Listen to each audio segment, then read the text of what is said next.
Despite Team Penske being fast at the Homestead test a few weeks ago, crew chief Kyle Stanley. What is up, motherfuckers and party people?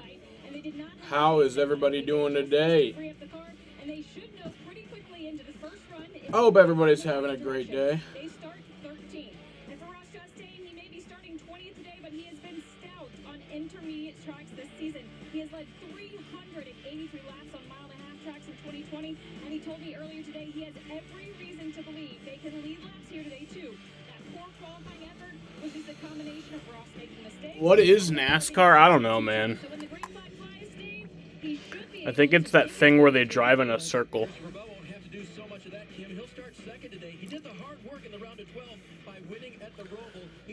It's the one where they go in the circle. He's in position to capitalize again today, even before his final chance to get to the final round next week. And finally, Chase Briscoe. He's in a tough spot. No stage points last week. He broke even, which I guess if you're leaving Vegas even, maybe that's a good thing. He starts midfield today. Tough again. Ripping the board so much has been a part of his sprint car roots. We'll see if his 2 wins here at Miami and the Truck Series and the Xfinity Series can help things pay off for Chase Briscoe today. Marty? Dave, even in Vegas is always a good thing. Steve will tell you about that. So yes. if folks are looking for a scrappy underdog team, why is it just circles mostly? Because that's the way they do it.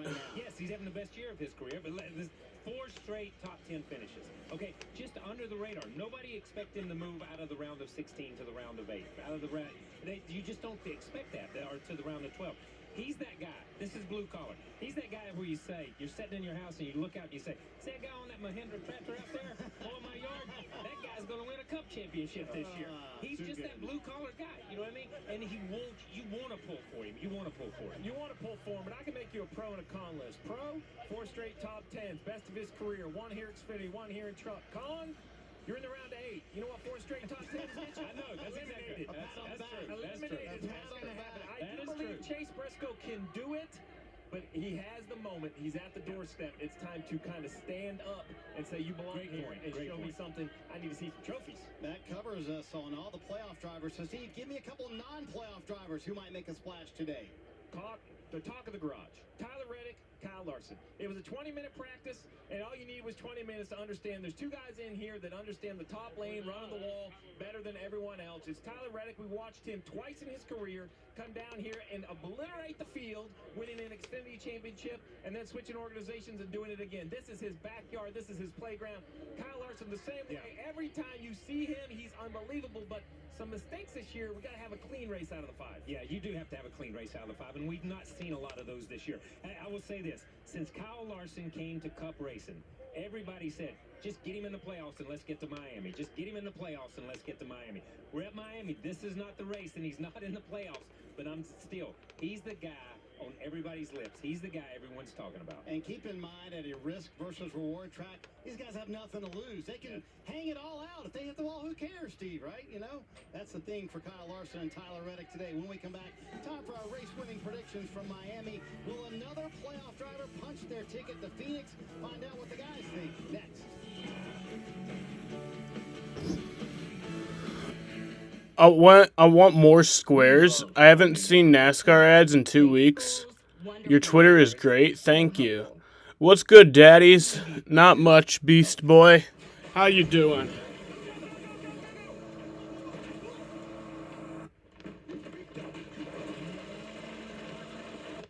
Well, at least Geico made bundling our home and car insurance easy.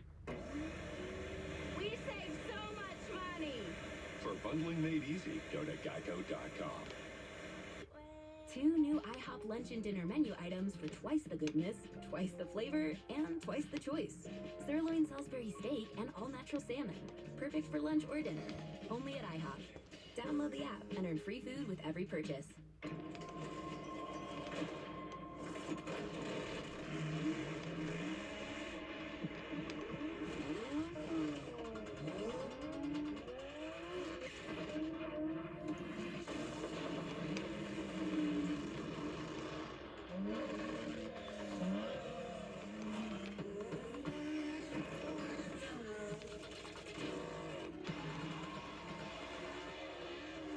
Toyota, let's go places. The roar of our engines, the pump of our heartbeats, the pedal to our metal. The sparks that ignite us, the pistons that push us, the passions that drive us.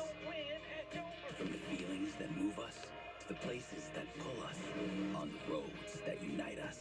Napa has America's largest network of parts and care, here to be the fuel that keeps you firing on all cylinders. Roger, we've located it. The Call of Duty combo. Little Caesar slices and sticks in a 20-ounce Mountain Dew. Mission deliciously accomplished. Unlock dual double XP with a Call of Duty combo or Mountain Dew. I want food review on Twitter, please. You'd watch it. You want me to do a food review on Twitter? I might. He got caught on camera. He said he'd release the video. I know which one my money's on. This guy hired unqualified lifeguards in exchange for sex. He pinned me down. People drowned because of you. Sure he's never gonna convict. They're saying cops raped her and her daughter. Gangsters posing as cops. That's front page news. I'm gonna do everything in my power to find these people.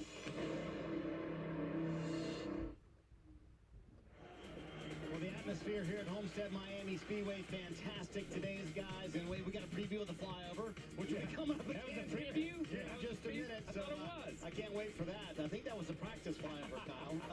Here are the odds, Steve, for today's race in Miami. Yeah, a little surprised by the favorite, to be quite honest. I expected Kyle Larson to be up there, and I expected Tyler Reddick, but not Chase Elliott. Wow. Not statistically one of his best tracks, some great value at the bottom. You're telling me Mark Truex Jr. is going to go winless this year? I just can't believe it. 18 to 1? You'll get 18 times your money? Ross Chastain down there as well. That's kind of a little bit surprising. So let's see who we think would win the race today. Have a feeling there's going to be a lot of Kyle Larson picks in this category. Yeah, there we go. Just 50% There we so go. far. Dale Jr. and Jeff with Kyle Larson. Look at that. Dave going with Christopher Bell. I like that.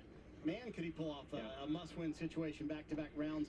Kim going with Tyler Reddick, like that as well. Kyle, who'd you go with today? I'm going with a Florida native and drives that number 1 car. His name is Ross Chastain. He drives the car for Mr. Worldwide Pitbull. Yes, He indeed. just lives up the road here, so going with Ross Chastain Are today. you the driver of this bus for Ross Chastain? I am. You've been on I'm it for going to drive 7 this weeks. baby all the way to Phoenix, baby. Steve, who are you going with this afternoon? I'm thinking What's up, Daniel? How you doing? So it's not going to be about running the top. It's not going to be about being the fastest. It's about survival. And I think there's no driver who runs more using his mind instead of his feet. I think Denny Hamlin out-survives everyone in victory lane. It would be a timely win. Timely number 4 win here in Miami for Denny Hamlin. I'm going with Kyle Larson. I think, listen, what did you say, Steve, earlier? It's the low-hanging fruit, but they have nothing to lose. So to that point, Kyle, they're a non-playoff driver. Yes. They're a non-playoff team. How will they approach the race differently than those playoff teams? Well, I think we talked about it a little bit in the meeting this morning. Steve had a great point. There's 2 different races run out here. There's going to be so many different strategies, but there's 2 different races. These guys just go out and put it all on the line. They don't care. These other guys, they've got to temper everything they do. If you're in the playoffs, you've got to think about every move you make and make sure it's the right move at the right time. Steve, 2 shots left to earn your way to Phoenix.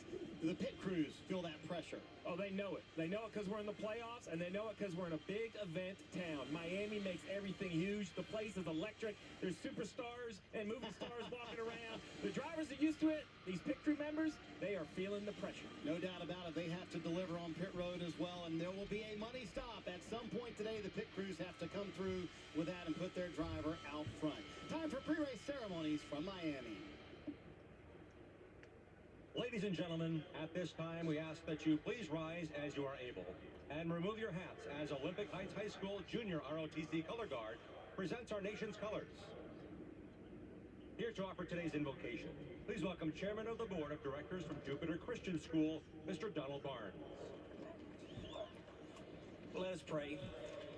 Heavenly Father, Lord, we praise your holy name today for all that you are.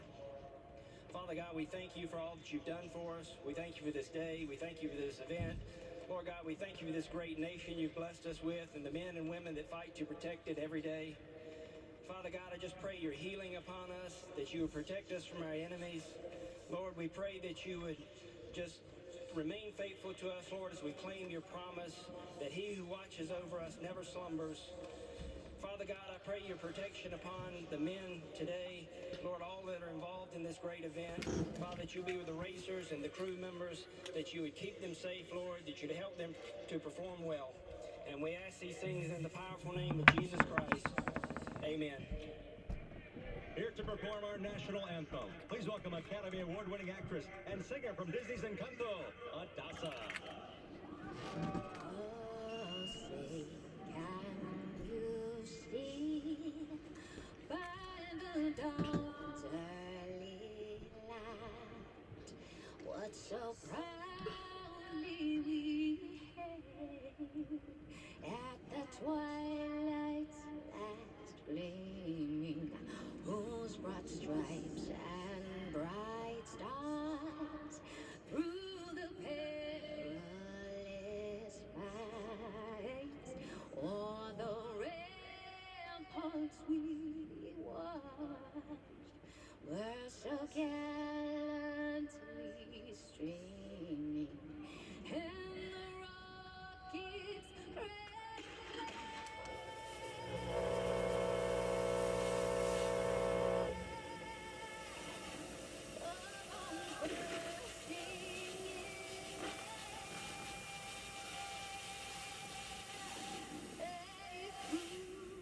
through the night that our flag was still there. Oh, say does that star-spangled banner yet wave o'er the land of the free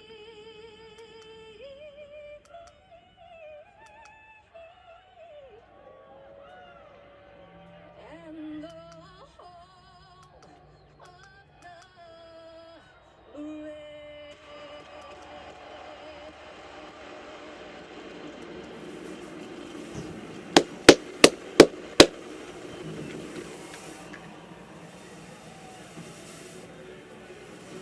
On the other side, Rick Allen, Jeff Burton, and Dale Earnhardt Jr. Another spot in the championship four is up for grabs. We'll go racing in Miami when we come back on NBC Sports. At Safelight, we take care of vehicles with the latest technology. When my last customer discovered a crack in his car's windshield, he scheduled at safelight.com. Safelight makes it easy. We're the experts at So replacing Jaden's got William Byron winning. I got Kyle Larson winning. safety system. Dom hasn't posted his picks yet. Now that's a company I can trust. Don't wait. Schedule today. Safe like repair, safe like replace. Roger, we've located it. The Call of Duty combo. Little Caesar slices and sticks and a 20-ounce Mountain Dew. Mission deliciously accomplished. Unlock dual double XP with the Call of Duty combo or Mountain Dew at Little Caesars. Pizza. Imagine having the elite performance of Goodyear. Now on your Skechers. Enhance your traction, durability, and stability with Skechers, featuring the top-tier performance of premium Goodyear rubber. Get all-season performance with Goodyear and Skechers. With Sonic's 2 for $5 menu, you get 2 delicious things for only $5, which is helpful if you struggle with decision making. The Sonic 2 for $5 menu. Sonic. Die Hard. Good choice. Only one I trust.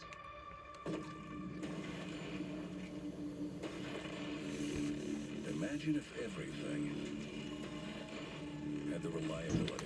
Homestead Miami Speedway, home of the final race of the NASCAR Sprint Cup Series season. Yeah, back when it was the... Well, they did have a few years after it was the Sprint Cup Series where it was still the finale. This is my finale. This, I'm not watching any more races this year. This is, whatever happens in this race, that's the champion. Whoever wins this race is the champion. I'm not watching the final 2 races. No, I'm just kidding. But this should be the finale. And we shouldn't have the dumbass playoff format. See young and bastard on my mama knees. She said there's only one thing that set your soul free. There wasn't no easy street where I come from. There wasn't no sleep until the work was done.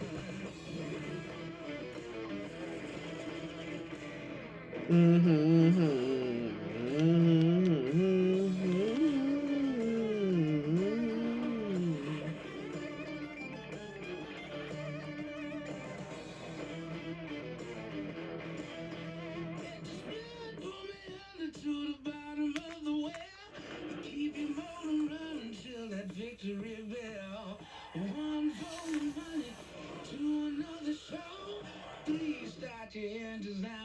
and roll.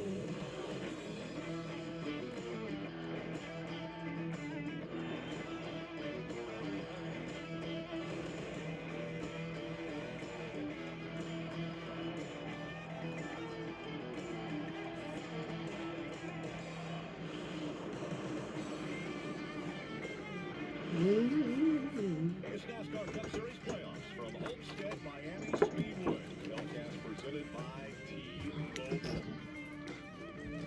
8 drivers still with a shot at a championship. One of those drivers, Joey Logano, locked up a spot in the championship 4 a week ago in Vegas. Will one of the other 7 drivers do the same and solidify their chance for a championship in Phoenix in 2 weeks? Hello, everybody. Alongside our drivers, Dale Earnhardt Jr. and Jeff Burton, Rick Allen with you.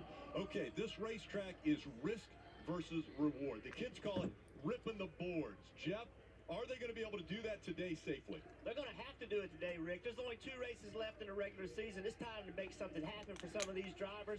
There's a tremendous reward for getting that car right up against the wall. You just said it, and rip the boards. That can get you a win, but it also can get you damage and get you in the garage with your day done. Who is willing to put it there, and who is smart enough to put it there at the right time? Yeah, some of the guys I think are really good at this racetrack. They're non-playoff drivers. We've seen a lot of non-playoff drivers win races in these playoffs this year.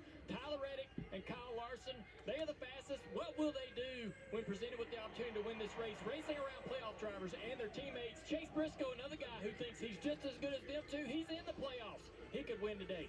Chase Briscoe 9 points below the cut line. He's looking for that automatic bid to Phoenix with a win here today in South Florida. Let's get the engines fired up. We go trackside for the command. And now, race fans, here to say the most famous words in motorsports, please welcome multi-platinum country music artist, Kip Moore. Drivers, start your Woo! I love that energy. The engines are fired up. The driver's ready to take on this Homestead Miami Speedway for 400 miles.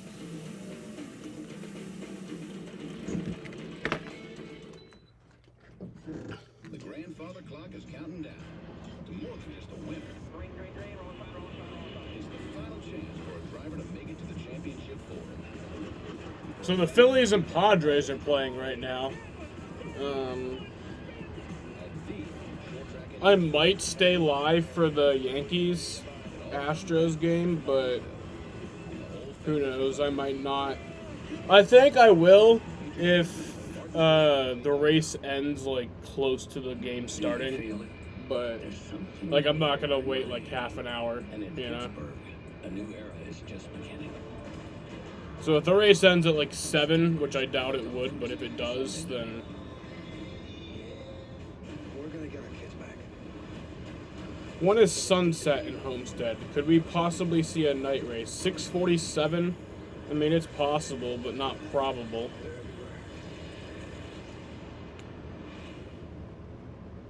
Dear Fall, you make me smile, even in the rain, when we travel in our new 22 Toyota Highlander with all-wheel drive. So Hello and good afternoon, Samuel. How you doing, Matt? today, signed, Burdick Toyota, Cicero. Shop BurdickToyota.com. So they're starting to put some of the names up on the scoreboard. I don't know why they do that. Reform is fueling crime, and Francis Knoll says there are too many criminals in prison. He'd make a bad situation worse, letting more felons out. Knoll loves taxes too, just like Albany. A middle-class tax hike. Hochul called it a perfect companion to her tax schemes in Albany. Francis Knoll is perfect for Hochul, just not us. Congressional Leadership Fund is responsible for the content of his advertising. Park equipment grew so big so fast, It's gotta be because our machines run so great. Every machine here runs great, but no one beats our value. It's less money. Runs great. Less money. Runs great. Less money. If you need boomless backhoes or anything you can use to push, pull, or dig out It's that 83 degrees in Homestead. and it's gonna run great. Every great machine runs reliant. For less. Check out our inventory at ClarkRents.com. Dear Fall, you make me smile, even in the rain. When we travel in our new 22 Toyota Highlander with all-wheel drive, it's easy to order exactly what you want today. Signed, Burdick Toyota Cicero. Shop BurdickToyota.com. Overworked or underpaid tonight after football. NASCAR on NBC is brought to you by T-Mobile. More 5G bars in more places. Credit One Bank, a credit card company. And by Ford. Built Ford proud. We really love the pressure, and I think that is what sets us apart. If we continue doing what we're doing, we'll get to the championship 4. Luck, or the lack thereof, is what Las Vegas was built on, and that's a big factor here today. Absolutely. 8 drivers know they got a shot. Dom still hasn't posted his picks. I think he's fishing, so. I mean, it's kind of on me. I didn't tell him to post his picks until like 10 minutes before the fucking race.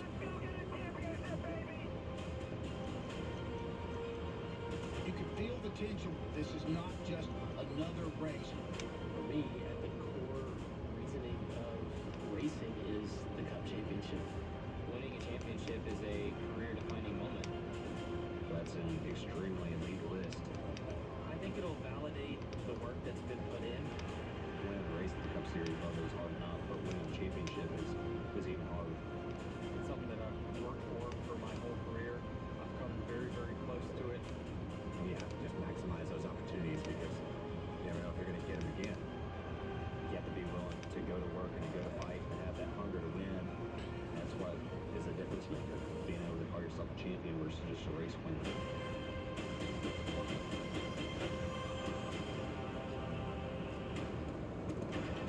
Everyone wants to make a difference today. Want to take a look at today's starting grid? Brought to you by T-Mobile. Up front for 3 spots.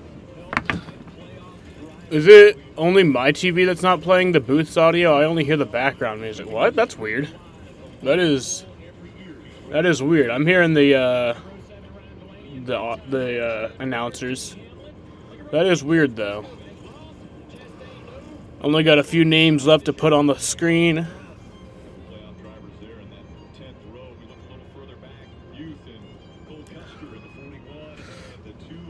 I will be right back. Jr. A lot of pace earlier in practice. He could surprise a lot of people today and drive through the field. Biggest story has been suspension of Bubba Wallace for the on-track retaliation that he took on Kyle Larson. This was the event in Vegas a week ago, just at the start of the second stage. Bubba Wallace into the wall, then comes back down the racetrack, takes the 5 out, but also they clip the 20 of Christopher Bell. So those 3 cars involved. Bell a part of the playoffs. For more on these 3 cars, let's go to pit road, and we'll start with Dave. And Rick, Christopher Bell told us in Countdown to Green that Bubba Wallace called Christopher, actually talked to him on the plane on the way home, apologized to Christopher for what happened to them, which was to essentially be almost last in that race, and then also to the 20 team, who he knows has been executing lately. If you talk to the guys down here, they know it too, but there's some things they just cannot control. What they have control this weekend is their speed. Christopher Bell, second quick in qualifying, and he hopes to give those views from the Toyota onboard clear sailing, the clear look, all day long today in Miami, Kim. Well, Dave, with Bubba Wallace's suspension from the on-track incident at Vegas, John Hunter Nemechek was tapped as the replacement driver in the number 45 Toyota this weekend. And when I talked to him earlier today, he said he came into Homestead Miami Speedway with no pressure and just to have fun. But after being at the top of the board yesterday in practice and qualifying fourth, things changed. He said now he has put a little pressure on himself, not only to complete all the laps, but to run top 15. Getting a great look with the Columbia PFG onboard camera of John Hunter. This team has been great on intermediate tracks this season, so we'll see what they can do here today, Marty, with John Hunter Nemechek in the seat. Kim, talking to Kyle Larson about what happened last week, he said he has not heard from Bubba Wallace, has not gotten a text either from Bubba Wallace, but he said, you know what, I'm very much of a move-forward guy. I don't need an apology from Bubba Wallace. For me, I'm moving on. I'm all good from my side. And boy, is he moving on with a quick race car today. Coming to one of his best racetracks, Larson in the garage area, the prohibitive favorite among everyone that you talk to. They think they have the car to beat this afternoon. And an important point, Rick, they are a non-playoff team. They can take chances and risks that those playoff drivers simply can't take. Keep an eye on Kyle Larson all afternoon long. Kyle Larson definitely wants to put a positive spin on the end of the season. Again, just 3 races remaining. All right, Steve, take us through the race breakdown. Well, Homestead, Miami, a 1.5 mile racetrack with progressive banking. That's 267 laps for 400 miles. Stage 1, 80 laps. Stage 2, a touch longer at 85. And that final stage, 102 laps. You see the fuel window, 60 to 65. So pit stop required in every stage for fuel alone, but these guys are going to want tires well before they're out of gas. This place eats the tires up. It's going to be fun to watch all day. Who can manage those old, slippery Goodyear Eagles? For more stories on the playoff drivers and those right around that cut line, let's go back to pit road and Marty. Denny Hamlin was surprised, Rick, when he qualified 14th at the track where he has won 3 races. But when I talked to Chris Gabehart this morning, he said, you know, it's interesting. I think everybody thinks our shot to win and get into the championship 4 would be next week at Martinsville. He said, I disagree. I think it's here at Homestead, Miami. Our test was fantastic. I feel very good about our speed and how Denny will manage the race. I think that's going to be a big key here this afternoon. William Byron has the pole position for today's race. He has earned the second most points of any driver in the playoffs. Talked to Rudy Fugle about that this morning, and he said, you know, our bottom line is we've been executing. We've gotten a lot of stage points, but we don't have that great finish. That's what I want out of Miami today. Remember, Miami and Martinsville, the next 2 races. He's won the last races at both of those tracks, Dave. When I talked to Chase Briscoe's crew chief, Johnny Klossmeyer, this morning about Chase running this track, he said it's kind of a lot like his dirt upbringing. He raced in a sprint car on dirt where the drivers are constantly looking for the moisture in the track. There is speed there. Well, at this track, you're looking for the places where the rubber isn't so that you can put your Goodyear Eagles there and make better time. He said Chase is very good at that. That may pay off this afternoon. Chase Briscoe starts 19th, Kim. Miami has not been a great track for playoff driver Ryan Blaney. He only has 1 top 10 and 7 Miami starts, but as Ryan told us during Countdown to Green, this season is totally different with this car, and past performances at tracks aren't necessarily indicative of what they can do here today. But crew chief Miles Stanley told me they will not feel comfortable headed into Martinsville next weekend with anything but a win here today. Blaney trying to be the 20th different guy to victory lane this season. Already, the Cup Series has tied the record at most different drivers at 19, trying to break that record. Guys like Ryan Blaney, I'm back. They have yet to get to victory lane. Well, Verizon Frontline is the advanced network for first responders. Today, Verizon is honoring members of the Florida Highway Patrol. This has a chance to be the race of the year. Oh, yeah, I certainly think this is one we're going to remember for a while. Well, I don't think any race is going to be better than the Coke 600. But this could be the second best race of the year.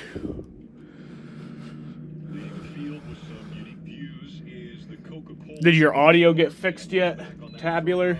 And I'll tell you, when we have overtime in NASCAR, I think this is the absolute best shot, right? As they come around for that last little sprint to the finish, you can kind of almost see the intensity in each windshield. It's a great look.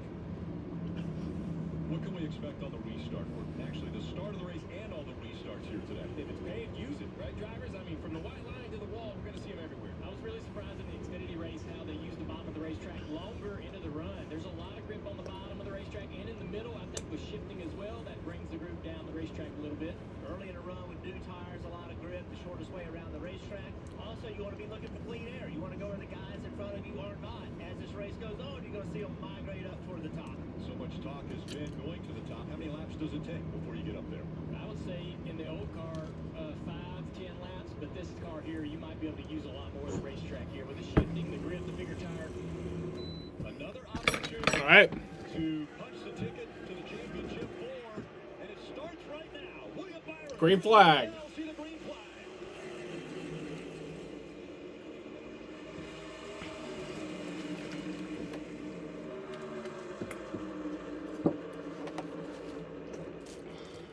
Already almost 4 wide off of turn 2. Yeah, we are 4 wide.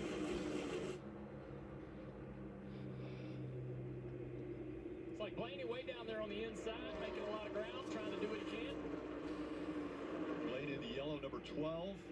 Out front, it's William Byron in that 24. Behind him, Christopher Bell in the 20. Byron's going to lead lap 1. You see how spread out they get on the restarts. 3 wide, 4 wide. Which lane do you pick? First time these cars in this configuration have been on this track all at the same time. A lot of learning happening right now. Still 2. Homestead is in like my top 5 favorite tracks. Sorting it out for different positions. And already William Byron up high on the racetrack. Right along with Joey Logano and the Ford Performance on board. There was a period of time where Homestead was my favorite track. Around Denny Hamlin. Reddick on the fence up there. See where Joey Logano is right now. See that black line on the right side of his car? There's less banking down there where he is. That's why there's less grip on the bottom of the racetrack. Reddick might have got the fence there a little bit in the middle of the corner. Yeah, I'll go with you. I'll go past the Mike. I think it was a for sure contact with the wall in 1 and 2, but you see it doesn't slow him down. And you see why the top works. Back to the gas. Early momentum around the outside of that orange 19 of Truex is going to jump in line behind him. Everybody else out front is on the bottom of the racetrack. We're watching some guys being back here running the top, running the bottom, the middle. Reddick making a ton of time. Everybody's watching that. Spotters are watching that. They're going to give that information to the drivers, the ones that can't see it. The ones that are out front will get that information. Soon enough, everybody's going to start sliding up their racetrack trying to find the speed Reddick has up there. Reddick now to the middle of the track. You watch him right there in front of Denny Hamlin. The other thing that's happening right now is that you're having to learn how hard can I push this race car? Can I hurt these tires early in a run and it costs me later? Blaney clearly up to 6th place, started in 13th. So Ryan Blaney is not afraid at all to push his car early, trying to get to the front. We're going to talk all day long. Risk versus reward, running the top. Well, some wall contact acceptable, some not. This is acceptable contact right here. The 8, Tyler Reddick, one of the first guys up top, gets back in the gas and just barely jumps the cushion. You can see a little bit of a tire mark on the wall. No harm, no foul. That type of contact all day with a smile. Unfortunately, though, the difference between that and too much contact could be just barely an inch. Ross and Denny been duking it out for the last lap. Side by side down the back straightaway through 3 and 4. Now in 1 and 2. Arguing over this position right here. We think these guys argue over a lot of positions this year.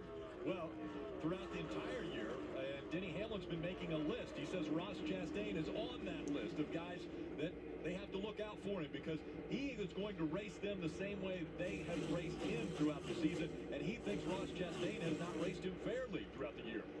Well, if Chastain has a list, everyone, I think, has been on it over the course of this year. There's them two going through 3 and 4.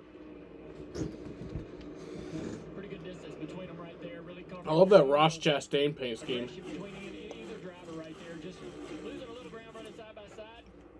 One thing, the 11 car was way up the racetrack. I talked about it earlier. The banking, it's the more you go closer to the wall, you see that black seam underneath part of Hamlin's car. From that black seam to the wall has all the same amount of banking. So if you're going to try to pass a guy, you might want to get right next to him and have the same grip that that guy's got, Marty. Jeff, I think you've seen Denny Hamlin try about 3 different lengths to get around Ross Chastain. He finally was able to do that, picking up the 13th spot there. But talking to Denny this morning, Jeff, he told me, listen, I think at the end of these runs, everybody's going to be up by the wall. So to me, working the bottom, working the middle early in a run is a key factor. So is that a thing you think will be a big factor today as well, Jeff? Working the bottom and the middle early in a run. Well, listen, Marty, you're exactly. Well, here's what I think. I think that everybody's going to want to be on the wall, but if everybody's on the wall, how are you going to pass? So you're going to have to try to find a way to use the middle of the racetrack if you're going to make passes. Like Ross Chastain, he's working right here, trying to understand. If he just drove up behind Denny Hamlin, he's certainly not going to pass him. So Ross has got to try something else. Ross has came from 20th place to be able to battle for that position in 14th. And look at that 16 car. A.J. Allmendinger. We haven't seen Colleague really run exceptionally well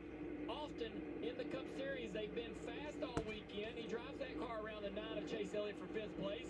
Going after John Hunter Nemechek in the 45 for 4th, right in front of him. How about John Hunter Nemechek? Talked a lot about Bubba Wallace. Well, John Hunter got the nod to fill in for him in this 45 car. Speed right away in practice. Doing a really nice job. You talk about the deep end of the pool, top 5 in the starting last of a cup race, Marty. That is as deep as the pool can get.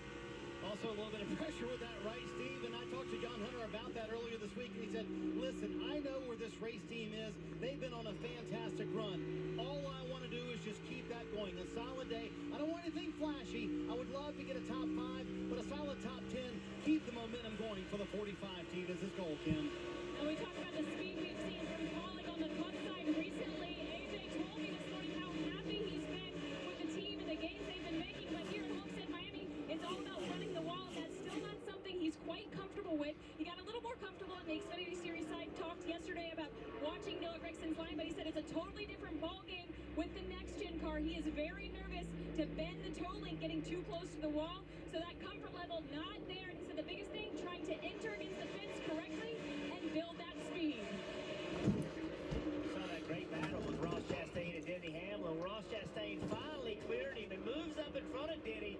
Denny gives him a shot. That's something you're going to see all day long. If you're going to make the pass on the bottom, that outside may have momentum, and you have to make a determination. If you're going to pull up in front of that guy, Denny with a shot down the straightaway, no harm, no foul. But Denny Hamlin. Hey, buddy, don't do it again. Yeah, chasing after the 4 of Harvick right now. William Byron out front. You're watching NASCAR Cup Series playoffs on NBC. It's telecast presented by T-Mobile.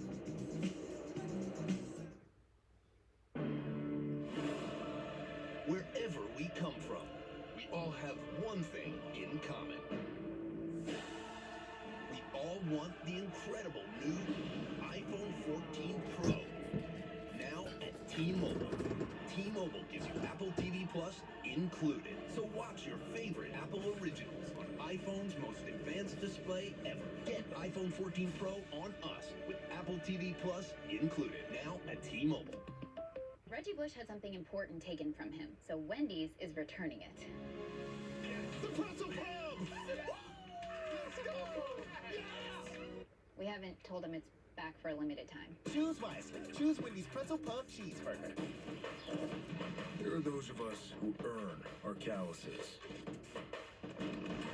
We choose raw materials over ready-made. It takes a special kind of person to build their world from scratch. And a special set of tools. Northern Tool's a problem solver's paradise. There's nothing we can't find, fix, or figure out together. We're made for this. Start solving your projects today at northerntool.com. The Barn Bar. The county's best hangout. Just got better. Here's the living smooth with the always smooth, easy drinking Keystone Light. Beautiful day in Baltimore, where most people probably know that Geico could save them money on car insurance, right? You see, the thing is, Geico, well, could help them save on boat insurance too. Hey! Okay, I'm ready to come in now. Hello? I'm trying my best. Seriously, I'm serious. Request to come ashore. Geico. Saving people money on more than just car insurance. They're ready to race. Just look at that man drive. It looks like a race right down to the checkered flag. 4, 3, 2,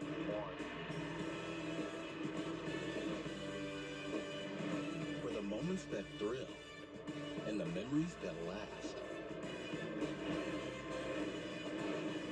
Go to NASCAR.com/shop.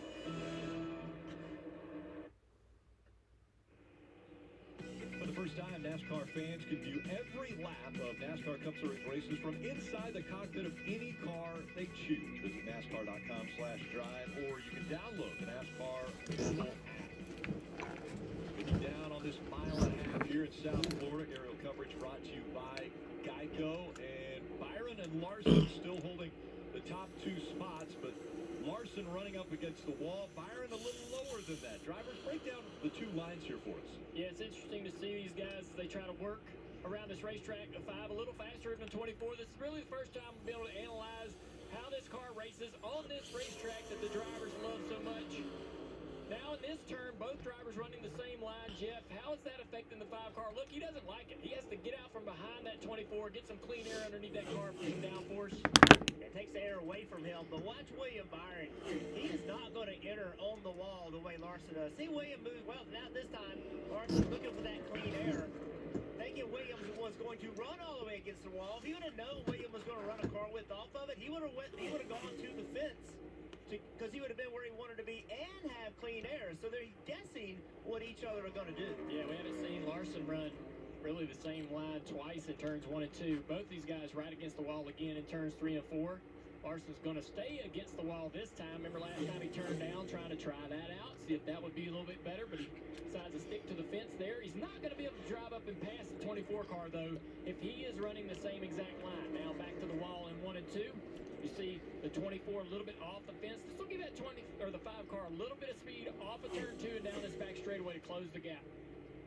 And Junior, that's a perfect example of a playoff team and a non-playoff team. William Byron in the playoffs, his teammate Kyle Larson right there in the 5, not in the playoffs right now. So Steve, this is what Rudy Fugle told me this morning, the crew chief for William Byron. We just can't afford to run the wall early on. There's 248 laps to go. Larson has nothing to lose today, so he can run that wall, be aggressive all day long as much as he wants. Yeah, but it takes a lot of patience to do what William Byron is doing. Even if he was asked to do it, you know a little higher on the racetrack has more speed. So doing a nice job kind of operating the plan behind the wheel of the 24.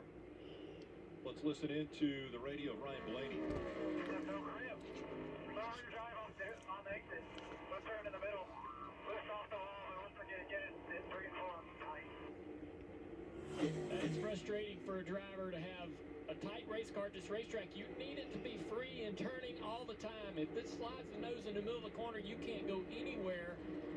You don't want to be too loose on entry, but you definitely hate the tight issue in the middle of the corner probably the most. The 12 is a fascinating group. 8 stage wins this year. 6 times they won the second stage, yet cannot find a way to victory lane. Now they're almost, I think, mentally fighting this battle, right? When it doesn't go right a couple times, you're like a golfer. If you look at the water, guess where you're hitting your golf ball? Right into the water. And I think this 12 team kind of does that at the end of these races, right? They start thinking what could go wrong, and they almost force themselves into a mistake. It'll be interesting to see if the 12 can clean out the second half of the races, Kim.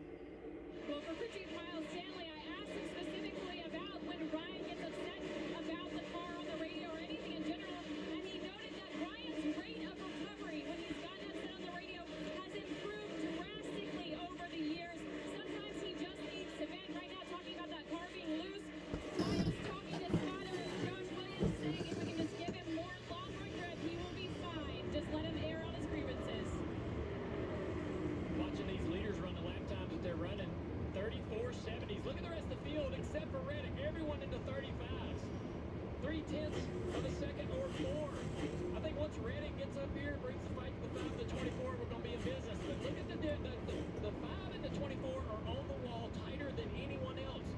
It's like the half a foot, maybe a foot more than the rest of the field. That's the difference. 6 inches or 12 inches closer to the wall. 2/10, 3/10, 4/10 in speed. Also 2 Hendrick cars. So, obviously, Hendrick came here knowing what they needed. Both of those cars making great grip. Drivers can drive them hard. They have confidence to put them right on the board. Dave. So I wanted to know about Tyler Reddick since so many folks went toward him to find out would they be good here? Would they run like Tyler? What does Tyler do? And even though he's currently 5 seconds off the pace, Randall Burnett's crew chief told me that this car drives pretty much for Tyler the same way the old car did. There was no big difference. He said it's more about a sense. Tyler just had a special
internet isn't ideal. My dad made the brilliant move to get us T-Mobile home internet. Oh, we have to share our signal with the entire neighborhood. Yeah, now we do some weird things to get our speeds. Well, I'm up. Come on, kids. They sucks. Well, if you just switch, maybe you don't have to be there. Whoa. Yeah. Oh, sorry. I wasn't thinking. We don't really use the V word. Kind of insensitive. We prefer pro-lunar. Yes. Much better. Die Hard. Good choice. Only one I trust.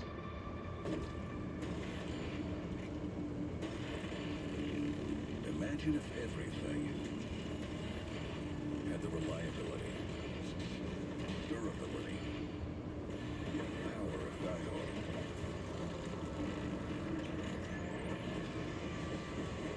Diehards choose Die Hard, and they get it at Advance Auto Parts.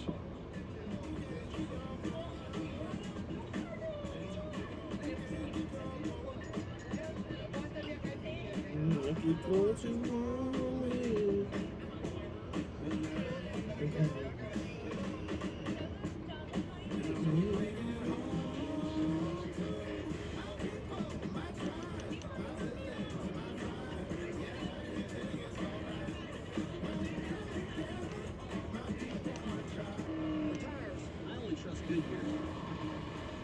So I wear Skechers with Goodyear rubber for incredible traction, durability, and stability. If Goodyear rubber can handle what this piece throws at it, just imagine how well it'll perform on your feet. Try Skechers with Goodyear. With Sonic's 2 for $5 menu, you get 2 delicious things for only $5, which is helpful if you struggle with decision making. The Sonic 2 for $5 menu. Sonic.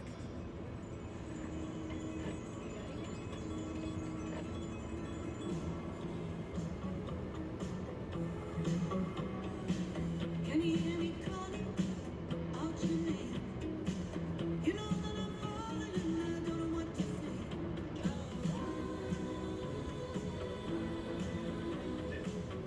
I wanna be with you. Home to Blazer, Equinox to Silverado. Chevy EVs are for everyone, everywhere. Caution is out for John Hunter Nemechek. Out. John Hunter Nemechek spins off of turn number 2. John Hunter Nemechek running fourth. See, right against the wall. Just like we see other guys trying to make grip. Just comes around on him. Yeah, fires up. That's John Hunter Nemechek. This is his first race in this car. This car is difficult to drive, and you have to dance on the edge. And right here, around it goes. And that's what all the drivers that race this car on a weekly basis talk about, is that car makes a lot of grip right up until the moment it doesn't. And then around you go. John Hunter just learned it the hard way. I don't think, Steve, it's too much damage right there. No, from the outside, I mean, it looks like it's pretty well up. As you mentioned, the tire, they pop as he slides around, but I don't think he drug anything too bad off the bottom. At the same time, Dale, we had a little lead change between the 5 and the 24. Yeah, the 5 around the top of 1 and 2 gets a great run down the back straightaway. I think this was more of William Byron saying, hey, man, I see you're quicker. I'm going to let you have it down here in the bottom of 3 and 4. The 5 has not ran the bottom of 3 and 4. Maybe he found something down here. Maybe he liked what he had to do there to be able to make that pass and tries that later. Maybe he learned a little bit. It might pay off. So we saw the 45 come around, and all the radios were kind of monitored. We're here free. It seems like everybody's lacking rear grip. So the driver's going to love to come to pit road now after only 30 green flag laps. Get a fresh set of tires on the car. You see that one car back there? What is it, 3 or 4 up, riding right against the wall? We saw that yesterday. They were talking about how the marbles were kind of, the rubber that comes off the tires was blowing up. So Noah Gregson kind of did the same thing yesterday in the 950 car. He rides around slow and actually tries to pick up that loose debris so it's nice and clean when he's ready to go race there. Get a little dirt racing-esque. You know, if you're going to run the top, you kind of roll it in under yellow. We'll see, saw a couple cars join him, so he's not alone up there now. Talk about that one car, Ross Chastain. He's picked up 8 spots since they dropped the green flag. So had a good car in practice. Did not qualify as well as we thought he would have, but making a nice recovery right now in 8th place. Guys on the move. Austin Dillon's grabbed 19 spots. LaJoy has made up 11. Logano 10. Almirola 8. As you mentioned, Chastain double digits there. 12 spots since the start of the race. Kim? And No surprise, he said he made a mistake in qualifying, had a much better car than 20th. We've seen that. Pits from the 8th position. He said it fired off tight. Overall built neutral, though, so it's going to be 4 fresh Goodyear tires. Sunoco fuel for the 1 car. Dave? Christopher Bell gives up 5th position in the 20 car. He said, I needed just a hair more front turn, and it was tail wagging. Pretty good off turn 4 at the end. Adjustment for that, Marty. Bottom left of your screen, Kyle Larson, you see the chassis adjustment. Said he was too free behind his teammate William Byron, and he had to be really patient. He said the 1 and 2 really feel like we can move around. Byron, though, said he was free as well. Drag race off pit road between the two Hendrick cars. William Byron picks up the spot, taking advantage of that pit stall number 1, Rick. Yeah, number 1 stall. Very advantageous, especially for William Byron here as he wins the race off pit road over his teammate in the Dixie Vodka 400 for Homestead Miami Speedway. If you have COPD, ask your doctor about Breasttree. Breasttree gives me better breathing and helps prevent flare-ups. Before Breasttree, I was stuck in the past. I still had bad days. Flare-ups, which kept me from doing what I love. My doctor said, for my COPD, it was time for Breasttree. Breasttree gives you better breathing, symptom improvement, and helps prevent flare-ups. Like no other COPD medicine, Breasttree was proven to reduce flare-ups by 52%. Breasttree won't replace a rescue inhaler for sudden breathing problems. It is not for asthma. Tell your doctor if you have a heart condition or high blood pressure before taking it. Don't take Breasttree more than prescribed. Breasttree may increase your risk of thrush, pneumonia, and osteoporosis. Call your doctor if worsened breathing, chest pain, mouth or tongue swelling, problems urinating, vision changes, or eye pain occur. Can't afford your medication? AstraZeneca may be able to help. If you have COPD, ask your doctor about Breasttree.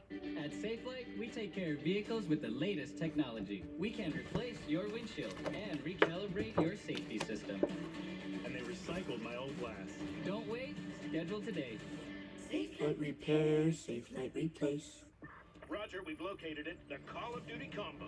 Little Caesar slices and sticks and a 20-ounce Mountain Dew.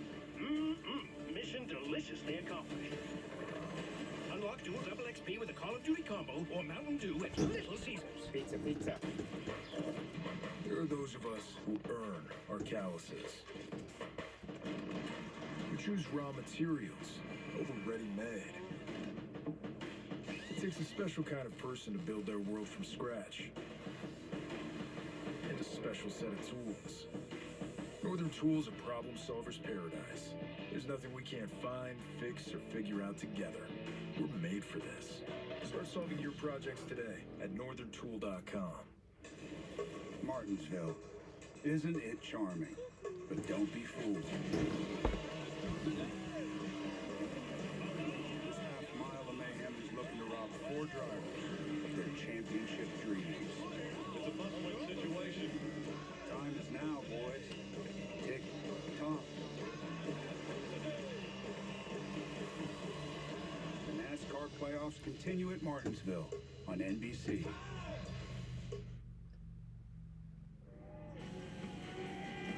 NASCAR on NBC is brought to you by Liberty Mutual Insurance. Only pay for what you need. Toyota, let's go places. And by Northern Tool and Equipment. Start solving your projects today at northerntool.com. We're made for this. If there's anything left for Carl Edwards, he's going to have to show it now. Tony Stewart comes across the line, and he's won the NASCAR Sprint Cup Series championship. Carl Edwards into the wall. He got tagged by the 22. Make room. Richard Petty and Dale Earnhardt. There's another 7-time champ. For over a decade, this has been the place where champions were crowned. The last race of the year, and so many great moments. So many drivers will say that this is their favorite track. Why? I think they love it because you can run anywhere on it. We love a racetrack where we can move around. Running up against the wall is fun for a lot of drivers. I loved it because I could get in my car and drive to Captain Tony's in Key West. That was my favorite part about it. Proximity. Yeah. Uh-oh. Oh, boy. Uh-oh. Is one going to pull the other one out? The one in the yellow is losing his deposit. Yeah, I think he's in trouble. And this is what Junior looked like after Captain Tony's. Well, thankfully these two aren't on the track as we're getting ready for the restart. Field approaching the Geico restart zone. William Byron. Green flags back in the air. Tom Brady really divorced Giselle to be losing to the Panthers.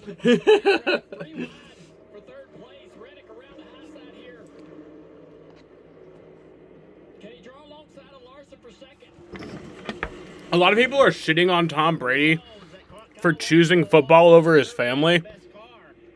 He's not choosing football over his family. He's choosing football. Like, he wants to play football, and he's not letting his family stop him from doing that. You know, like like a good family would want him to do what he loves. You know. I think that's a big red flag on his family's part.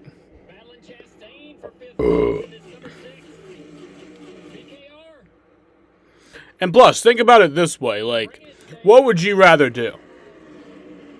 Play in the National Football League, making millions of dollars a year, or spend all day at home with a bunch of whining, screaming children and a wife who's going to complain all the time? Like, I'd much rather play football. Like, I'd much rather be fucking, like, one of the best players.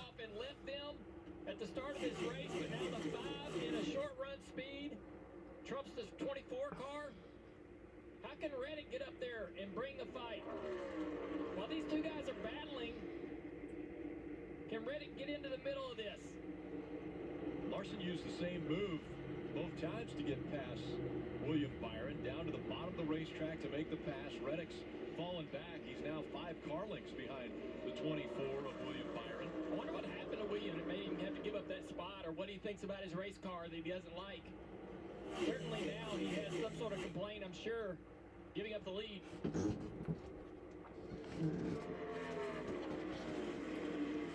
Still not right up against the wall for Larson as the fresher tires still working well. Just ate a brisket sandwich. It was delicious.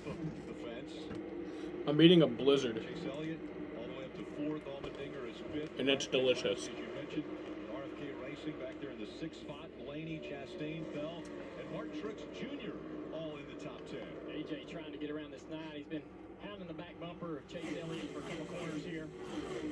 Dave, what you got?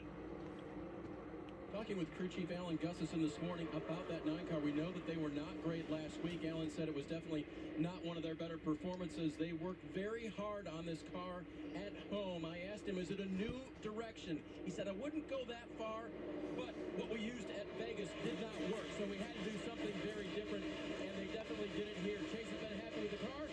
Just a small adjustment on that run, Marty. William Byron, no word from him, Jr., to answer your question, but he had been complaining about the car being free, especially when he's behind his teammate Kyle Larson. So keep that in mind. William Byron a little bit too free, gave up that lead. He lost all that advantage with clean air. Let's take a look at the Xfinity fastest lap, and it's Kyle Larson. No surprise there, 32.88 on lap 37. So just a couple laps ago, he's posted the fastest lap of this race. And now things are heating up for that 2nd spot as Tyler Reddick has closed the gap. He's right on the back bumper of William Byron. So Tyler Reddick, we know he loves to run the wall, but right now making really good time on the bottom of the racetrack. What's William Byron going to do? Reddick did not clear him. Now Reddick's just going to go wherever William is not. Right to the white line. This will be a very difficult pass running that very bottom. It wasn't difficult back there for AJ, taking away 4th place. Here comes Chaso back on the outside. I'm surprised as you trying to be able to make that pass on the bottom. That Reddick is trying that with the option of going higher. The 24 runs the middle of the racetrack, so if Reddick, I think, goes where the 5 car is leading the race, I think Reddick makes this pass quickly. Look at AJ Allmendinger in that 16 car, how well he was working on the bottom. That's what he did in practice. Like, he never really got to the boards. He just worked on that car on the bottom to get it set up because he felt like you going to have to run in different places. Big run coming from Reddick now in the 8. He'll close the gap once again. We'll see what he does with the momentum here in 1. He stays up high.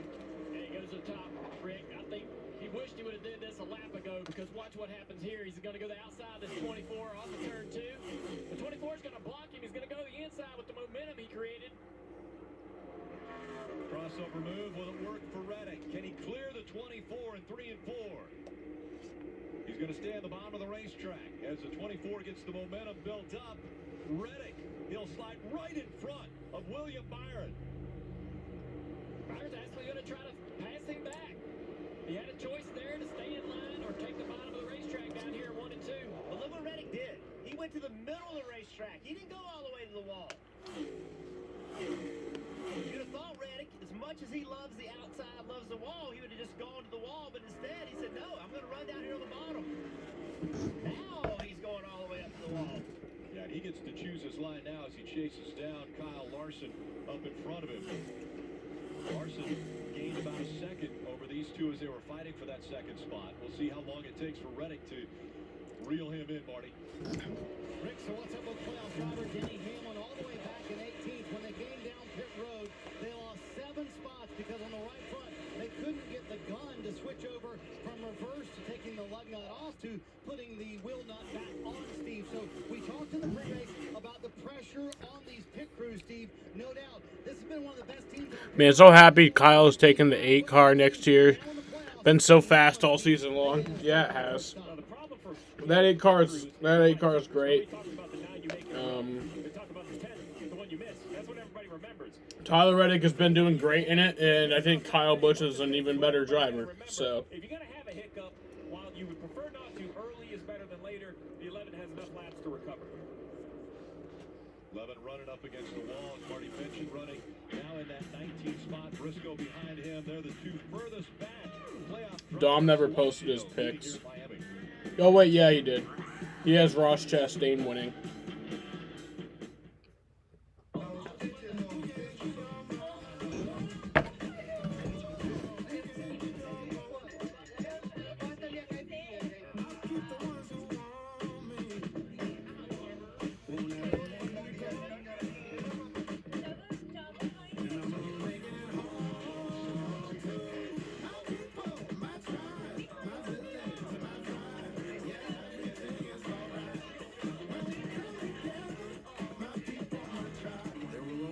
Bumps in the road, but we got guts, America. We got freedom. We got power. We got future. So let's drive on and make the future we want to see together. Because your new Ford vehicle is just the start of the journey. So stop by your Ford dealer today and claim one of the thousands of new Ford trucks on their way.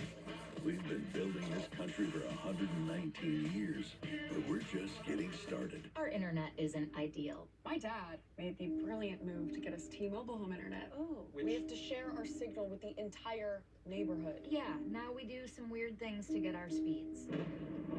Well, Emma. Come on, kids. This sucks. Well, if you just switch, maybe you don't have to be there. Whoa. Yeah. Yikes. Oh, sorry. I wasn't thinking. We don't really use the V word. Kind of insensitive. We prefer pro-lunar. Yes. Much better. Die Hard. Good choice. Only one I trust.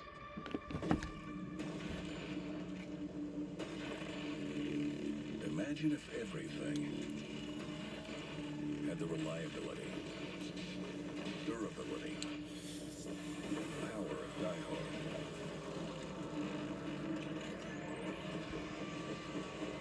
Diehards choose Die Hard, and they get it at Advance Auto Parts. Do you feel it? There's something in the air in Miami. And in Pittsburgh, a new era is just beginning. Steelers, Dolphins, Sunday night.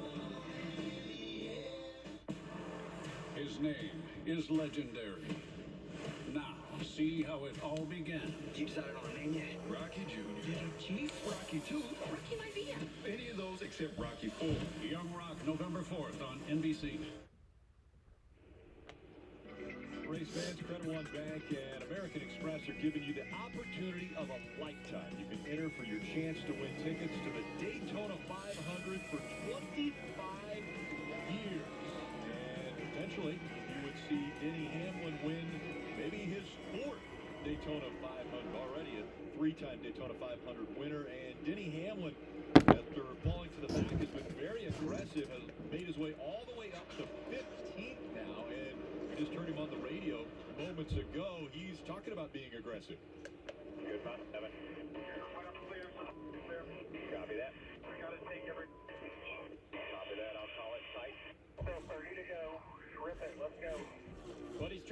him is like, as soon as I am clear, I mean the very moment that I cleared the car I'm passing, tell me, because I need to take every inch I can and get back up the racetrack in the fast lane. Don't wait till I'm, a half a car length. Don't call it conservatively. Be very aggressive as a spotter to clear me around these cars. And Junior, they restarted 23rd for Denny Hamlin, all the way up to the 15th spot. And yes, we talked about sort of the bridle, Jeff, that's been put on these playoff drivers. Don't go too close to the wall. Don't damage the car. That was Denny Hamlin saying, hey, I want permission. I want to run the wall. I'm tired of running back here and the throttle being put on me, or the governor, if you will, being put on me to not go as quick as I want to go. Yeah, it's time to go, Marty. Everybody knows how important this race is. Now's the time. And Bauer's talking about it. Crew chief's talking about it. Remember, playoff drivers, they're looking for every point they could possibly get, because there is a guarantee that at least one driver will get into the championship 4 based on points. And at the end of stage 1 and the end of stage 2, points will be awarded to the top 10. So these playoff drivers trying to get into the top 10, Dave. Right before this race began, Christopher Bell was 23 points below the cut line. When the race started, he was on the outside of the front row, in position to receive 9 stage points if he could hold that spot. At the last restart, he was 4th. That's still stage points. He's been going backwards ever since. He's now 11th. He is out of position to receive any points at the end of stage 1. No report yet from the driver as to why he's going the wrong way. It's a great shot. Christopher Bell doing some work with his right hand as well. Watch him. He's going to come off the corner here, reach down, and shift from 4th to 5th gear, right? So we knew shifting was going to be a thing. There it is. Pulls back on the lever, goes back to high gear, turns down to turn 3. Even running high up on the banking shifting. I thought for sure they would do it on the bottom. We talk about how difficult it is to run the top. Junior, now I want you to take your hand off the wheel and give me a shift in the middle of each corner. Rick, that's making each task even a little tougher. Well, I want to take a look at the telemetry brought to you by Progressive. Look at him feather the throttle. So much work. That's one of the reasons the race car drivers love this track so much, is you have to dance on the edge of grip. Driving into the corner just a little bit too fast absolutely kills your corner. If you don't drive in hard enough, it kills the corner. So you're always dancing. And what that means is, if you drive at 170 miles an hour, watch him at the end of turn 1. Watch how fast he gets going. He's got pressure coming from behind, so he's 180 miles an hour. If he drives in 1 car length too deep, he can no longer put the car where it needs to be. If he goes to the gas 1 car length too soon, the car won't stay in the lane he needs it to. That's how precise you have to be driving these race cars. Watching these guys run up front, the 8 car almost spun out off turn 2. Watch this car get loose. Reddick sideways right here. Look at that dirt track move right there. We saw just a moment ago. Hi again. Hi, Winval. Very similar situation. Pushing the car up against the wall, up against the limit of grip. Now he moved away. He's like, oh, I got to step it back a little bit. Let's be more conservative. It's early in the race, stage 1, but right there, almost set that car around. And the question is why, right? If you're driving this race car, the only way to make lap time is to be pushing. And they've lost 2 seconds from the time they dropped the green flag until what they're running now. It's 2 seconds of pace off. The tires are just completely wearing out. But Tyler Reddick can't quit. He can't quit trying hard. He's got to keep pushing. And when you're pushing, you're going to cross over the edge every now and then. Well, the problem, the challenge for Tyler Reddick is he's slip sliding around, doing everything he can. That 5 car of Kyle Larson is almost disappearing. Look at the lap times on the left. I mean, look at this right here. We say hundredths matter, tenths matter. Well, how about half a seconds? Half a seconds really matter. Kyle Larson was the top from the test, the top from practice, and since he has taken control of this race, we are seeing excellence on display. Kyle Larson running the top is as good as anyone that perhaps has ever done it. He has made more mistakes this year than ever, self-admittedly after being knocked out of the Roval. If he can make, put a mistake-free race together, good luck. Another half a second faster than the second-place car. They can hook up the back of that 8 car of Reddick's. I think he'll meet him somewhere up front. Marty, what you got on the 5? Wow, Kyle Larson is just so quick. Cliff Daniels knows it and knows this is a long run as well, and reminded his driver of that on the radio just seconds ago. Listen. Almost 5 seconds now. Best video to be existing. That simple communication, Steve, telling his driver, listen, you have a huge lead. This is the long round tires. Saved me a little bit at the end. That's a key communication from Cliff Daniels to Kyle Larson. And knowing how fast this 5 was, we would have had a discussion before the race, maybe a code word or some information that lets Kyle Larson know to move a foot down. Just give me a little, just a little bit. Let's not make an unforced error 62 laps into this race. And now maybe Kyle Larson feels like that's a conservative line. There's a solid 4 inches outside that 5 car. Impressive so far. As good as Kyle Larson is, he's never won at Miami. Maybe that changes today. And there's a deep drive to left by Castellanos. That will be a home run. So that'll make it 22. You spend the day watching your kids' big game. At least one of you is having fun. And it's a loss for the Chop house aioli is calling your name. You want crispy onion strings and a brioche bun.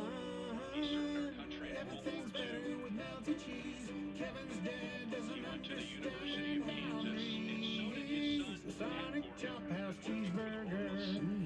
Sonic. For 26 years.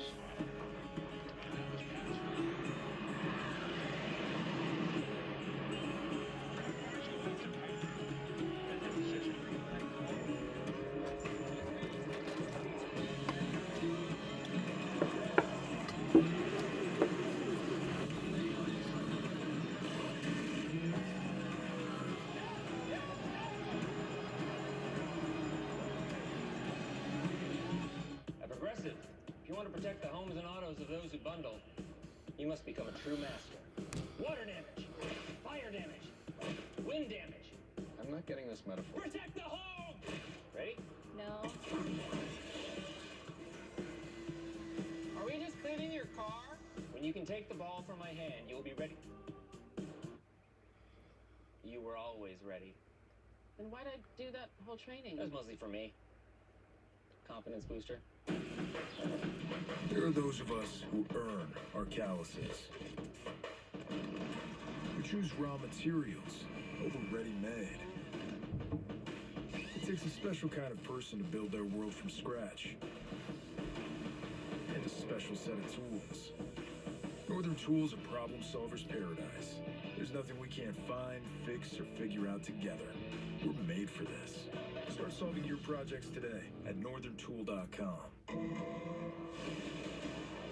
We've all used stupid words. He got caught on camera. He said he'd release the video. I know which one my money's on. This guy hired unqualified lifeguards in exchange for sex. He pinned me down. People drowned because of you. Sure he's never gonna convict. They're saying cops raped her and her daughter. Gangsters posing as cops. That's front page news. We're gonna do everything in my power to find these people.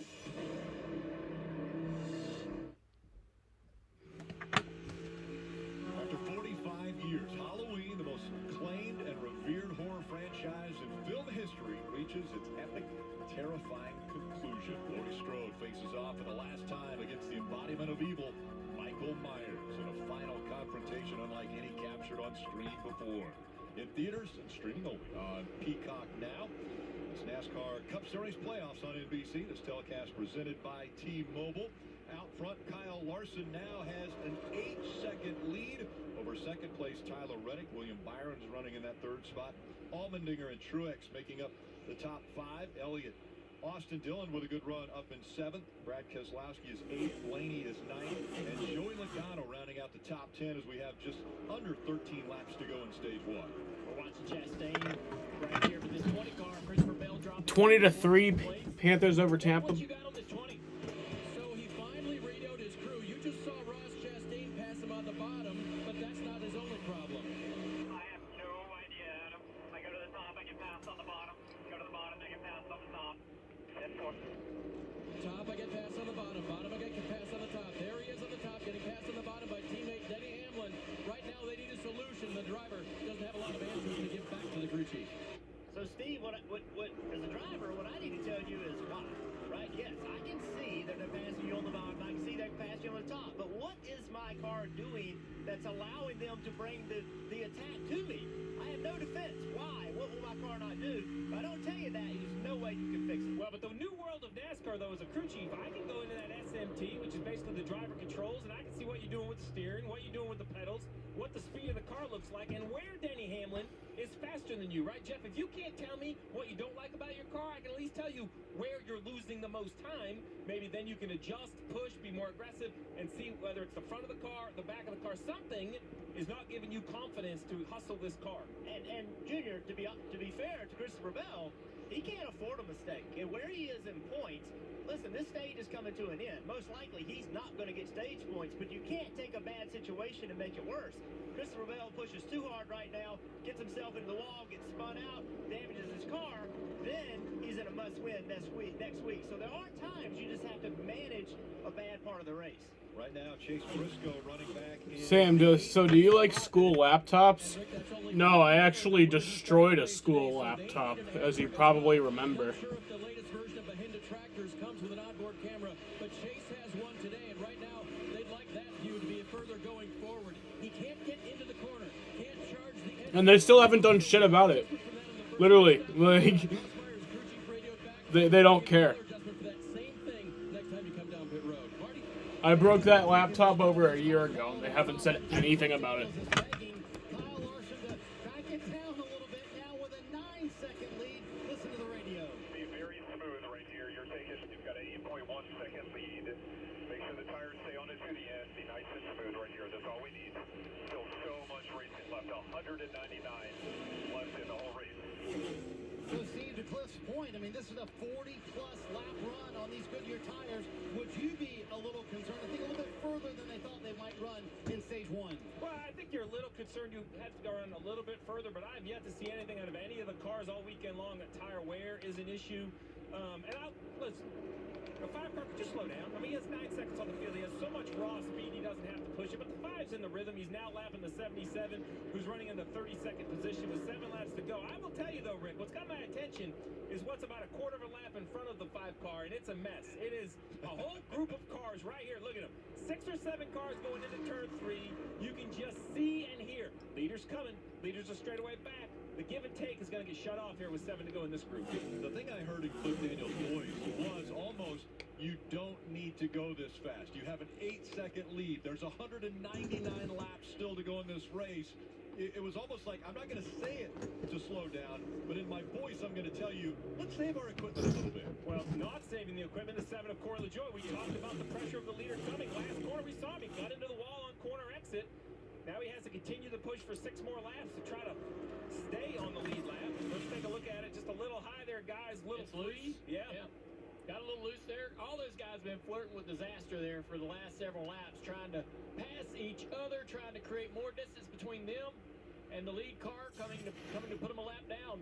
That incident, though, kind of separated that pack. Now they just need to make lap time. They need to quit worrying about racing each other and make lap time to try to stay on the lead lap. Good battle right here. Yeah, Byron has fought back now. He wants that second spot back because that's 9 points at the end of the stage if he can grab them. He needs those points as he's one of the playoff drivers fighting to get into the championship 4. He drives into turn 1 really deep, slides up the racetrack. Not technically a slide job. A little bit of crossover here coming from the 8 car.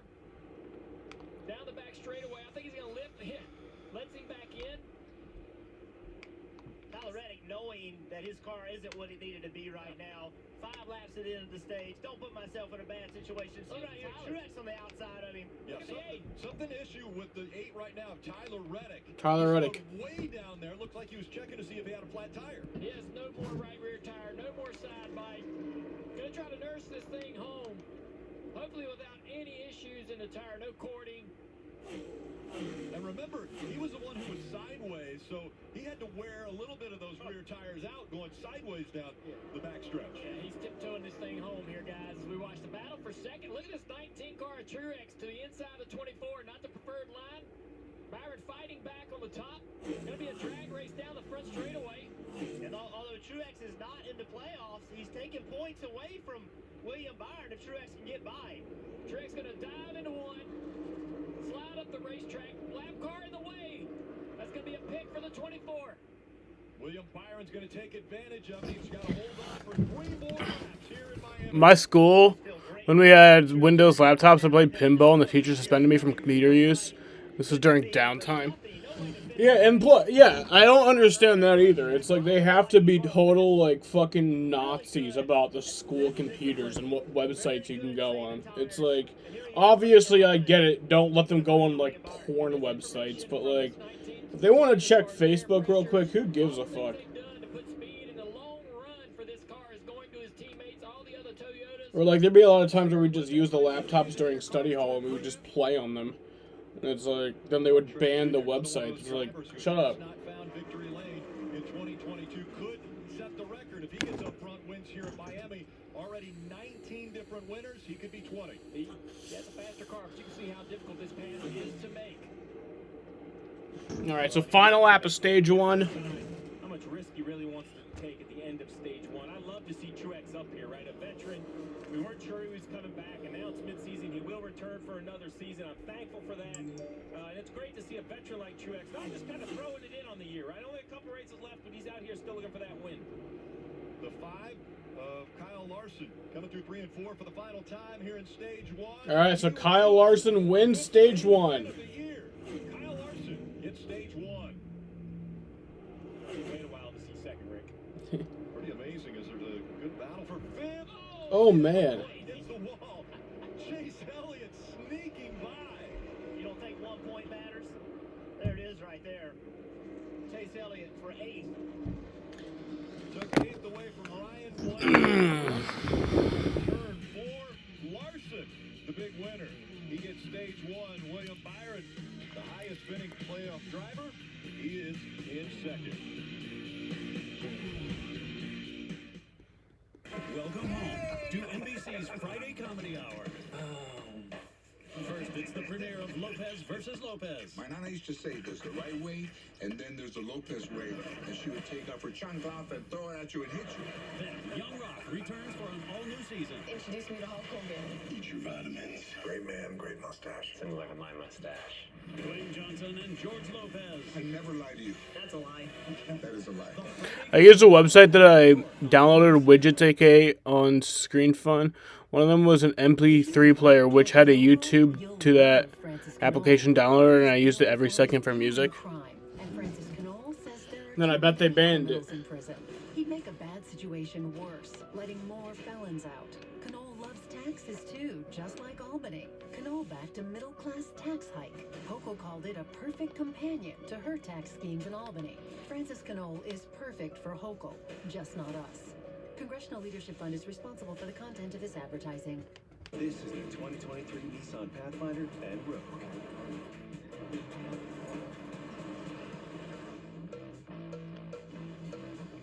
With a range of drive modes and intelligent off-road technology. All right, I'm going to the bathroom. In the least basic of places.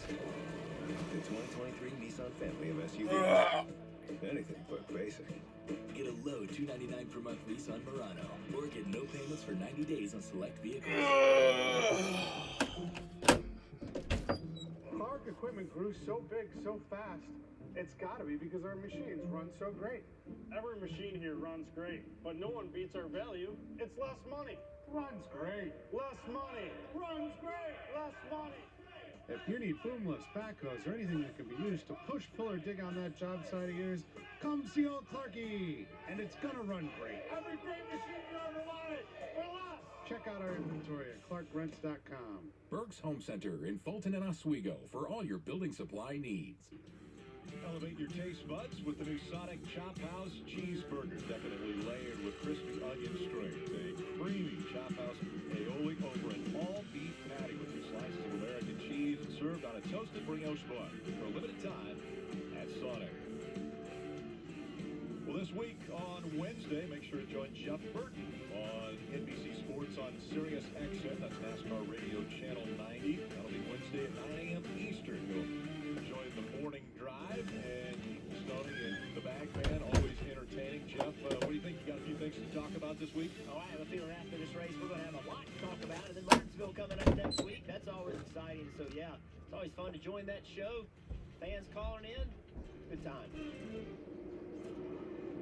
Stage 1 gets done, and only 4 playoff drivers, and Of the 4, Logano a part of that, but only 4 playoff drivers gaining points in stage 1 with Byron, Elliott, Blaney, and Logano. Of course, Logano locked into the championship 4 already with his win last week. Kim.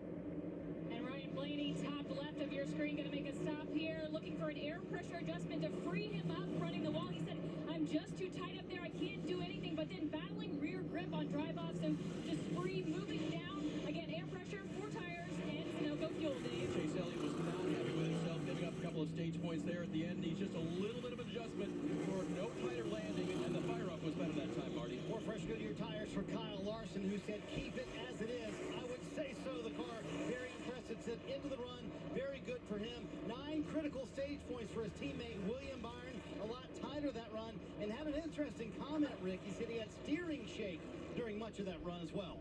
Rick, I get nervous pulling into a parking spot or driving down the interstate a few inches from the Jersey barrier. Look what these drivers do it here at Miami. Inches off the wall, north of 150 miles an hour with the precision of the surgeon.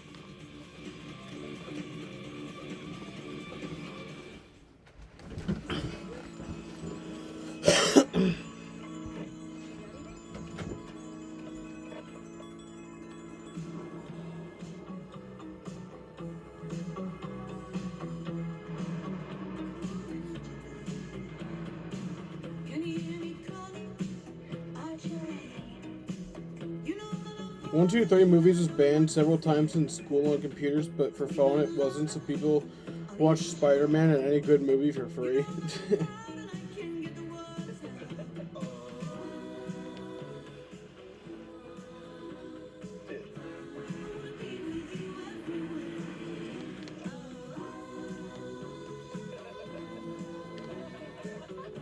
I'll be with you again. From Bolt to Blazer, Equinox to Silverado, Chevy EVs are for everyone, everywhere.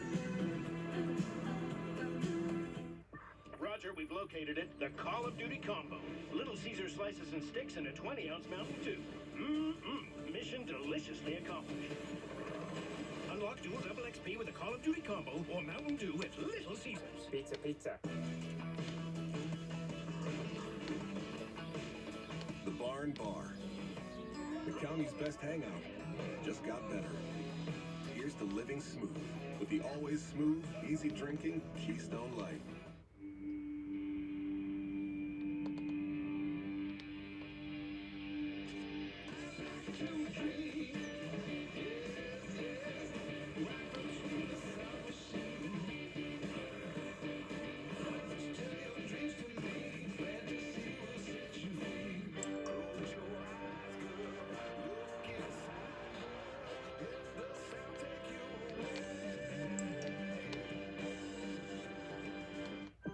Your name is Dr. Ben Song.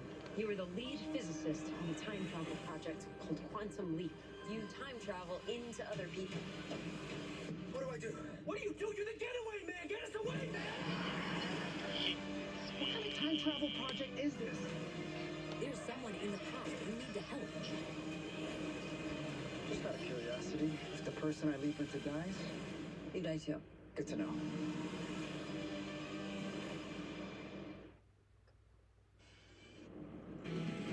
It's NASCAR Cup Series playoffs on NBC. This telecast presented by T-Mobile.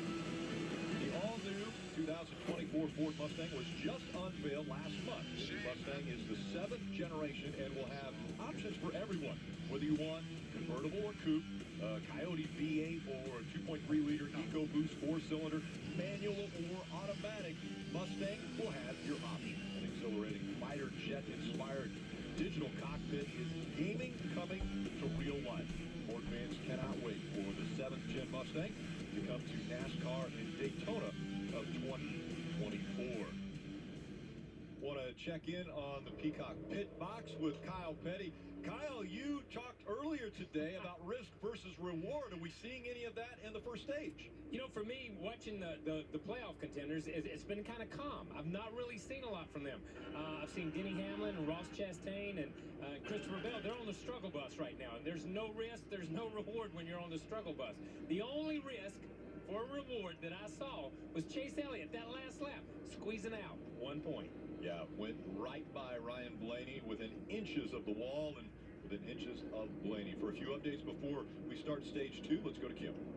Well, Rick Martin Truex Jr. is still looking for his first win on the 2022 season, and he has a great record here at Homestead Miami Speedway. He's finished top 3 in 4 of the last 5 races here, but this season only one top 5 at intermediate tracks. So I asked crew chief James Small what's been the problem. He said mistakes and bad luck have kept them from victory lane at miles and a half. He feels like they could have won the last 4, Dave.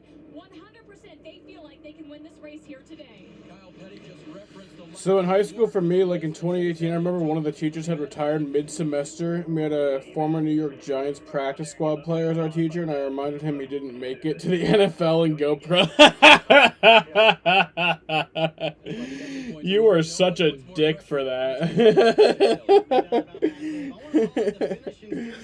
For Brad Keselowski, finished 7th in that stage, and then the pit crew did their job. They gave him 3 spots here. He'll start inside row number 2. I just talked to Matt McCall, crew chief, just a moment ago. He said, man, we have been so good at the mile and a half lately. It is nice to finally show it. Rick, Brad Keselowski trying to keep a streak of winning a race in the Cup Series for 11 straight years alive. He only has 3 races left to do it. Brad Keselowski, what a run and what a turnaround they have made at RFK Racing now, joining Roush Fenway Racing as an owner-driver now. Field, turn 4. That is a dick move. Stage 2 underway.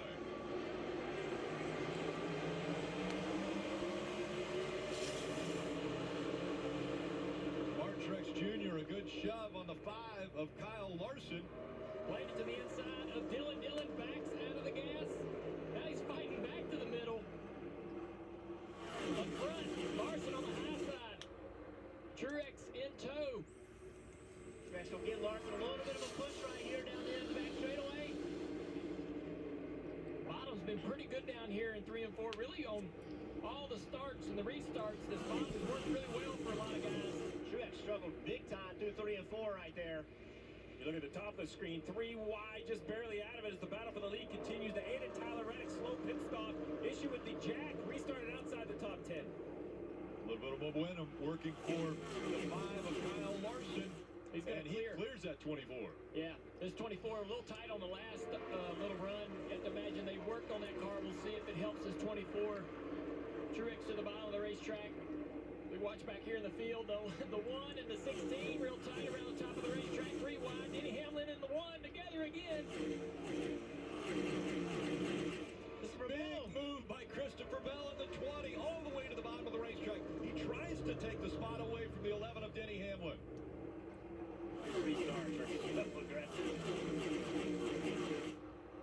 And now cars all over the track. A big wobble there for Austin Dillon in the 3. Yeah, the 22, I think Logano either helping him or giving a little shove there. Got him out of shape. Austin's done a great job thus far in this race, moving forward. He continues to try to do that. Ross Chastain with a little bit of a run now, looking to the inside of Allmendinger. Can he make this pass? These 2 guys, they race so similar, throwing blocks on each other. AJ trying not to give up that spot, but he does.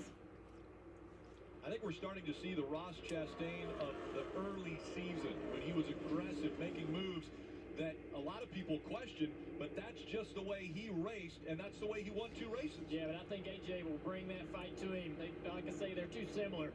Definitely going to butt heads on the racetrack next year when they compete against each other. AJ trying to fight back, take that spot back. AJ, you pass him, he's not like, okay, you know, maybe you're faster. Next corner, man, he goes right back to you. Kim, what you got on that 1 car? We talked to Ross Chastain during Countdown to Green and asked specifically this, the aggression level. We saw it the first half of the season. We haven't exactly seen it this half, and he said it's just him evolving as a driver, and he's become way more smart about when to make aggressive moves. He acknowledged the fact that maybe he was being too aggressive too frequently for inconspicuous points and spots, whereas now he knows when to make the right moves and the aggressive moves at the right time when it matters, and right now points matter as he hopes to make the championship 4. See at the bottom, the battle between Braintree, the 1 and the 16 up top. Blaney and the 9. Blaney's had great speed. We're looking for a finish out of the 12. Looking for that first win, and the 9 car was shockingly non-existent last week at Las Vegas. Qualified outside the top 20, ran outside the top 20. He really improved. Showed up here, had a great qualifying effort, and doing okay. Running in the 5th position, which is kind of what the 9 needs to do. No more, no less. He had such a great regular season. So it's kind of status quo for the 9, but it seems like every time I look out the window, guys, he's got a little bit on defense, not offense in these runs. The Penske cars seem to fire off really, really well. Joe Logano right there on the screen, 228 points earned in the playoffs, but his 12 cars move forward on restarts. And we see that out of Penske all the time. Short run speed, short run speed. How long can that car hang on, Dave? What you got on the 9?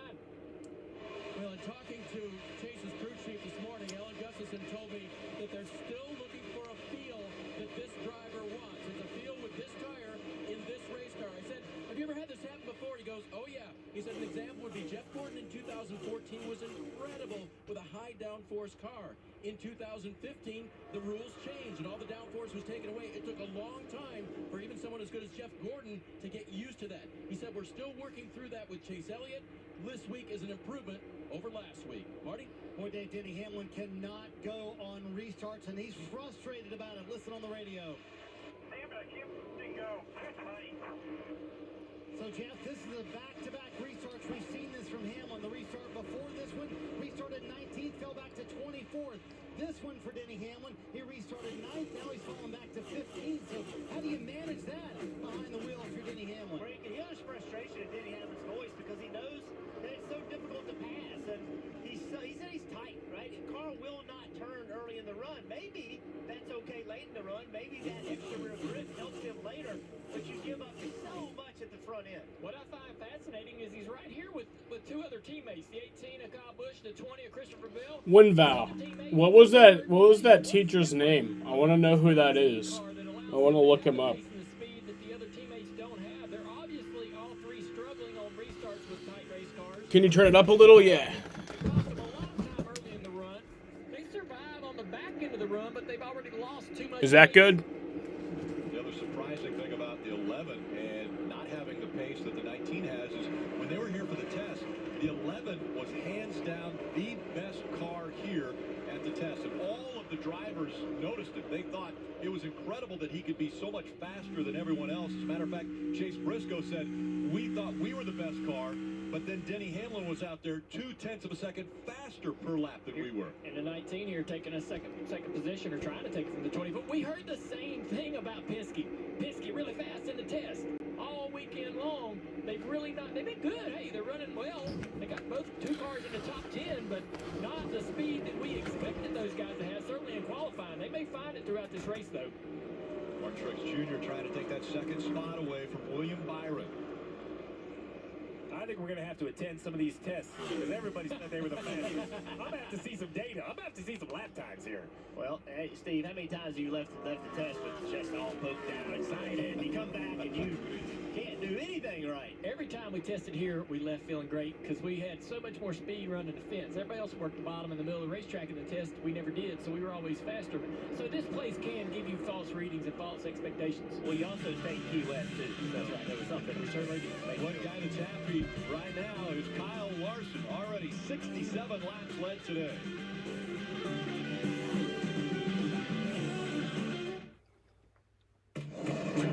Hey, neighbor, you switched to T-Mobile home internet yet? Trim your hedge. It's $50 a month with no price hikes. Bam! It runs on T-Mobile's wireless 5G network. So all you gotta do is plug in one cord. T-Mobile 5G home internet. Just $50 a month. No price hikes, no hidden fees. I did it. I switched to T-Mobile home internet, and I am loving it. Don't sneak up on me like that. Why didn't you tell me to switch earlier? If you have COPD, ask your doctor about Breasttree. Breasttree gives me better breathing and helps prevent flare-ups. Before Breasttree, I was stuck in the past. I still had bad days. Flare-ups, which kept me from doing what I love. My doctor said, for my COPD, it was time for Breasttree.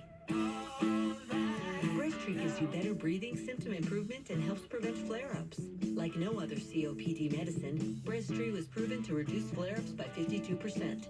Brez Tree won't replace a rescue inhaler for sudden breathing problems. It is not for asthma. Tell your doctor if you have a heart condition or high blood pressure before taking it. Don't take Brez Tree more than prescribed. Brez Tree may increase your risk of thrush, pneumonia, and osteoporosis. Call your doctor if worsened breathing, chest pain, mouth or tongue swelling, problems urinating, vision changes, or eye pain occur. Can't afford your medication? AstraZeneca may be able to help. If you have COPD, ask your doctor about Brez Tree. At SafeLight, we take care of vehicles with the latest technology. We can replace your windshield and recalibrate your safety system. And they recycled my old glass. Don't wait. Schedule today. SafeLight Repair, SafeLight Replace. With Sonic's 2 for $5 menu, you get 2 delicious things for only $5, which is helpful if you struggle with decision making. The Sonic 2 for $5 menu. Sonic. Do you feel it? It's been a long time. There's something in the air in Miami. Something exciting. And in Pittsburgh, a new era is just beginning. Unbelievable! That thing that you're feeling, that's electricity, pal. Steelers, Dolphins, Sunday night.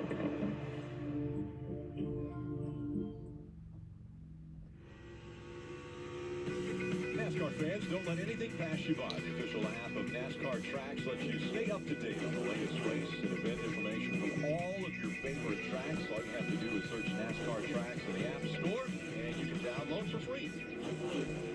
Right up against the wall here at Homestead Miami Speedway, it is once again Kyle Larson out front by a second and a half. Pretty wild ride for John Hunter Nemechek early in this race as we ride along on the Columbia PFG onboard, the helmet cam, and great sounds and sights from the shot. Thought he was going to try to drive into the corner to pass his teammate Ty Gibbs right there in that 23, the black car, the Monster Energy Toyota at the top of the racetrack. Remember, John Hunter Nemechek was running fourth. Yep. Spun this car, made contact, got back here in traffic, and he has never experienced this before. And we hear drivers talk about this car behind other cars is a very challenging car to drive, and this is the first time. And John Hunter Nemechek, he is mired back in 28, can't go anywhere. Ty Gibbs in front of him. Ty struggled in this car as well. Let's sit into the car shift.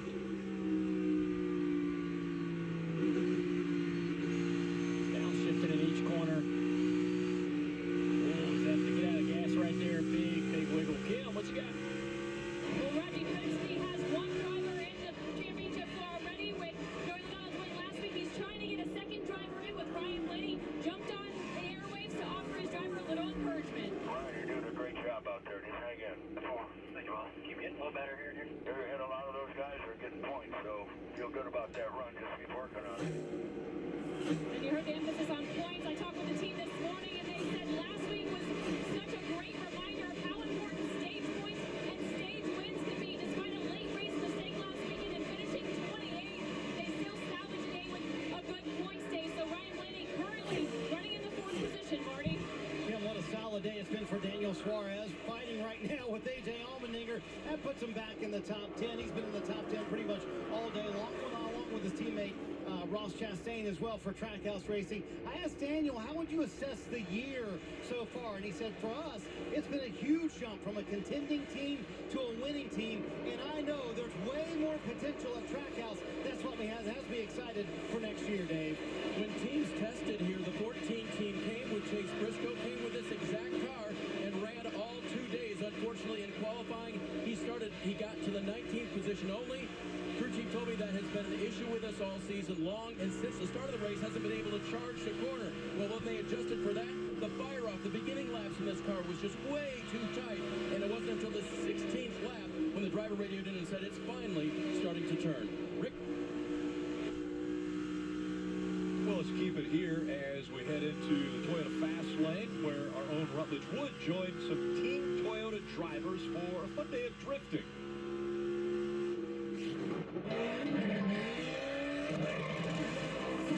We're here at Eagles Canyon Raceway. Raceway in Texas with some Toyota Racing Pro drifters, Ryan Turk and Jonathan Castro. We're going to try to get our bearings and then see which one of us is best in the GR86 street car. Let's go.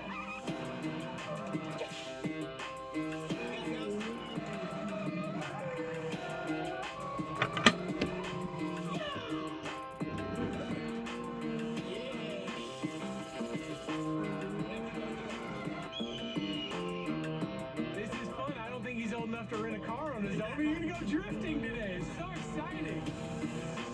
Good job, buddy. Good job.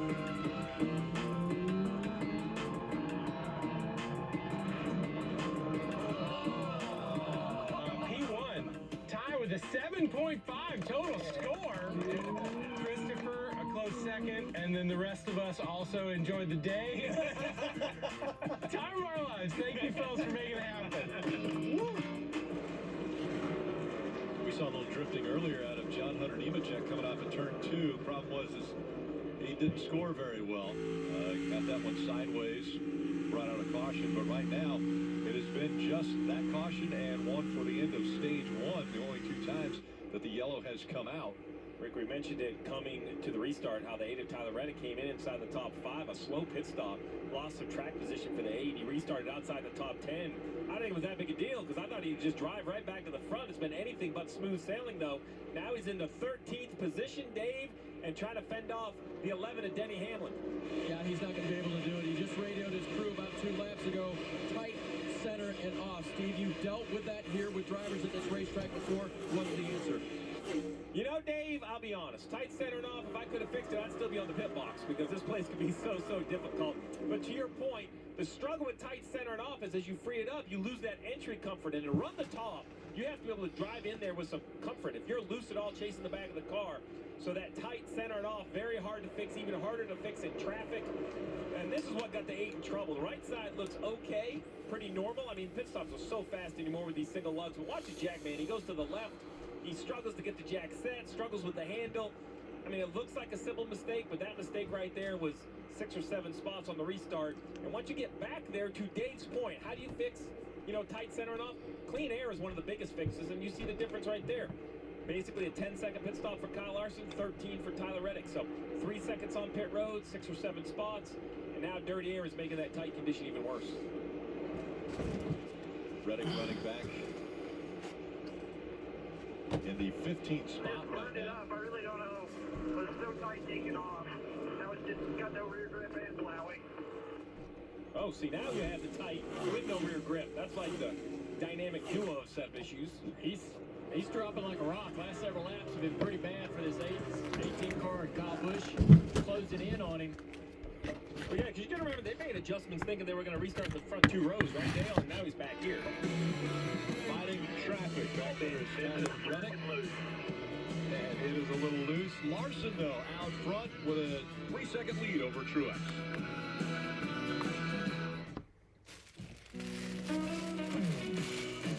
Entresto is the #1 heart failure brand prescribed by cardiologists. It was proven superior at helping people stay alive and out of the hospital. Don't take Entresto if pregnant. It can cause harm or death to an unborn baby. And don't take Entresto with an ACE inhibitor or aliskiren, or if you've had angioedema with an ACE or ARB. The most serious side effects are angioedema, low blood pressure, kidney problems, or high blood potassium. Ask your doctor about Entresto. Imagine having the elite performance of Goodyear now on your Skechers. Enhance your traction, durability, and stability with Skechers, featuring the top-tier performance of premium Goodyear rubber. Get all-season performance with Goodyear and Skechers. Reggie Bush had something important taken from him, so Wendy's is returning it. The pretzel pub! Let's go! We haven't told him it's back for a limited time. Choose wisely. Choose Wendy's pretzel puff cheeseburger. Die Hard. Good choice. Only one I trust.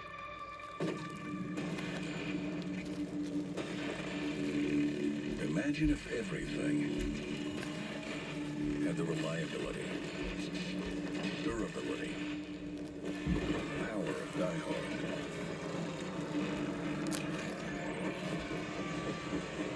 Die Hards choose Die Hard, and they get it. at Advance Auto Parts. This is NFL Plus, and this is for the Sunday shifters, the game time babysitters, and the poolside ballers. Live games, replays, films, and shows. This is NFL Plus. Your game on the go. Start your free trial today. Michael's back. And he's more dangerous. One Val. Let's go.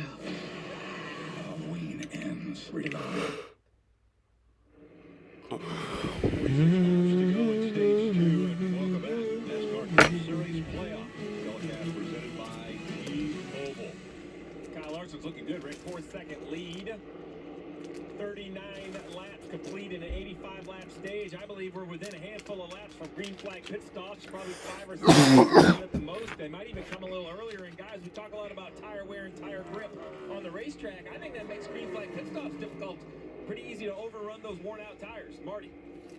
How about this run for Brad Keselowski? Gave up a few spots on the restart, but clawing his way back, trying to get Chase Elliott for 5th here. Best run for RFK that I can remember for the 6 team, at least, in a long while. Meanwhile, the 11 car for Denny Hamlin still trying to claw his way back. The window, though, is open for pit stops. Coming down pit road right now, Joey Logano, Kim. And Joey Logano can do a little bit different than what the field does. He already has a win last weekend, locking himself to the championship floor. He said he just needs the back end to hang on a little bit more. 4-tire Sunoco fuel for Joey Logano. There's a 14 car of Chase Briscoe. He comes to pit road now. The car's better as soon as he got halfway through the run. It really wasn't turning at all. Finally, 16 laps in, it started turning. You see the wrench going in the window there. They made a couple of chassis adjustments today to try to help Chase Briscoe.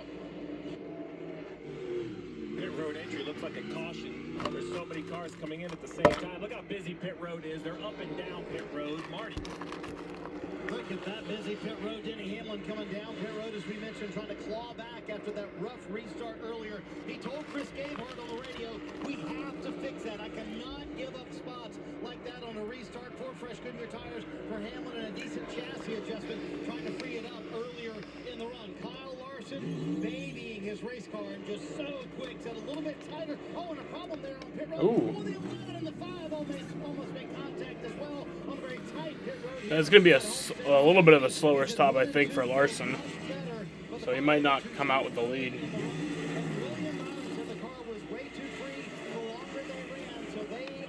Going to make an adjustment here, trying to tighten up at the end of the run. It's funny, it's like the opposite way it used to be, Dave, when the cars would start losing their time. Lap 119, Austin Centric pits from 19th, first to pit from lead lap. Cole Custer also pits. The driver of the 9, he needs the back to lie down a little bit more. Air pressure adjustment for that, and a chassis adjustment. Wrench going in the window of the 9.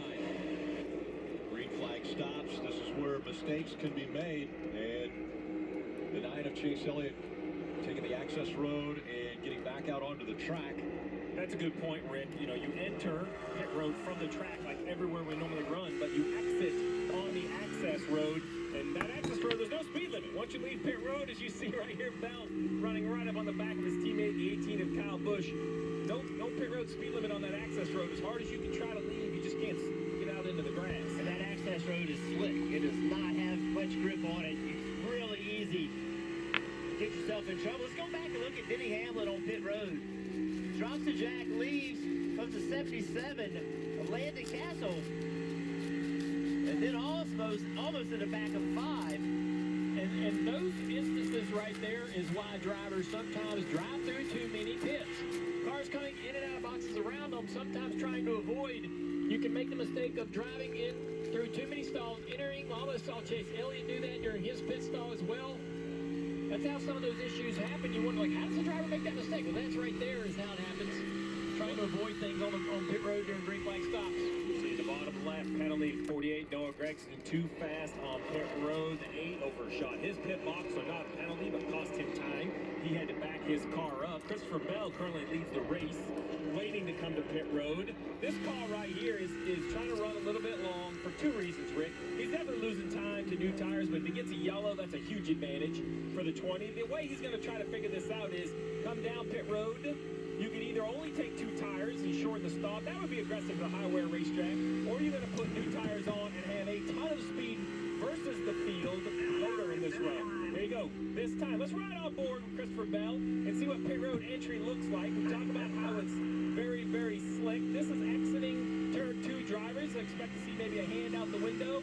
And just watch how busy a driver how a driver is coming to pit road. He's got a car to his inside. He's going to let go. A couple cars here. Look at him getting loose, almost spinning out as he tries to slow the car down. Now he's looking at his dash, trying to get the RPMs right. That's how you have pit road speed. It's all RPMs. Now it's about maintaining that. You want to be right against the limit. Don't drive through too many boxes. Put it in neutral, put on the brakes. Steel wheel straight.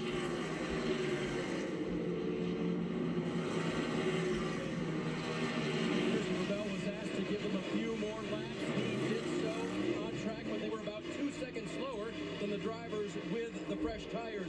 The report from the driver, tight in, snappy loose off. That's what they went to work on. That's what F. Stevens had to prove, try to repair for Christopher. All right, so what is that 2 seconds slower going to cost Christopher Bell? We mentioned the access road. Here's a great look at it. As fast as you can go. This is a great view right here at the right rear spoiler. He was running 17th before the pit stop, and now he's going to come off from turn 2. You see on the upper right, the graphic, the 5 of Kyle Larson is going to be almost right on his right rear bumper. Now, luckily for the 20, a couple lap fresher tires, he should be able to scoot away from Kyle Larson, but he almost goes a lap down running long on those tires. And there's the 5 right there coming into view. The race leader now, Kyle Larson, is 4.4 seconds in front of Mark Trix Jr. I would feel confident in what you're telling me, Steve, but this Larson, he's been half a second faster in the field, so that's why I said should, because I wasn't real sure. Maybe Larson actually runs him down even with those new tires. I'd be a little concerned. I'm watching if I'm the crew chief, like the lap times, and I'm telling him, man, you got to go. No time to waste. Yeah, he should drive away. Bell came out and is coming off of pit road lap. Has him running about 33.6 seconds. And so a good lap there. He was the fastest car on the racetrack. But as you guys mentioned, Kyle Larson, he was the fourth fastest car on the track at a 33.9. So Larson flying around Miami.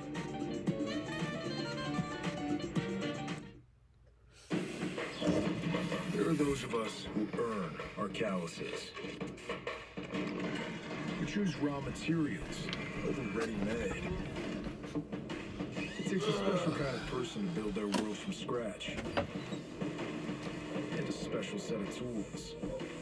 Northern Tool's a problem solver's paradise. There's nothing we can't find, fix, or figure out together. We're made for this. Start solving your projects today at northerntool.com. Roger, we've located it. The Call of Duty combo. Little Caesar slices and sticks and a 20-ounce Mountain Dew. Mission deliciously accomplished. Unlock dual double XP with a Call of Duty combo or Mountain Dew with Little Caesars. Pizza, pizza. The Barn Bar. The county's best hangout. Just got better.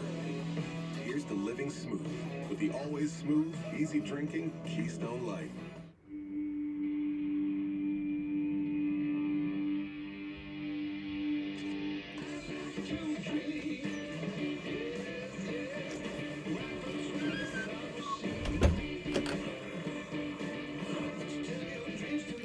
Fantasy will set you free.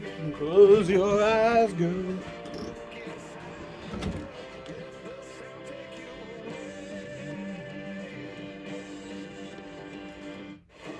Bianca Belair has the championship.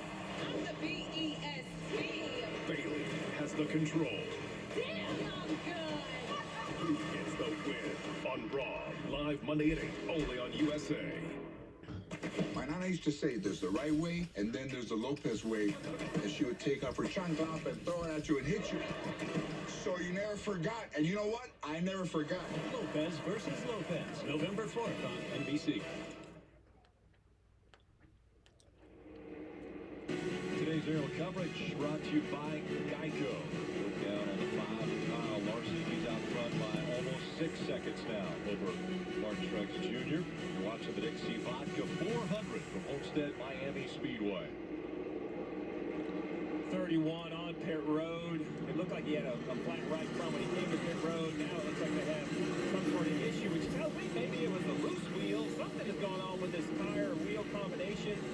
There's a great picture of the lug nut. I mean, the right front, it's definitely flat, so I'm not sure if there was extra damage from wall contact or what exactly caused this issue, but what a great year for Justin Haley. You hate to see this on a great day at 31. Qualified near the front, showing a lot of speed on the 31. You hate to have it end up losing laps with a mechanical issue. Currently 2 down, will probably be 3 down when he comes to pit road, but it was anything smooth for green flag pit stops for a bunch of cars. We see this battle between the 9 to Chase Elliott and the 1 to Ross Chastain. The 8 to Reddick, we mentioned they had to back up into his pit stall. He actually lost a lap. So Tyler Reddick, one of the favorites heading into the race, a lap down, and an issue also for the 3. So RCR in general, look at this right here. I'm going to give you a little, I'm going to circle it. A good pit stop is 10 seconds. You know, maybe 11, 12, 13, a little problem. When you give up 13 seconds on your pit stop, that will ruin a good day. It has killed the 8's day, and the 3 is barely hanging on to the lead lap in the 21st position. Yeah, we're talking about speed on the racetrack, drivers being able to get up against the wall, but everything has to work right. Green flag pit stops have already taken place. 28 laps still to go in stage 2. Make sure to check your fantasy lineup. What should I do, Rich? You got to make those changes before the end of stage 2. Want to get a few updates. The guys that are below the cut line. And we'll start with Kim. Ryan Blaney making the most of his day despite the team not having the car that they really wanted. I talked to crew chief Kyle Stanley this morning, and he said they did not feel like they were great in practice and they did not have the pace they wanted. He also noted it was going to be hard to pass. So there were 2 things that they were focusing on coming into this race. Very clean, quick pit stops, and really good restarts. We've seen both of those things from the team today. Great stops on the team's part and great restarts on Ryan's part, gaining positions. He currently is posted in the 4th position, hoping to hold on, Marty, to get some of those valuable stage points. Tim, what a surprise. Denny Hamlin minus 21 below the cut line right now. We've talked about the restart issues. Here's what Hamlin said to Chris Gable a little while ago about that. I can slam a lot better on the exit now. Just slam on restart. Fly you go. You got to be able to hold my position. Denny Hamlin knows those restarts have to get a lot better in stage 3, Rick. Dave, they're not out of it yet, but they certainly have a long way to go. RDC Chase Briscoe is in the red as well. Started the day in 19th position. Currently runs in 19th position. They've been able to go nowhere so far, undoing adjustments that they made previously to try to help Chase to the end. Meanwhile, the 20 of Christopher Bell, we saw him run long on that green flag sequence. Great Toyota onboard right here from the right rear of the race car. He has gotten back all of the positions that he, in theory, gave up. Back to 17th position now, but no further. They still have to find a little bit more for Christopher Bell to ultimately go forward. What a shot.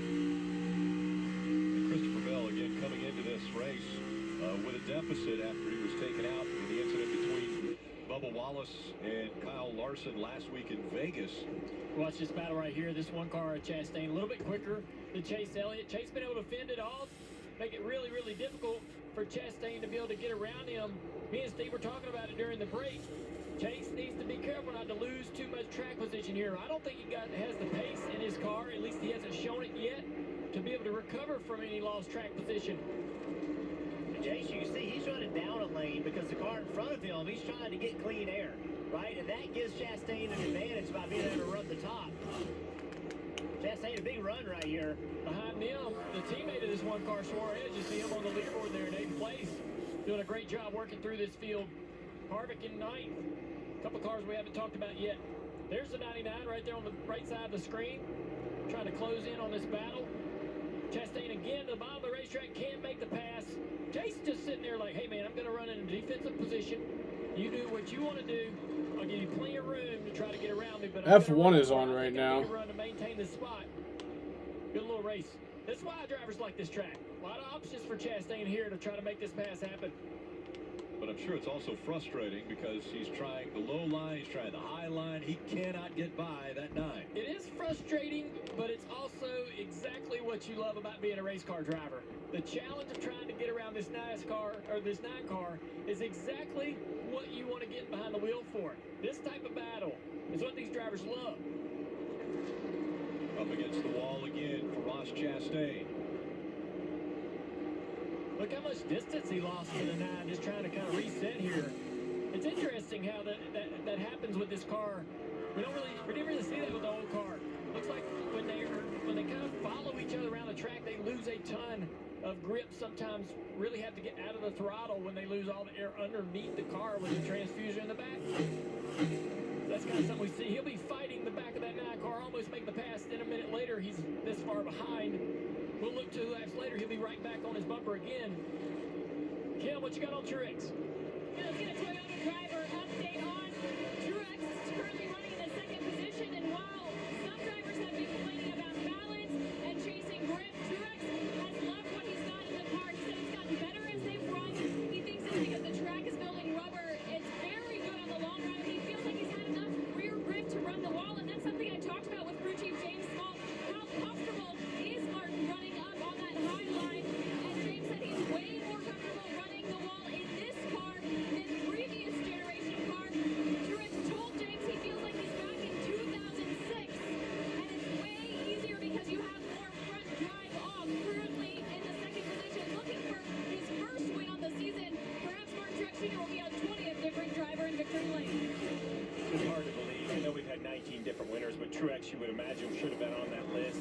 Brad Keselowski as well. I mean, these guys right here, no wins this year, and they have a winning streak they're trying to keep alive. Blaney, Truex, and Keselowski. I'll give you one more. Those 3 drivers right there have 73 combined career wins. That's like 2 straight seasons worth of winning plus a little. So, I mean, their numbers are impressive. It's quite shocking. It's quite shocking we have 19 winners. Double down the fact that those 3 aren't one of the 19. Yeah, 2 of those being former champions of the sport and still have not found victory lane. See right here, Chase Briscoe trying to make something happen, running back in 20th place. Right against all, got loose, saw him wiggle a little bit, chasing up the racetrack. Eric Jones underneath, was right along. No big damage. That happens all the time around this racetrack. The 5 car right around the bottom of the racetrack. Looked like he might be coming to pit road there for a minute, but really making some good time down there when he needs to use the bottom. Briscoe's running 20th with decent lap time with most drivers. The problem is Larson, Truex, Byron, they're so fast, but the guys behind them are all running very similar pace. Dave, what do you have on Briscoe? Well, Jeff, right after that green flag pit sequence, where Chase was running was a danger zone for getting laps, so he was told you're going to have to push it to stay on the lead lap, and that is what he's been doing. Right before that little wall contact, he said, going looser. You nailed it, Burton. Loose race car. So Larson trying to put Briscoe a lap down here at Miami. Here's the thing about wrong turns. What the heck was that? They invite serendipity. Whoa! The unimaginable. The unexpected. The unforgettable. Hang on. So embrace wrong turns. Because you never know Hey, where your next wrong turn will take you. look at this. Wow. Toyota, let's go places. We get out. Fired up. Hook big ones. We get out and rip it. And we track them down. So crack a Mountain Dew and get out and do. Verizon Frontline is built for those we all rely on. Built to prioritize first responders. Built for extreme conditions. Built for America's most reliable 5G network. Because when seconds count and lives are on the line, the people we rely on need technology they can rely on. Verizon is the #1 network choice in public safety. Verizon Frontline, the advanced network and technology for first responders.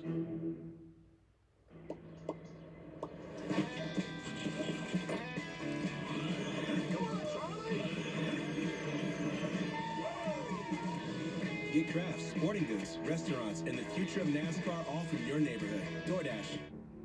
The NASCAR season will come to an end in Phoenix, but but the championship weekend will last forever. The greatest are the ones that seize the moment. 4 championship races in 3 days, all set against the stunning backdrop of the desert mountains. Night racing, a doubleheader, and a Cup Series champion crowned on Sunday. It's a weekend you'll wish would never end. Get your tickets now at PhoenixRaceway.com. The second round is the oh crap round. Go inside their fight for the playoffs. There's a big crash. Fire on our right side here. How do we get to the end of this race? USA's Race for the Championship. Don't miss a new episode Thursday at 10 on USA and stream all the action of the season on Peacock. No pressure, but it all comes down to this. This one is for all the marbles. The whole enchilada. The kit and the caboodle. I knew that was coming. I knew that was coming. Capital One College Bowl, Friday on NBC.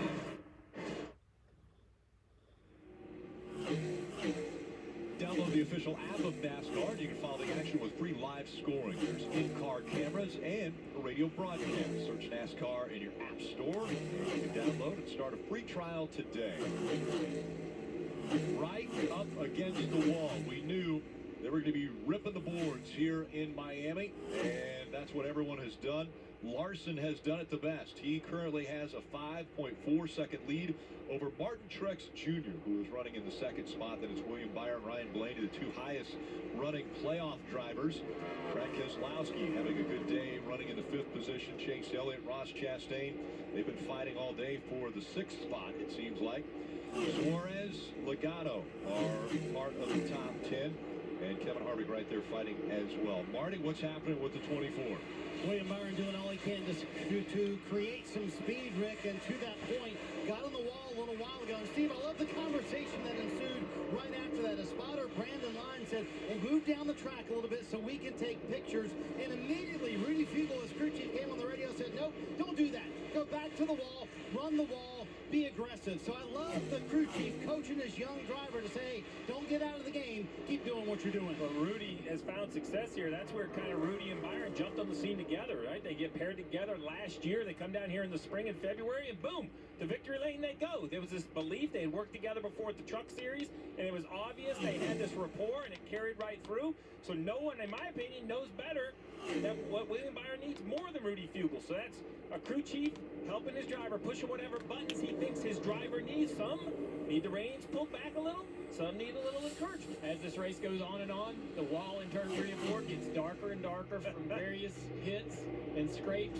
The tires seem to be rather durable today as compared to the Xfinity Series yesterday. When a driver hit the wall in the Xfinity car, we had a flat tire almost immediately. These tires seem to be able to handle it a little bit better. Also, I think that the body on the quarter panel kind of covers the top edge of the tire, so only the bottom of the tire with the cambered rear end suspension allows that to hit the wall, and seems to be a little more durable today. As we take a look at a replay here. I dare you to break up with a girl.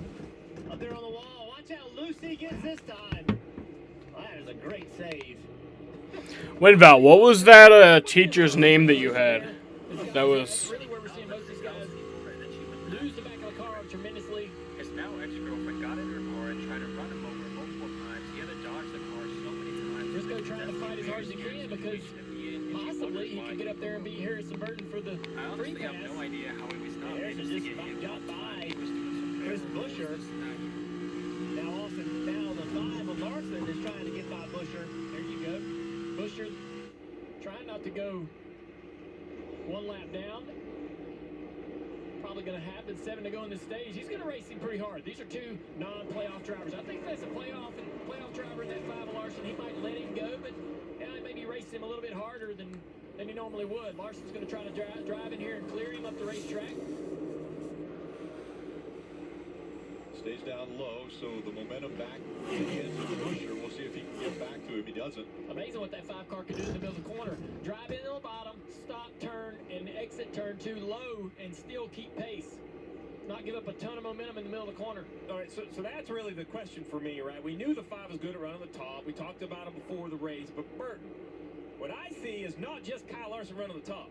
I see Kyle Larson driving a 5 car that can work middle, bottom, and top of this racetrack. That has to be disheartening to all of the competitors. Well, you're going to have to, because nobody's going to give him the top. I mean, as good as he is, they're going to make him go somewhere else. Even as he's lapped these cars, you see he's behind Harrison. Harrison's not going to let him go around the outside of him. He's going to make him pass him on the bottom. And, uh-oh, Bush right here. Uh-oh, problem. Chase Briscoe, caution's out. Caution out. That car looks like the profile's pretty bad. How many laps to go in the stage? That might end the 5 to go in the stage. We might get like a 1-lap shootout, but honestly, now 4 to go. I kind of doubt it. But it's definitely tipped up. The whole nose is up in the air. Yeah. See, there's no letters on the left rear. Must have spun the car around or something. Something broke, he said. I don't know. Well, he's talking about the steering right there, There's guys. contact on the right front. He's got some right foot damage. I think he's actually spun this car out somewhere. He's been fighting an exceptionally loose race car. Every time we show him, he's had his hands full. Yeah, might have got loose, hit with the right rear, right front. Let's take a look. So there he is, back here around the start of the corner. Sideways, right there. Pow! Oh, in the wall. Into the wall, that'll do it. Yeah, that's why the steering's no good anymore. Yeah, we talked about approved. Mrs. Jameson. This is going to be big damage. Let's watch. I saw the link. Mrs. Jameson, a girl, was on the practice squad. I mean, I respect it, but I just never knew that was a thing. Not really running that great during races, but finding a way to finish races well.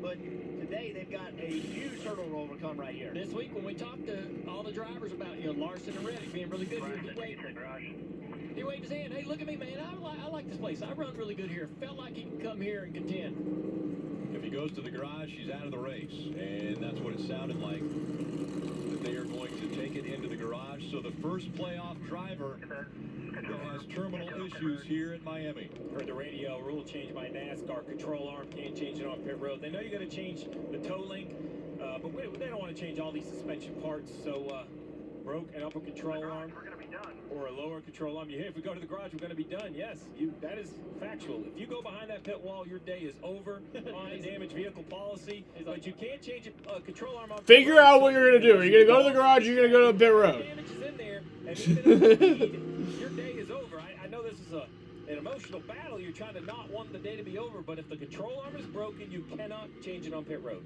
And we saw some crew members running to the garage. They're going to have to run back over here to find out what is wrong and what they can fix on the 14.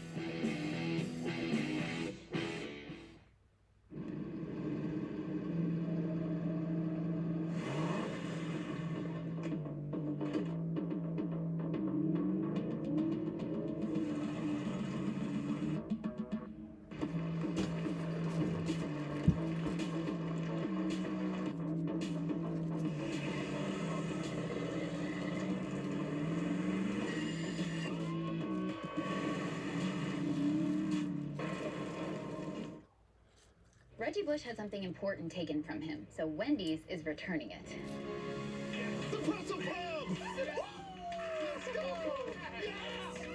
We haven't told him it's back for a limited time. Choose Wendy's pretzel pub. Flo, you're here. That video is wild. Yeah, it is. Bitch tried to. Home and auto with Progressive, so you have round-the-clock protection on all your stuff, like that cardboard TV. I told props. You said that there was a teacher on the practice, that you had a teacher who was on a New York Giants practice squad. What was the dude's name? Oh, I'm sorry, John, but I'm already in love with insurance. You know that's weird, right? Well, any weirder than faking a burst pipe?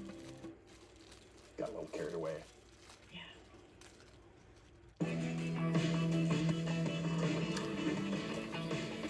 The Barn Bar. The county's best hangout. Just got better. Here's the Living Smooth with the always smooth, easy drinking Keystone Light. Die Hard. Good choice. Only one I trust.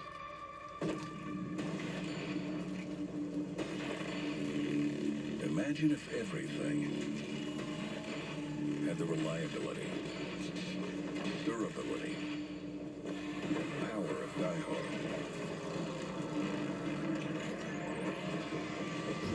Explain? What do you mean, you explain? You said earlier that you had a teacher who was on the practice squad for the New York Giants, but he never actually made it to the NFL. What was that teacher's name? I want to look him up. I want to see his stats. I want to see... I want to know if he has a Wikipedia page. Yeah, hopefully they're going to talk some highlights, which I have not seen yet. I can't wait to watch some winning highlights by the Washington Commanders. Hey, Marty, I got an update for you, buddy. Carolina, 21. I don't know if I want it, Steve. I'm in the tanking mode right now. Tank for the #1 pick. Well, you didn't do a very good job at tanking. 21-3. All right, so this is the final lap of the stage, so it will end under caution. It's just disheartening for Chase Briscoe. So basically, just review it. Accident, hits the wall, comes down. He's on the damaged vehicle policy, comes to pit road. So I believe Chase Briscoe will be pretty much in a must-win situation. NASCAR changed the rule to be safer for the crew members because it was starting to get carried away. His name is Mike Jones. Tolling is still acceptable. They have more damage than that. There's no option. You've wrecked. What needs to be repaired to make minimum speed cannot be repaired. So therefore, while you want to work on it, it doesn't matter. You are out of the race. So Chase Briscoe, high hopes heading into the day, and he's going to leave in a must-win situation, I would imagine, heading to Martinsville. Yeah, so unfortunate for Chase Briscoe. Getting all the way now to the round of 8. That's the furthest he's ever been. Ross Chastain, William Byron, Chase Briscoe, and Christopher Bell all in the round of 8. All right, so Kyle Larson wins stage 2. You see the green and white checkered flag coming out. That means that Kyle Larson will sweep stage 1 and stage 2. It's the 8th time that he has swept the first 2 stages of a race. And he's only gone on to win twice in that scenario. Swept Miami stages back in 2017, but finished 3rd to Mark Truex. Yep, I found his Wikipedia page. Is this him? It says Temple, so is that him? Reward, we talked about it after stage 1. How about now? It seems like the intensity's picking up again. Yeah, the intensity's picking up, and we saw it there with Chase Briscoe.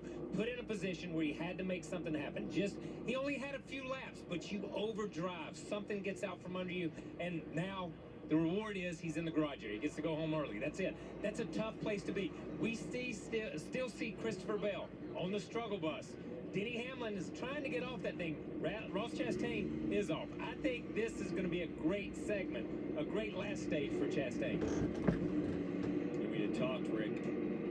Chase Elliott in the 6th position is doing a really nice job maintaining that track position, but I think all of us up here agree we haven't seen anything special enough out of that 9 car that if he did have an issue on pit road, I'm not sure he could recover. So execution for Chase Elliott going to be key. See Chase Briscoe going to take the mandatory ride to the infield care center. Anytime you get out of the car, you have to do that. And now, cars making their way onto pit road, Kim. And a 4th place finish in that stage for Ryan Blaney. Top left, he said he was better this run, just a little free in 3 and 4. So they're going to give him a little more rear security as well as a little more turn with an air pressure adjustment on those 4 fresh Goodyears and Sunoco fuel. As Chase Elliott in front of you, Dave. He gives up 6th position, Kim. He just needs it to work better on the wall in turns 1 and 2. 4 in fuel for him, Marty. Kyle Larson in his pit stall early because he has a huge lead on pit road. Easily he'll win the race off of pit road. He said he made wall contact, quote, decently twice. His teammate William Byron, 17 critical stage points in the bank already. Said he needs more rear grip late in the run. So many positive vibes have come from Miami, drivers winning championships, but there's also the negative, and that's what Chase Briscoe has suffered here at Miami, as he's now out of this race and will have to fight to get to the championship 4 next week. Look how pretty you are. That's a steal! I wanted you bad. So when you came in, I was like, oh, outfit. You're right. No, I'm saying. It's going down. We're gonna get our kids back. This goes so much deeper than you know.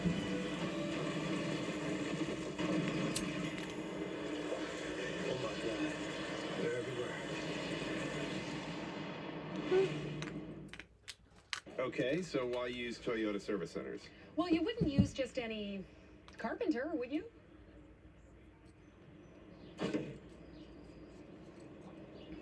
This thing working?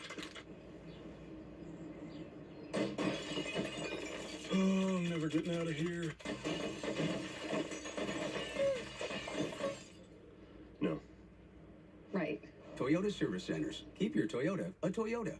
Toyota. Let's go places. The future of connectivity is here, where mobile and internet work hand in hand to create one seamless network that works to automatically block threats. Powerful enough to run smart cities, yet made for you. This is Spectrum One. Internet, advanced Wi-Fi, and mobile working together as one. That's seamless connectivity. That's Spectrum One. Burdick Dodge Chrysler Jeep Ram is #1 for sales and selection. Here's one reason we're best in the area. Lease the new 22 Compass Latitude 4x4, now just $339 a month during Jeep Adventure Days. Or buy with 2.9% Is he good? months financing. Leaves are coming down, but deals are heating up. That's why you should Yeah, he's shop pretty Burdick good. Dodge He looks Chrysler pretty Jeep good. Ram at Drivers Village. See why at BurdickDodgeChryslerJeep.com. Overworked or underpaid tonight after football. NASCAR on NBC is brought to you by Progressive. Revving up the savings on home and auto insurance. Visit Progressive.com. And by T-Mobile. 4 5G bars in more places. Today's race recap is built by Northern Tool and Equipment. William Byron, after winning the pole, crossed into the green flag with Christopher Bell right there next to him. Yeah, exciting year for the 1 and the 11. The excitement continues here in Miami. Beating and banging, a little pushing and shoving down the straightaway. It was Kyle Larson early on who was able to steal the lead away from the 24 of William Byron. Yeah, it was clean and green until the 45 of John Hunter Nemechek, who was filling in for the suspended Bubba Wallace. Loose off turn 2, spins around. Light contact. The car was able to continue. On pit road, it was a close call for Denny Hamlin coming off. The 77 slides right there and then almost into the back of the 5. So Denny Hamlin, tough getting off the pit road. And then most recently, our first playoff driver out of the race, Chase Briscoe, loose in the middle of 1 and 2. Big correction, heavy wall contact, some too much damage to the suspension. Repairs can't be made yet. Takes his car to the garage. First playoff driver out of this race as we take a look at the playoff standings brought to you by Xfinity. Again, Joey Logano comfortable because of the win a week ago. No one else comfortable, although William Byron has gained the most points of the playoff drivers in the first 2 stages. Yeah, that accident's going to put Chase Briscoe in a must-win, and Christopher Bell in 7th. Him and Chase Briscoe, the only 2 playoff drivers without stage points today, and you can see it right here, both 40 and 49 behind. A few updates before the green flag comes back out on the final stage. We'll start with Kim. And as you saw there on that playoff leaderboard, Ryan Blaney below the elimination line. And when I talked with the team this morning, they said they would not feel safe headed into Martinsville with anything but a win. But to get that win, they're going to be chasing Larson like everyone else. Here's what the team told Blaney in relation to what they saw the 5 doing. It makes you feel any better. The 5 car, who's got really good speed, is really struggling lap traffic. He can't run the bottom to pass anybody, so he's kind of well into the ball as well. Your teacher is so cool, right? And then Yes. Blaney added to the team, the weak point he feels like is his entry into turn 1. He can't roll with speed into it, so that's what he's going to work on this final stage, Dave. Did Chase Elliott's team adjust his race car to be a winning race car? That remains to be seen. One thing that did happen, the pit crew did its job. They picked him up 1 spot, Marty. How about Denny Hamlin's pit crew? Rough first stop of the day. They gained him 3 on this last stop of the day, though. And Chris Gabehart had a conversation with Hamlin about which lane to choose on the restart. Listen. It feels like we're getting bottled up on the bottom there, or not having enough momentum to finish and get formed on the top. I don't know if you're feeling the same way. It's situational, but that's what we see up here. So just keep that in mind on this next one. Restarts have been a topic for Hamlin all day long. Can he get a good one here at a critical time? We'll find out, Rick. About to find out as we will have 97 laps remaining in this race. And one of the questions will be how many stops will you make in the final stage? All right. 1 or 2, that is the option. Going back green. Larson and now Truex Jr. making up row 1. Green flag is in the air. Underway.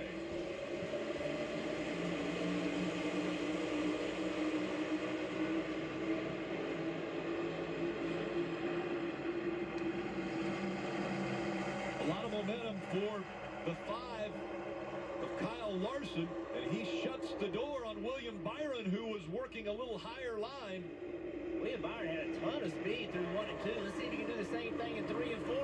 In the gas, trying to get on the outside of Larson. Yeah. Larson, too much speed on the bottom. Almost 4 wide for third back there. Ryan Blaney was on the inside, and just behind him, the 11 of Denny Hamlin on the move up to fourth. We got a Denny Hamlin sighting in the top 5 and a little front run speed here, early run speed in this 11 car. They've struggled on fire off. He's asking for them to help his race car. Looks like they're making it work. The 9 and the 19 almost contact and in the fence off of 2. Real hard racing there. 19 using that momentum. Right in the middle of the racetrack, trying to pull in front of the 9 of Chase Elliott. What about, did you know that Carl Edwards, before he was a race car driver, he was a substitute teacher? Blaney right there in the yellow car. Yeah. Inside. Gotta take advantage of that while you have pace in the car on the first few laps of the run. Byron all the way up to the fence, going through 1 and 2 that last time through. And we'll see if it works out for him. Now to the bottom of the racetrack. Right behind him will be Blaney. Look at that the 12 car. Roll around the bottom. 24 slides up the racetrack side by side. Off the turn 4 down the front straightaway. Staying away from each other so there's no side draft. Blaney able to make the bottom of the racetrack work. We'll see if he can complete the pass through 1 and 2. As we get further and further into this race, guys, I think this 12 fires off better and better and better. We get a short run late in this race. He's got the track position. That could be a way for him to get to victory lane. The 11 of Denny now trying to fend off the 19, his teammate. The 2 Joe Gibbs Racing drivers fighting for the same spot. Denny Hamlin in the playoffs. Martin Truex Jr. is not. Marty. Well, think about the turn of events for Denny Hamlin over the last 15 minutes or so, Rick. A terrific pit stop by the pit crew. And here's Hamlin going for third as well. We talked about how critical this restart would be. And keep this in mind, Rick, as he gets that position, maybe from William Byron. Denny Hamlin has been the best car by far on long runs, maybe even better than Kyle Larson. So these early spots could be critical. This 24 had some issues being too tight. As this race goes on, the track's going to get tighter. They are not staying ahead of this racetrack. He's losing positions right here in front of us. Fighting this car on the early run is William Byron. And the most recent incident coming out was Chase Briscoe into the wall and out of the car. He's now standing by with Dave. Just stepped out of the medical center. Chase, were you chasing the same thing all day long, or what was that happening there at the end?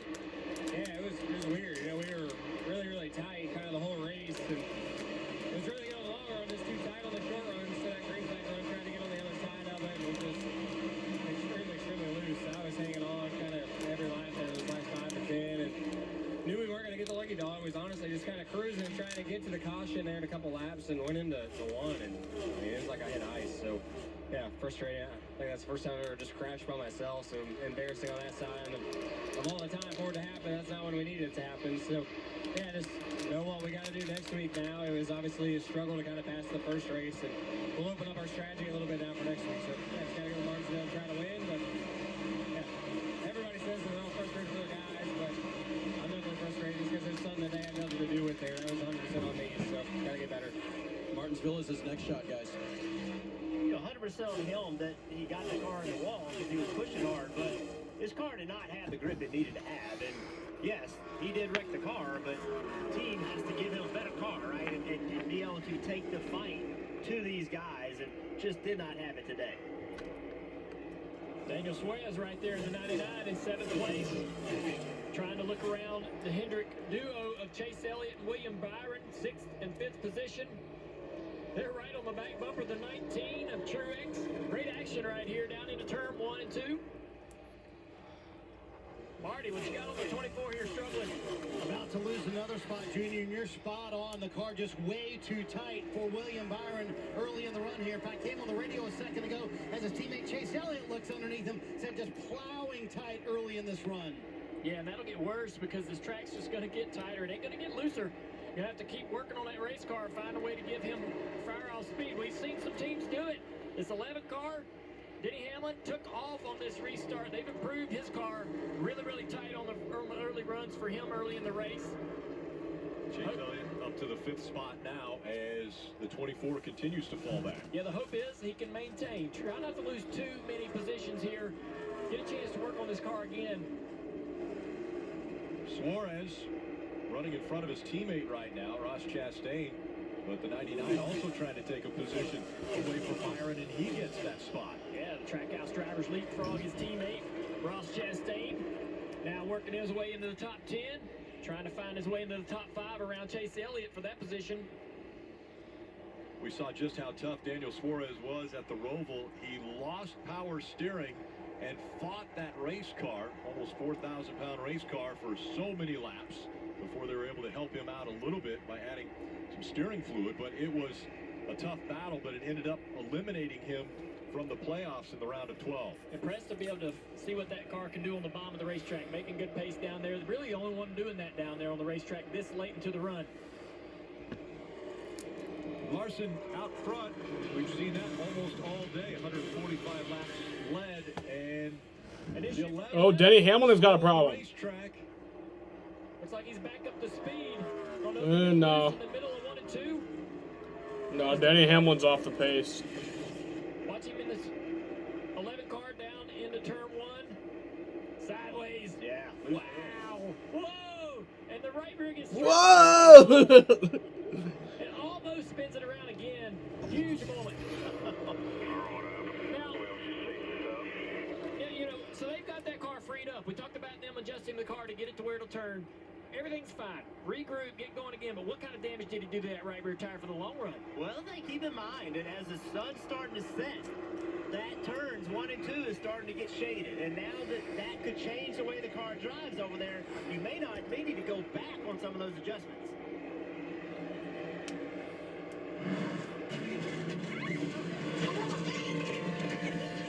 Let's hide in the attic. No, in the basement. Why can't we just get in the running car? Are you crazy? Let's hide behind the chainsaws. Smart. Yeah, okay. If you're in a horror movie, you make poor decisions. That's what you do. I'm being quiet. Breathing on me. If you want to save You're even breathing more, on you bundle me. your home and car insurance with Geico. What happened to my That's iPad? What you do.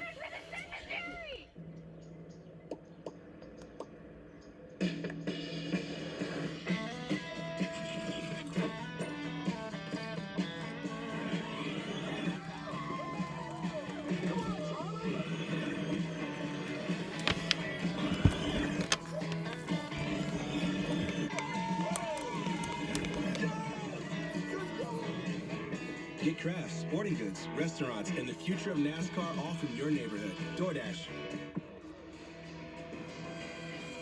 If you're loud, be louder.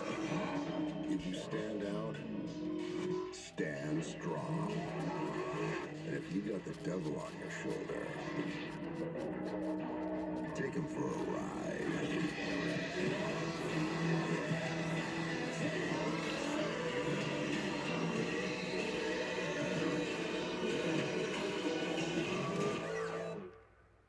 Our internet isn't ideal. My dad made the brilliant move to get us T-Mobile home internet. Oh. We have to share our signal with the entire neighborhood. Yeah, now we do some weird things to get our speeds.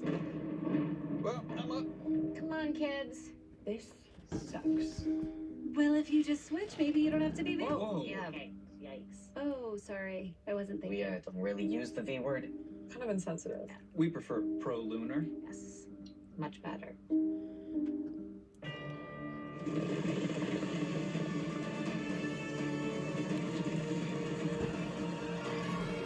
They come together from every corner of the globe. In pursuit of the one reward that sets the special few apart. The title of World Champion. Don't miss racing's ultimate coronation. The Breeders' Cup World Championships on NBC, USA, and streaming on Peacock.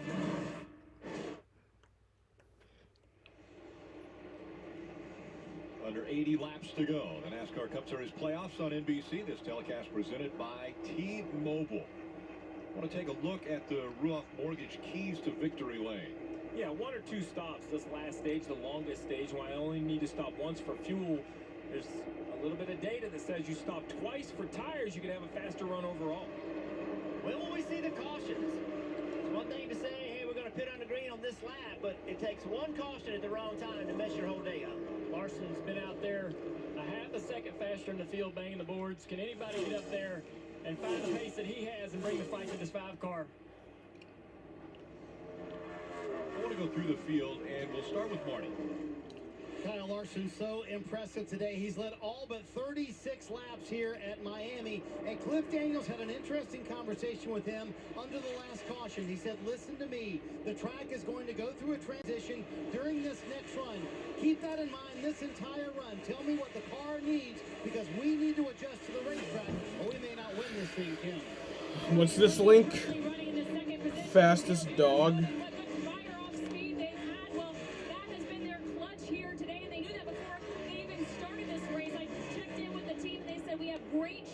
Oh, that dog just looks fast. Oh my gosh. Look at that dog go.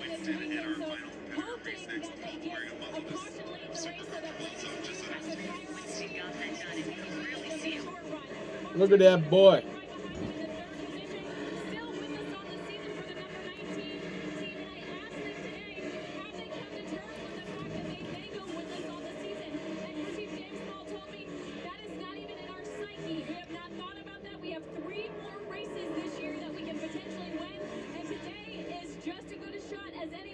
Right now, just a little bit free, Dave, on the 19 car.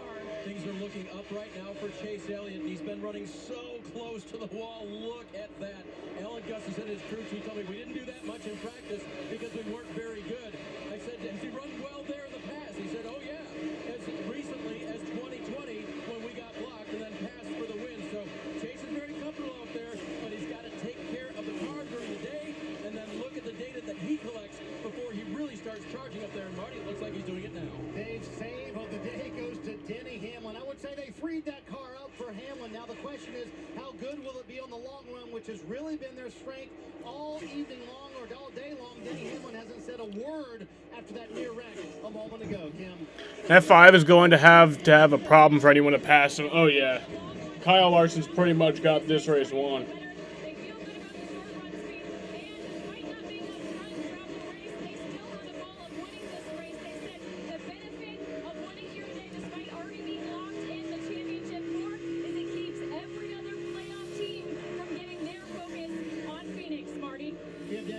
Coming back to the track where he won an Xfinity Series championship, and he told me earlier this week, I feel so at home in Miami. And I Kyle Larson was my pick to win today too. Trackhouse car just in front of his teammate Ross Chastain. He's saying the car a little bit too tight early in the run, Kim. And too tight for Chastain as well. Just needs more turn, and kind of a surprise race for Chastain. He's been so good at intermediates. Thought he was going to lead last year today. Only has grabbed 2 stage points. Currently, right now, in the plus on the playoff leaderboard, but he's going to have some work to do to make sure he maintains that spot come Martinsville, Marty. Kevin Harvick at Miami, Kim, where he won a title, and he also leads all drivers in top 5s, top 10s, and average finish, showing why he's so good at this racetrack. Day 2, very good on the longer run. He's been in the top 10 all day long. William Byron back. You had Harvick winning today? Where's Harvick running? He's running in 9th. Extremely tight. Listen to the radio. Man, you're yelling about pilots. We just got to survive somehow, buddy. Do all you can for me. Steve Rudy Fugel trying to keep his driver in the game, telling him, hey, stick with it, but the car, a handful for Byron right now. Yeah, well, still 72 laps to go in the race. You know, he knows the car's not good. And you look at the points, as Byron loses positions, he closes in on that cut line, currently +5 over Blaney, same over Hamlin. So, bad time to have a bad run, but only a few laps away. If you're going to stop twice, Rick, just past lap 200, we may see green flag pit stops when we return. We got 16 viewers in here today. I appreciate that, guys. It's more than we usually get. Thank y'all. You're the best. Is built for those we all rely on. Built to prioritize first responders. Built for extreme conditions. Built for America's most reliable 5G network. Because when seconds count and lives are on the line, the people we rely on need technology they can rely on. Verizon is the #1 network choice in public safety.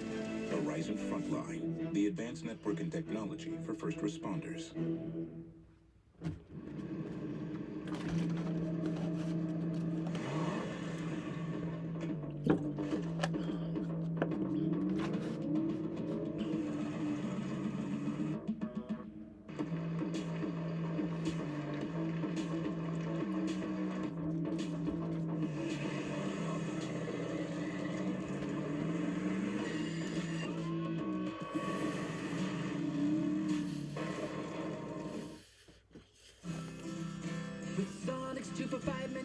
2 delicious things for only $5. How will you know which 2 to choose? Don't ask us. That's a rhetorical question. And everyone knows 2 for $5 is better than 1. Which is helpful if you struggle with decision making. The Sonic 2 for $5 menu. Sonic. This book has helped me reach so many young homeowners who have become their parents. Hey, what's the lowest you'll go on one of these mugs? Remember, no haggling in stores. Yeah, chapter 6, yep. They may have read the book, but they still have a long way to go. Hoping to get your John Hancock on there. Let's just call it a signature. I noticed there weren't any refreshments, so I'm just gonna leave a couple of snackies. Folks, the line's a shambles. Let's tuck it in, sir. Come on. Come on. Okay. Oh, right. Progressive can't protect you from becoming your parents, but we can protect your home and auto when you bundle with us. Okay, we don't need a line monitor. Do you feel it? There's something in the air in Miami. You're bored? Make you laugh? I could burn myself to death. Would that be funny? If I just like... Oh, you could watch me, We're gonna get our kids back. He's got so much deeper than you. I could run my finger through the flames. Wee wee wee wee wee wee wee wee wee wee wee wee wee wee wee wee wee wee.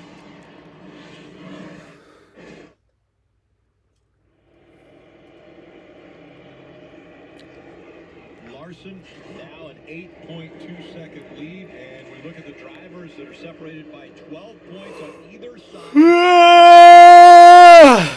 For Ross Chastain, 12 points right now ahead of the cut line. William Byron, he's +4, and the 2 guys below it, Blaney and Denny Hamlin, right now fighting to find those points. Remember, every position on the racetrack is a point. Marty.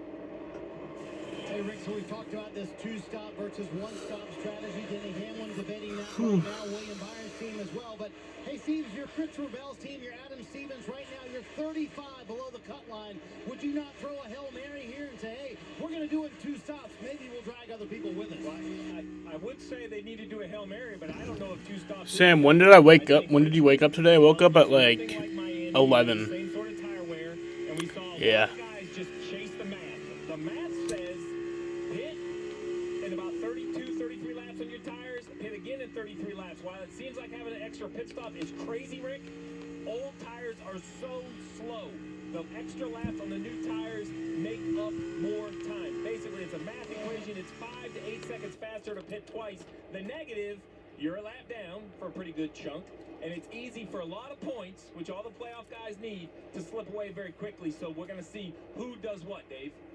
So, Steve, I had that conversation with Adam Stevens this morning, and he really wouldn't jump at the 2-stop strategy right away. And I kind of pressed him, and he goes, no, I just don't see a lot of time there. However, we have to run the race first. I have to see what the speed fall-off is during the run. I don't feel like I have to really throw a, quote, Hail Mary. So we'll see what they do. But based on where his points were, that wasn't the strategy he was definitely going to adhere to begin with. So, Marty?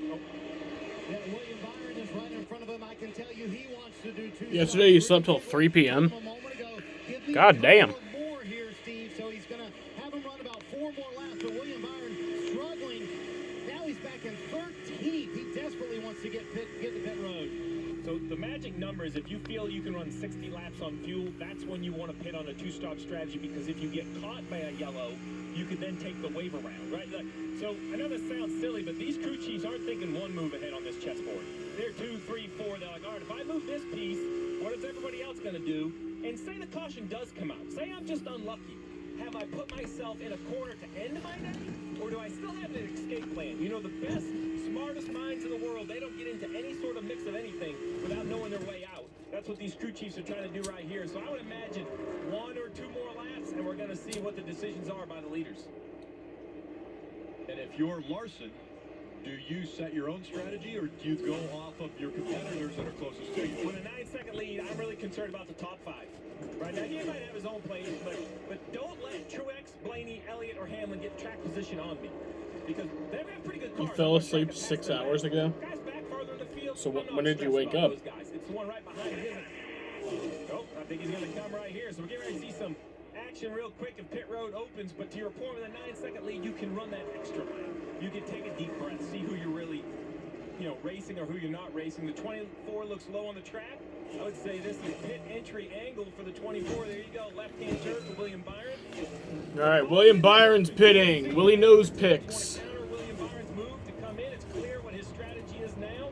He'll bring this car to the attention of Rudy Fugle, and more importantly, some adjustments. A car that ran up front earlier has fallen outside the top 10 with 61 to go. It's going to be an important adjustment, Marty, for the 24. Hit it from 14th, Steve, and not quite to 60 to go, 61 to go. But William Byron couldn't handle it any longer. And the thing that's amazing to me is the massive swing this car went through. We played the radio earlier about how tight he was. He could barely drive it because it was so loose at the end of the run. You see cars continually on the racetrack, and that's the question. How did he follow William Byron? Oh, William Byron had trouble on that pit stop. He didn't get it all the way in, and then he had to back up. And now he's having problems getting going. What a disastrous stop for William Byron. Take all that math on your notebook, crumple it up, throw it in the paper, Rick. It doesn't matter what strategy on. If it takes 25 or 30 seconds to put 4 tires on the car, there's no winning strategy that can overcome that. We'll just have to see how it plays out again. The 22 of Joey Logano already locked into the championship round at Phoenix. He said, I need 4 drives off. They did make an air pressure adjustment. The Padres took the lead? Yeah, the Padres have the lead.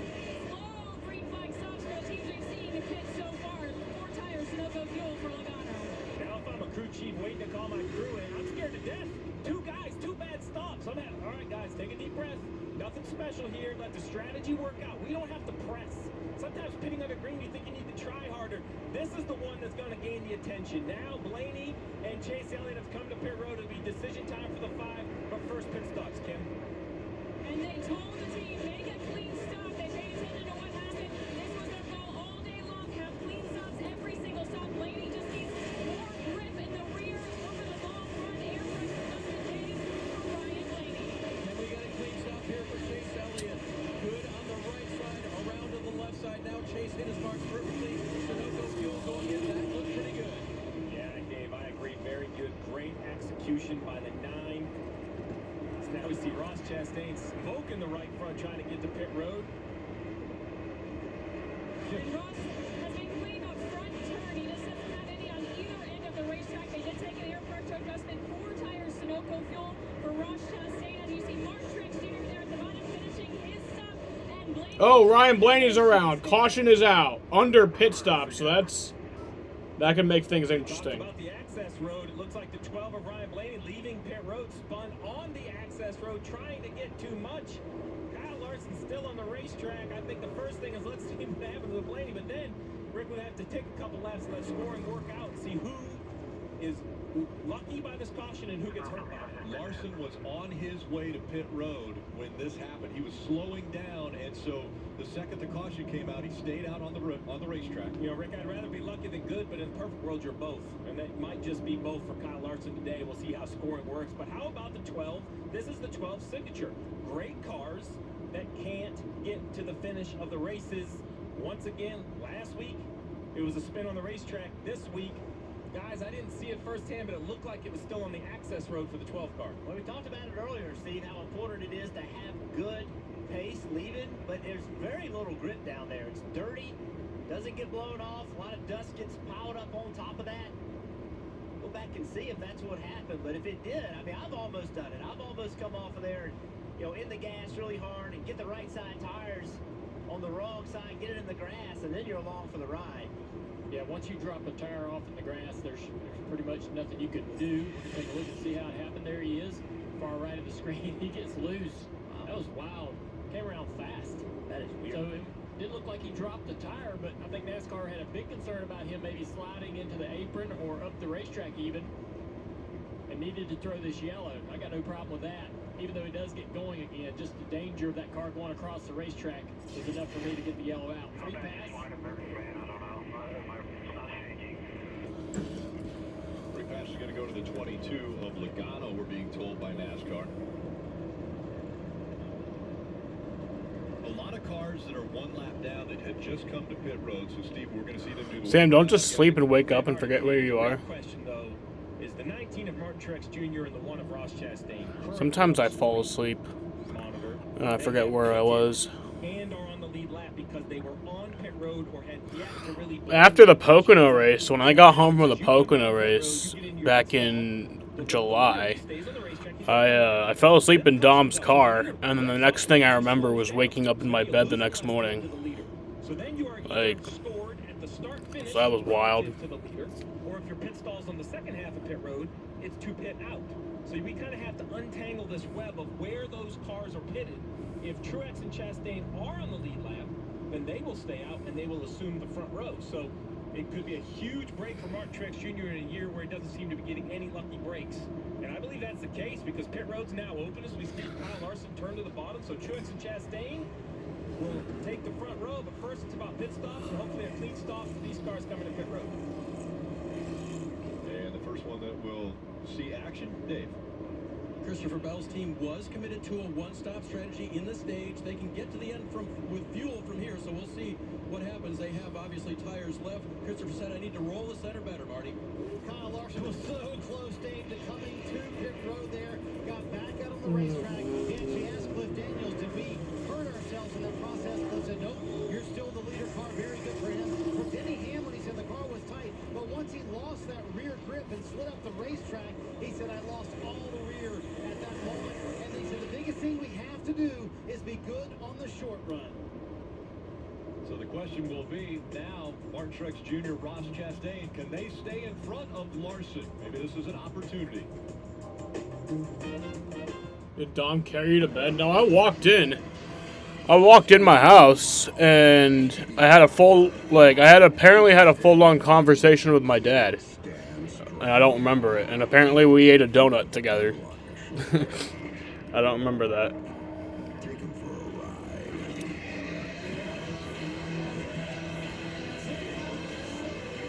Dom couldn't carry me. It would take a lot to carry me.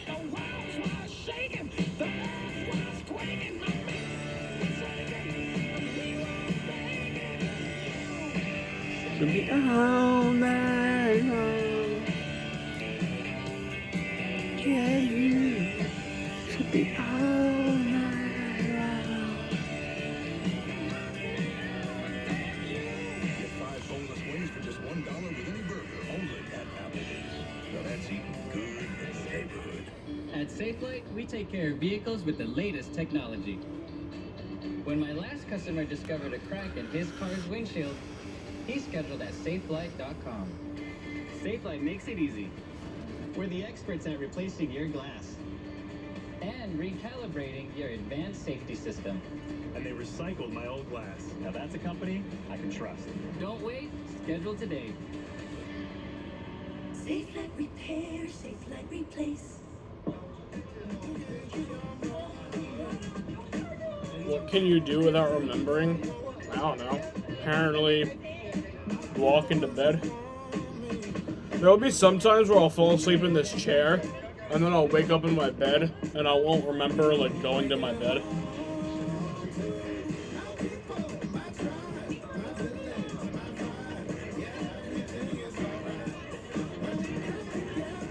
My people, my tribe. And AJ Styles enter each other's world. Welcome to the garage. Yeah, looking forward to seeing the world of NASCAR. This is the only road course with banked turns. This is what makes this track, right? I'm actually kind of tired of talking about it. I want to see you in the real thing. His speed is unbelievable. Welcome to Monday Night Raw. Look, I put on Superman's cape. Don't miss AJ Styles on Monday Night Raw and Corey LaJoy on USA's Race for the Championship on USA. Fun watching Jeff Burton take AJ Styles around the racetrack and how Corey LaJoy and AJ Styles both experiencing each other's world. It's all happening on USA's Welcome to My World. NASCAR meets WWE. All right, Rick, so as we talked about, this is a great shot of Corey LaJoy's car right there. Having a decent day. Currently in the 21st position. Good run for the 7. All right. A couple different players behind this pace cam from Coca-Cola. You see the 1 of Ross Chastain on the bottom, the 19 of Mark Truex Jr. Here's basically what happened. They came to pit road under green flag pit stops. While on pit road, the yellow comes out. Larson slowing down, actually was slowing down to come to pit road as well, never laps these two cars. So they're like hit the perfect time to pit because of the reduced speed in the field. They service their cars, they return to the track on the lead lap. So when the lead lap cars pit, they just stay out, and now they're the front row, right? You see Kyle Larson in third, Hamlin in fourth, Harvick in fifth. All of those cars pitted under the caution. They had yet to make their green flag pit stop. One other note, and it's a real small thing. I thought it was going to be a big deal. We see Joe Logano in 13th. He was the free pass. Sam, do lean. No. No. I will not do lean. Because people get stupidly addicted to that shit. And plus, I've heard from a few friends who have done it that, like, it didn't really do much to them, you know? And I hear that it also makes you have the shits really bad. Like, real bad.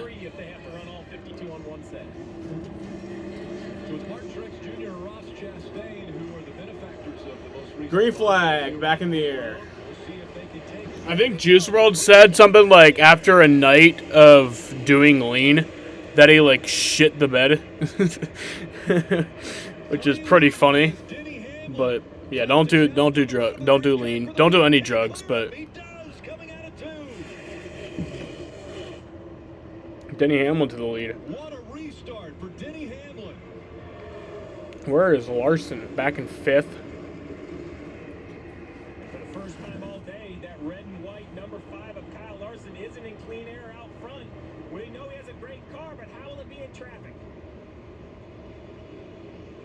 Kevin Harvick side drafting him.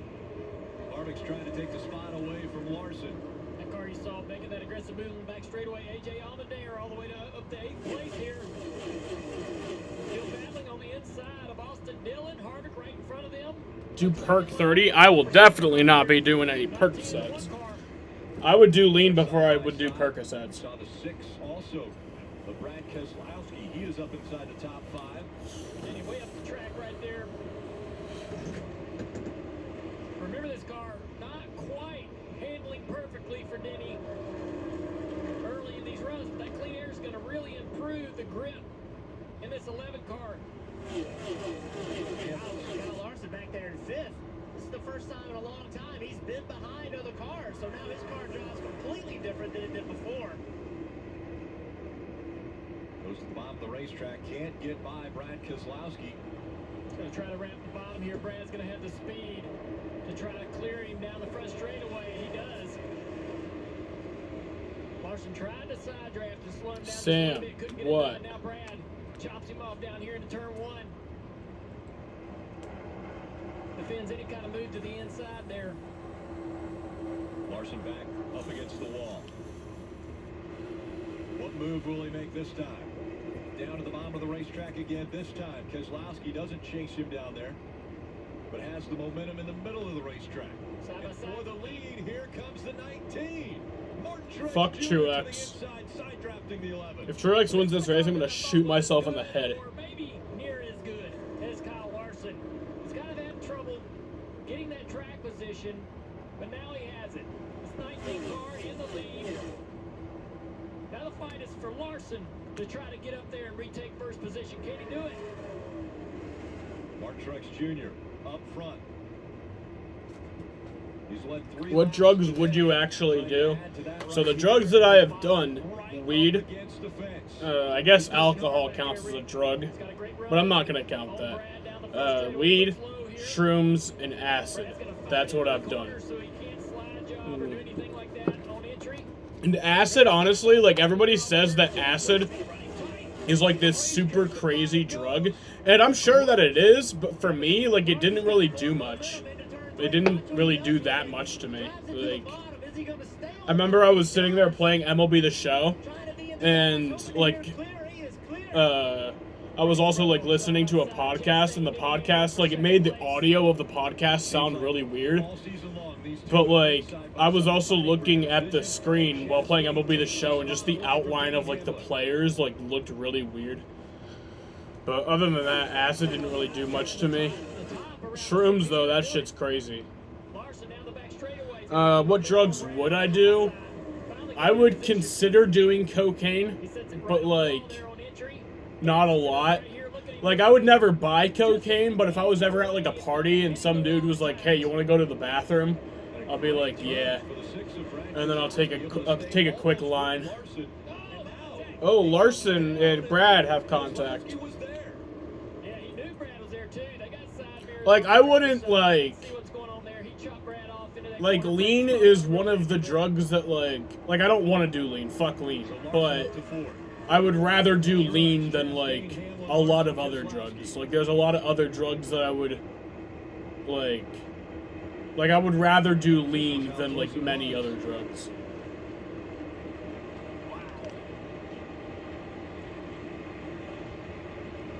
Larson chops him and then continues to come down the racetrack in front of Acid, you did that? Yeah, I did acid. It didn't really do much. I did it 3 times, and it didn't do shit. Well, did something, but didn't do much. I remember one time I took acid, and all it made me do was just really productive. Like, I think acid has the same effect on me as Adderall does to, like, other people. Like, when I was on acid, I just started cleaning my entire basement. I literally started cleaning up my entire basement. It was weird. There is, and it's propane. Get the facts at propane.com/now.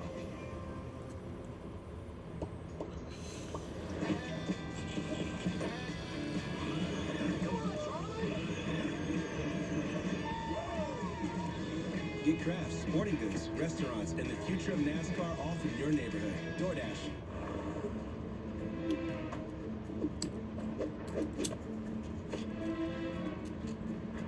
Hey, guys! Let's do it! Protect your truck with laser-measured WeatherTech floor liners in the front It's perfect. and rear. Under-seat storage system, no-drill mud flaps, the tech liner to protect the bed and tailgate, bump step to guard the rear bumper, and the cup phone to secure your phone. Yes!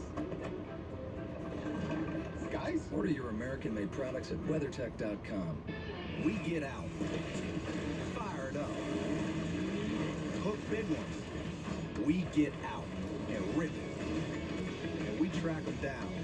So crack a Mountain Dew. Get out and do. Our internet isn't ideal. My dad made the brilliant move to get us T-Mobile home internet. Oh. We have to share our signal with the entire neighborhood. Yeah, now we do some weird things to get our speeds. Well, I'm up. Come on, kids. This sucks. Well, if you just switch, maybe you don't have to be there. Whoa. Yeah. Yikes. Oh, sorry. I wasn't thinking. Don't really use the V word. Kind of insensitive. We prefer pro-lunar. Yes. Much better. Martinsville. Isn't it charming? But don't be fooled. This half mile of mayhem is looking to rob 4 drivers of their championship dreams. It's a must-win situation. Time is now, boys. Tick tock. The NASCAR playoffs continue at Martinsville on NBC.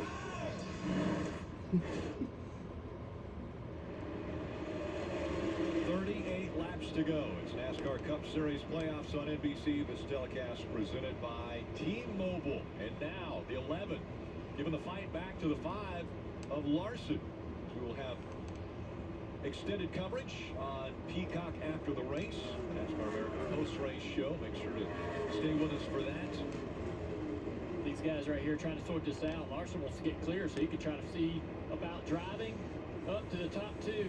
Chastain Truex out front, running pretty much equal times, about a second apart.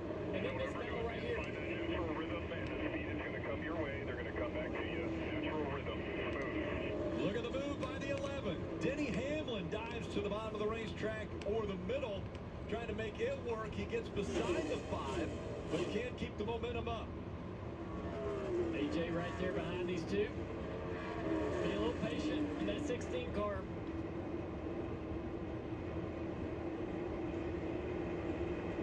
Real impressed with the fire-off speed. Would you drink multiple bottles of water in a row? I would do that. I think I have done that. He should get the position here, diving off into turn 1. AJ races these guys aggressively. He doesn't run every race. He will next year. But he does not give them any inch. Not at all.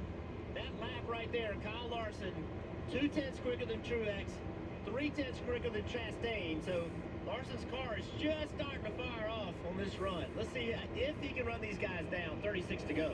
Big run by Blaney on the bottom of your screen in the 12 as he's trying to get by William Byron. I have to pee really bad. I wanted to wait for a caution, but it doesn't look like it's going to happen. Again, Larson 2/10 quicker. Blaney trying to work himself back up through this field. Remember, he got mired back in the field because of that spin on the access road. These cars never seem to run as good after you spin them out. I mean, you know, the old cars recover pretty well, but for whatever reason, this car here, I know plus the track position is a massive issue. To get back in 20th or worse, it's really hard to make up the ground. Reddick's had that fight all day long since his issues, sitting in 25th. As a driver, right? I wasn't as good after I spun it out either. You know what I mean? I had to get myself going again. But there you go, Steve. You're showing the speed difference. Oh, yeah. Kyle Larson is coming. 4/10 of a second a lap. The question is, how quickly can he get by the one, really, for me? Oh, look here. The 11 fighting back on Allmendinger. You see the 5 up in front of these two. Kim. AJ Allmendinger having a great run today, currently in the 4th position, but they've battled handling issues all day long. They've made that car better. It has bounced between tight and loose throughout the course of different runs.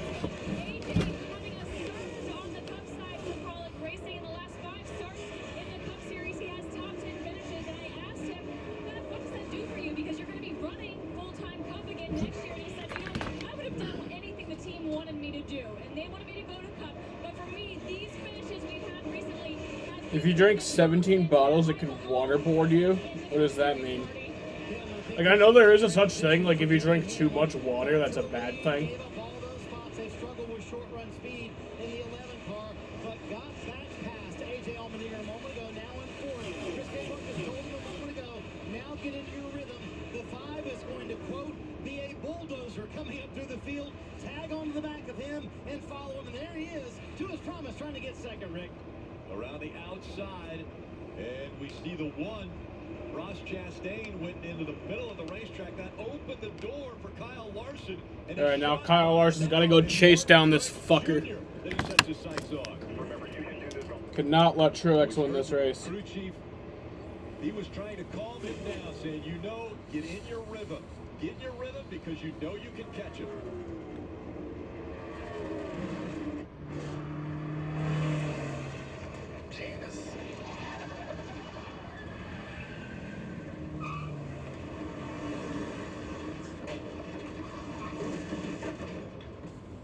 What's up, Dad?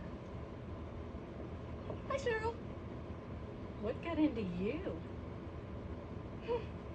At Sunoco, we know how to fuel peak performance. We've been doing it for American racing for over 50 years. Fuel your best. You spend the day watching your kids' big game. At least one of you is having fun. The chop house, they always calling your name. You want crispy onion strings and a brioche bun. Everything's better with melted cheese. Kevin's dad doesn't understand boundaries. The Sonic Chop House Cheeseburger. Sonic. At Safelite, we take care of vehicles with the latest technology. When my last customer discovered a crack in his car's windshield, he scheduled at Safelite.com. Safelite makes it easy. We're the experts at replacing your glass and recalibrating your advanced safety system. And they recycled my old glass. Now that's a company I can trust. Don't wait. Schedule today. Safelite repair, Safelite replace. Okay, we'd open with creaky footsteps. Scary music goes all intense. The couple jumps up like, what is that? They scream, ah! And you go, it's the money you could save by bundling your home and car insurance. Whoa! Money shoots out from drawers, vents from under the bed. The couple screaming, ah!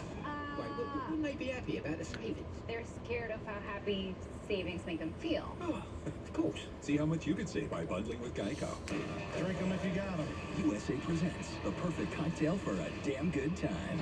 Mix 2 parts celebrities, 1 part outrageous games, and a slice of fun. Take your spanking. Come here. Farmageddon. The games begin December 5th on USA.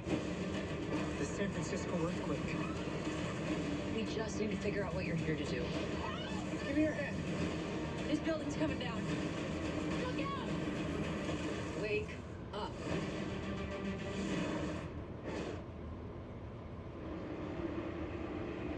Kyle Larson running in the second position. He's been the dominant car all day. One stage 1, one stage 2, led 177 laps, but a caution came out at the wrong time for him, but the right time for Martin Truex Jr. So Martin Truex Jr. now has a 1.6-second lead over Kyle Larson. Can Larson catch him? And if he does, can he get past him, Marty? Larson has ground to gain, Rick, but Cliff Daniels, his crew chief, trying to coach his driver on. Listen. Remember, you can do this all day. They cannot do that. Smooth rhythm. The 19 is downshifting, and he is being really hard on his rears right now. That means to beat him, you take care of yours, and you keep your pace up. You're doing great. Ever the cheerleader, Cliff Daniels, and what he's talking about is you can run that high line all day long. Nobody else can. Go attack. Go get him. What I loved about it is the cheerleading wasn't cheerleading as much as it was coaching or being a general. Very to the point. Not that you're great, not you're there. These are the facts. He's shifting. He's doing this. You must do this. 24 to go. He's laying a path of success out for Kyle Larson. But can Kyle put together the 24 laps in a year where he has self-admittedly made more mistakes than he really allows himself to make? It's what eliminated him for the playoffs. A mistake at the Roval. Can he run 24 clean laps? Can he run down that 19? And on the flip side for the 19, they're intermittently getting on the radio and giving him updates on what Larson is doing with his lap times. Currently, Truex P1 in terms of lap times, Larson P2. So they came on the radio and said, you beat him that time. Otherwise, nothing on the radio from the 19. And they have great long run speed. In fact, they Oh, trouble, Tyler Reddick. Into the wall hard with the front of this car, and it brings the caution out for the 5th time. Yeah, big contact. That's a hard crash. I don't know what happened, but A lot of damage to the front end. I've seen him struggling with this car all day, really. Again, off of turn 2 where we've seen some drivers with some issue. Looks like a little bit of a fire or something on the back of the right rear, and the AMR team's on we got a link. on the scene. Check him out. Winternet coming down, and they will check him out. He'll head to the infield care center. A lot of hard hits this season, and another one here for Tyler Reddick. It's good to see him climb out. Right side of the screen. Just gets loose. I mean, it's so strange to see these guys lose the side force and not be able to really collect the car. Contact hard with the inside wall, really hard. That bend in the wall is really access for these vehicles, as you see it on the right side of the screen. Go, no! So the back of these cars, they, with this new next gen, they straightened and moved the rear tailpiece. That's a over wild bit, play. So it's symmetrical left and right side. On the trucks, the Xfinity cars, and all the old Cup cars, that right side was straight as a board and provided a lot of side force. When these cars go into y'all and run against the fence, it gives you a lot more security. These cars do not have that. So once you get beyond a certain point of y'all, the spin is unsavable, and you lose all the side force. The car comes around quickly. So cars on their way to pit road. We got some pit stops. I think Kyle Busch sped on his entrance there. Oh!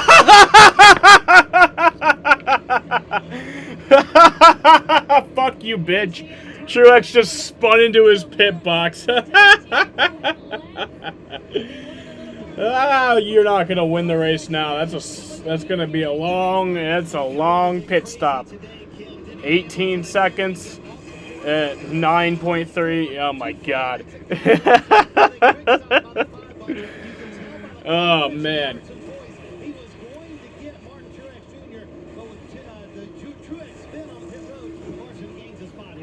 And Truex is still. It was definitely off the bumper of the 5. I don't know if Truex checked up more in the speed lane. See, he kind of is slowing down, obviously, in front of the 5. He can't speed up. He'd be speeding on pit road. So drivers, what's the etiquette? Do you Fuck you, Truex, you little dumb bitch. I mean, it seems like an odd kind of stack. And then right here, great work by the pit crew. You see the jacket hit. So thankful this pit crew was heads up and had an escape plan. Very dangerous situation for the 19. Yeah, I mean, great response by those guys, seeing it coming, jumping back over wall. That's the main thing. Nobody got hurt. That was really scary looking, but... Yeah, I mean, glad no one got hurt, but that was pretty fucking funny. Yeah, but he was going to miss a stall. He didn't turn it.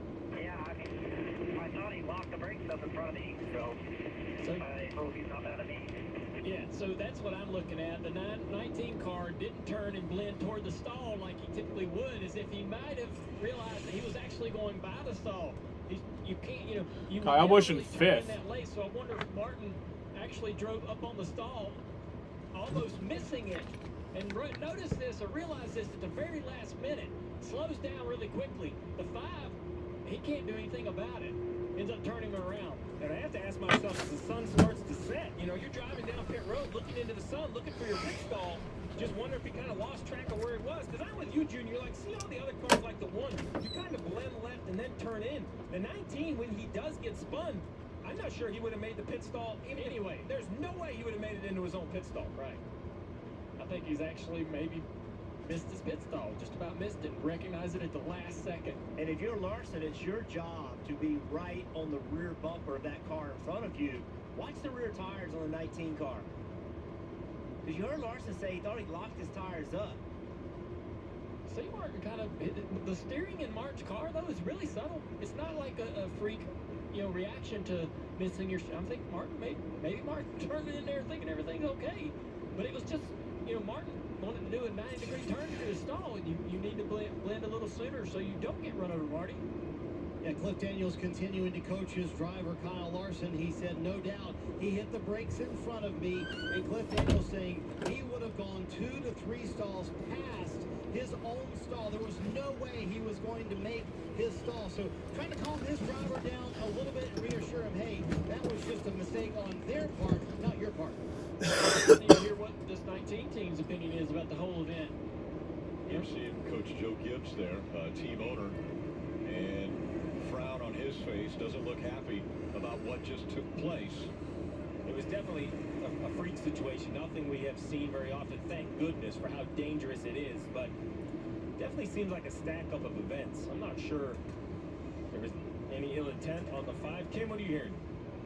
Yeah, I checked in with the team. I didn't hear anything on the radio from Martin in terms of not seeing his sign or his box, and so I asked, and they point blank said, no, the 5 spun us.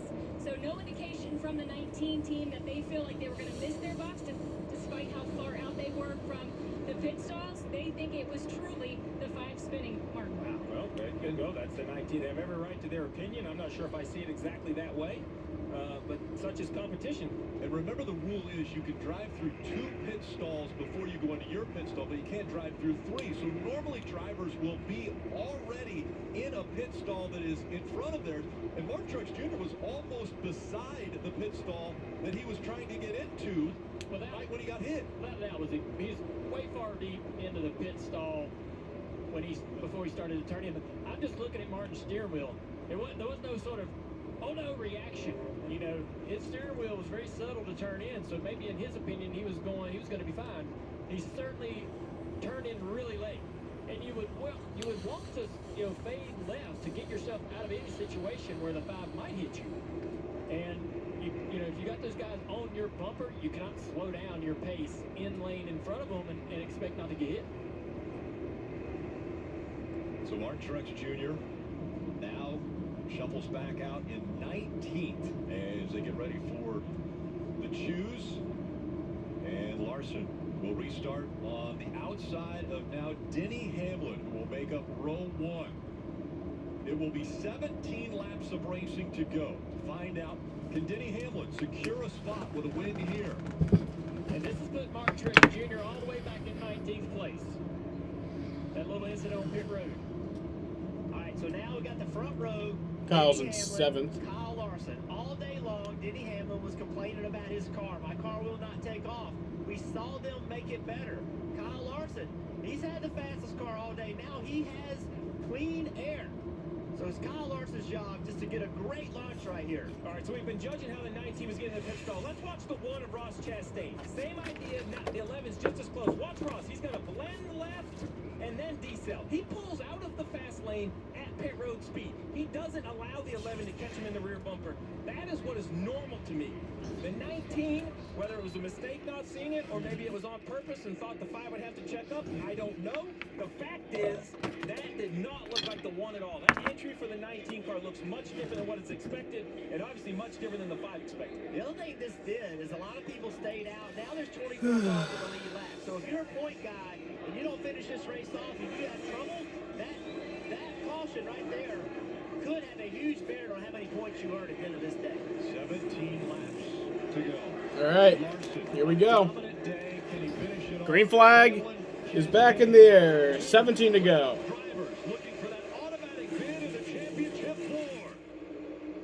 Uh-oh. Uh-oh. The 11 blocks. While the 11 was blocking, the 5 surging ahead. Larson out front now. Chastain on the outside of Hamlin. Hamlin gaining room. Look at Austin Dillon making it 3 wide. Oh, here comes Ross. Brad Keselowski following him. Larson dove to the bottom of the racetrack now, drifting up almost into the 11.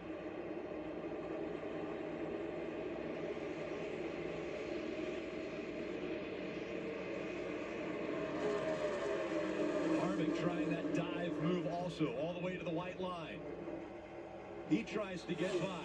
The 1 of Ross Chastain. We got some action back there. Cars moving around right side of your screen. Full contact. Hey, Jay, here it is right here. 22, 34 couple cars making contact back there off of turn 2. AJ making a few spots right there, diving to the inside. Passes the 4 into 3 in turns 3 and 4. And William Byron having all kinds of issues. He's all the way back to 18th. And with that, below the cut line now for the championship 4 in the playoffs. Chastain, Elliott, Hamlin, all above that cut line. Byron, Blaney, Bell, and Briscoe below. Allmendinger for 3rd right here. Again, the colleague car with great fire-off speed. He needs to get these spots while he can. He'll be clear. Allmendinger now up to 3rd. Pressure coming from the 1 of Ross Chastain. Dillon back there driving into the picture in that 3 car. Great run by him today. Yeah, he's run well all day. Here comes Dinger. Wow, Goes to the inside of the 11 of Hamlin for 2nd. Hamlin had some kind of issue in turns 1 and 2. AJ wants a win. Oh, he's got the boy. car right in his door. He's got to get out of the gas. The history between these two. Every time you see him close racing, you wonder when it's going to rear its head. 13 to go.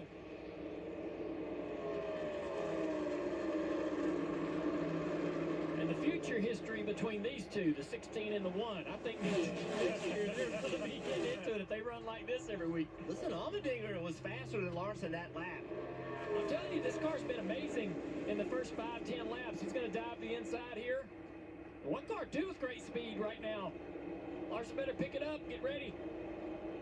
Yeah, his crew chief's going to say, just continue to do what you're doing. You'll pull away from him. Chastain in that 1 car dives to the inside here. Going to take that position away. Man, what great racing we're seeing right What does here. he have for this 5 car in the final few laps of this race? They are right there. Larson's not going anywhere.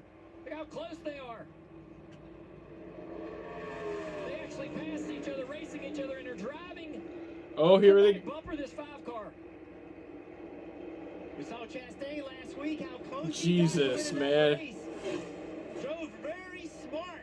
Will he do the same thing today? He knows if he wins this race, he will go to Phoenix with a shot to win a championship. What might have they done to the air pressure of the tires or something in these 2 cars that are in 2nd and 3rd place to give them this pace? How long will that pace last? Will it be enough to go challenge for the lead? What a season for Trackhouse Racing with Ross Chastain and Suarez both getting their first win this year. Then Ross Chastain. Ross lost a little bit win, there. And now a possibility of making it to the championship 4. Truex has drove all the way up to 9th place. Update on him. Driving mad through the field. There he is in that 19 car. Allmendinger to the inside once again. Now Allmendinger trying to take second away from Larson. Now I think if these two guys battle, they're starting to fade a little bit. I don't know if they're fading or if the tires are finally old enough that that top for the 5 is really coming to life. Yeah, that's the key right there. We've seen every run. Larson will flip that switch and drive away. Also, while we're out watching this great battle, William Byron's got back to 15th. Blaney has fallen back to 16th. And the points have Hamlin and Byron tied right now. Byron now up a spot. Chase Elliott in 13th. He's only plus 10 above the cut line. Such a huge. Oh, AJ Allmendinger got on the wall a little bit there. What a race between these two. Look at him. He comes all the way down the racetrack to try to side draft Chastain. Chastain gets the car in front of him now. Clear in second. Go back and get him, AJ. Come on. This is fun. He's going to try. AJ Allmendinger's going to be fun to watch next year. Running a full time in this car. Oh, Ross on the wall. Ross Chastain. Will Allmendinger take advantage of it? He gets to the back bumper again for second. 7 laps to go in Miami. Fastest car in the field, Martin Truex Jr. back in 7th. You said driving angry. It's to a new level. Yeah. Well, they found Well, if they keep racing like this, they're not going to catch Larson. AJ's like, I don't care if you're a playoff driver. A little bit lower down the racetrack, taking a little bit of that air away from the 16 of Allmendinger. Oh, Allmendinger's getting all there is in that car. Yeah, they're not going to have enough time to catch Larson.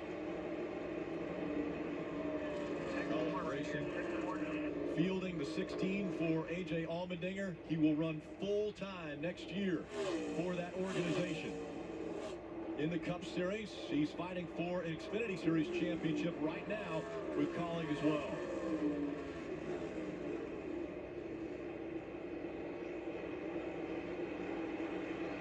Ross Chastain, a Florida native, up into the wall again.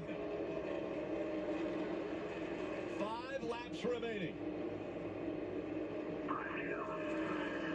Unlike most tracks, Rick, what makes this track so special is there are not 5 simple laps. They might be running away from the wall down here in 1 and 2, but down at 3 and 4, even Kyle Larson leading, even with a 1-second lead, that is one little bit of entry speed. A little back to the throttle too hard. Look how close he is to the wall. You can lose a second with one simple mistake.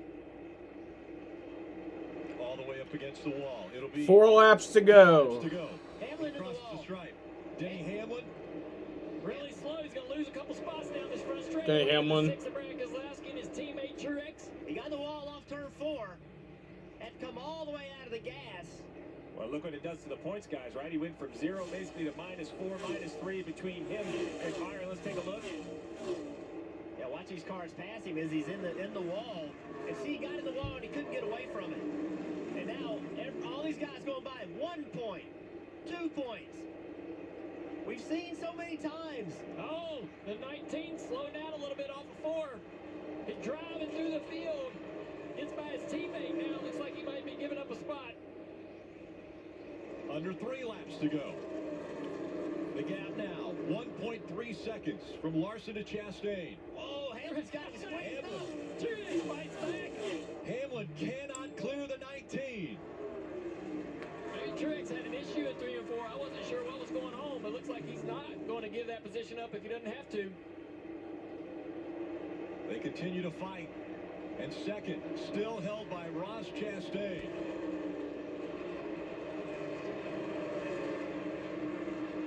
But here comes the 16, Allmendinger looking to the inside one more time. 1.5 now. 1.5. All right, coming to the white flag.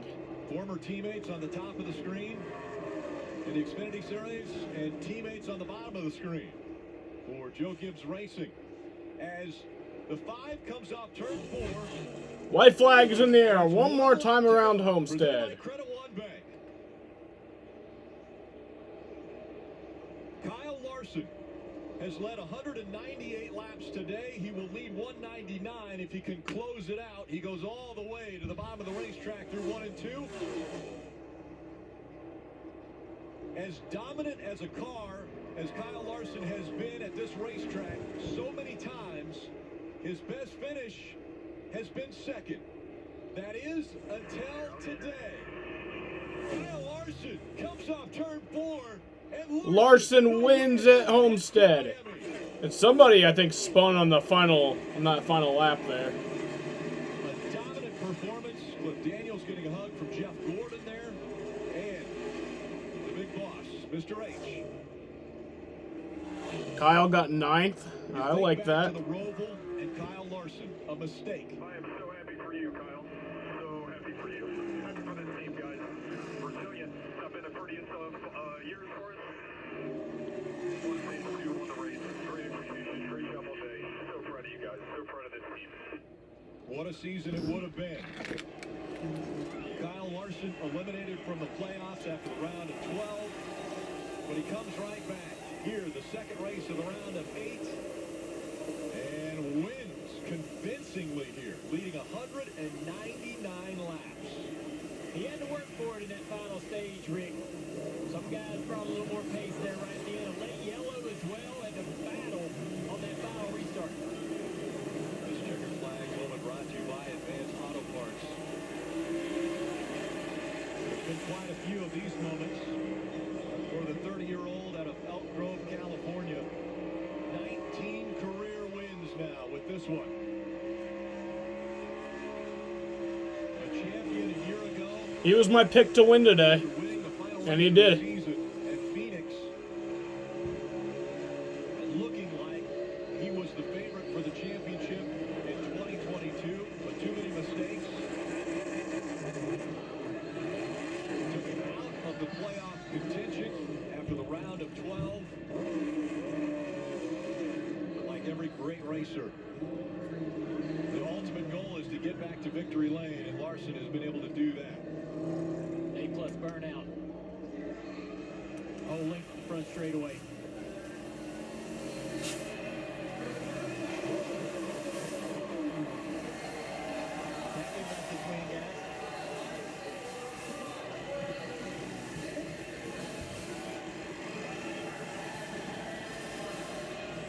It was a difficult race in Vegas last week. Remember, he drifted up the racetrack. Squeezed the 45 of Bubba Wallace into the wall. Wallace came back down. Retaliated, took him out. And now he's rebounded and will be headed to victory lane. He's at the start-finish line, and Marty's there with him. Well, Rick, what a week for Kyle Larson in the middle of the controversy last week, taken out at Las Vegas. But today, man, did he deliver, led all but 68 laps. And for the Miami fans, he finally gets a win at one of his best racetracks here at Homestead Miami Speedway. So, Kyle, gonna go get the checkered flag first. Celebrate with the fans for a moment.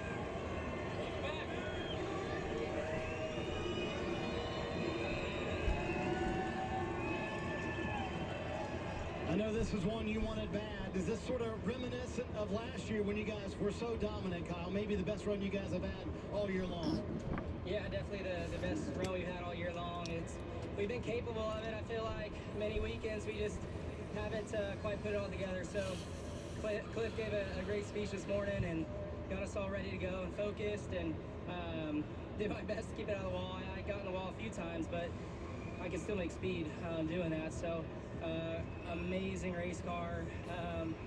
I knew that last run was going to be short enough where I was going to be in some sort of trouble there, but thankfully AJ and Ross were racing hard behind me. So huge thanks to Valvoline, HinterCars.com, everybody at Hinter Motorsports too.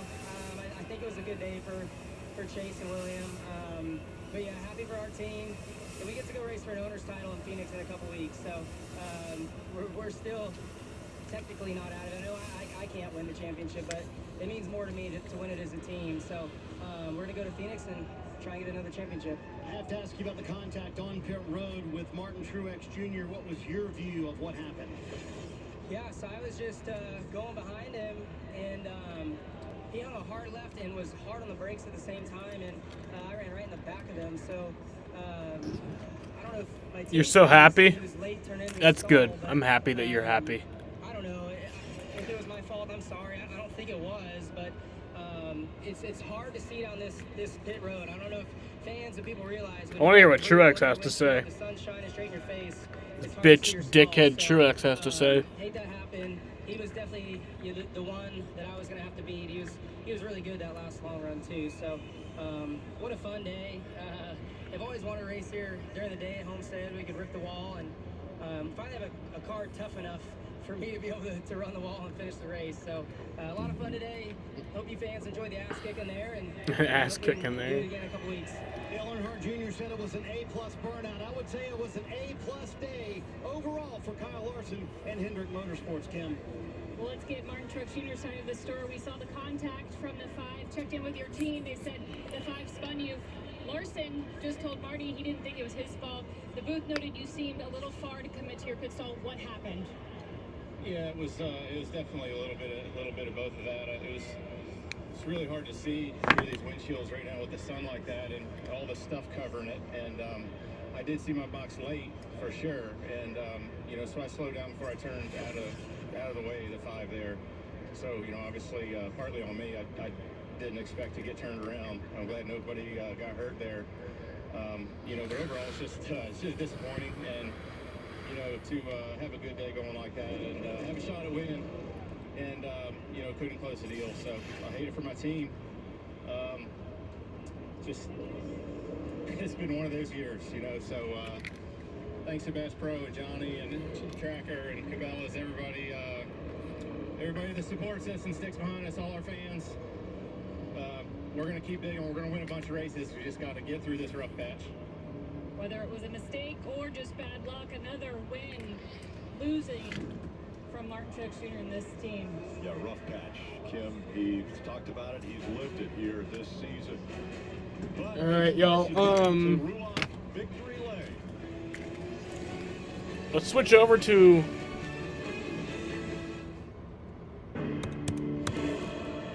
wherever we come from, we all have one thing in common. We all want the incredible new iPhone 14 Pro. Now at T-Mobile. T-Mobile gives you Apple TV Plus included. yeah. Let's watch the end of this Phillies Padres game. That was all fine because this is the DH spot. So now Myers officially into the game facing David Robertson, who's pitched in 3 games in this postseason and given up 1 run.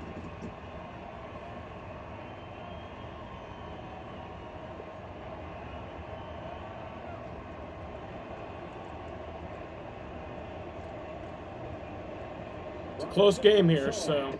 And starts the ninth with a strike.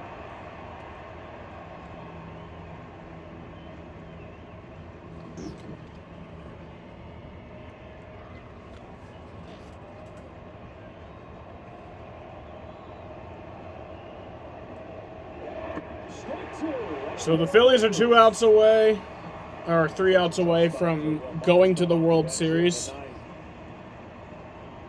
Facing a lot of spin. 1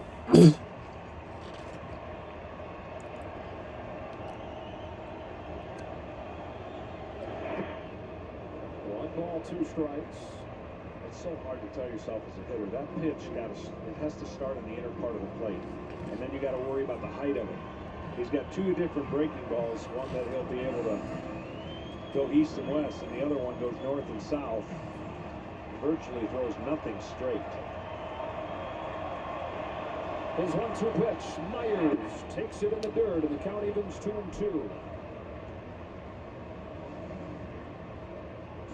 Making a perfect world here for Rob Thompson. He would have either Dominguez or Alvarado pitching in this ninth inning, but they've both already been used. Dominguez in the seventh, Alvarado in the eighth.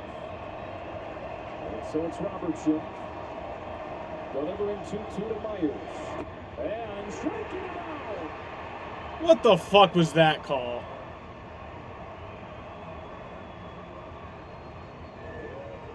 One gone in the ninth.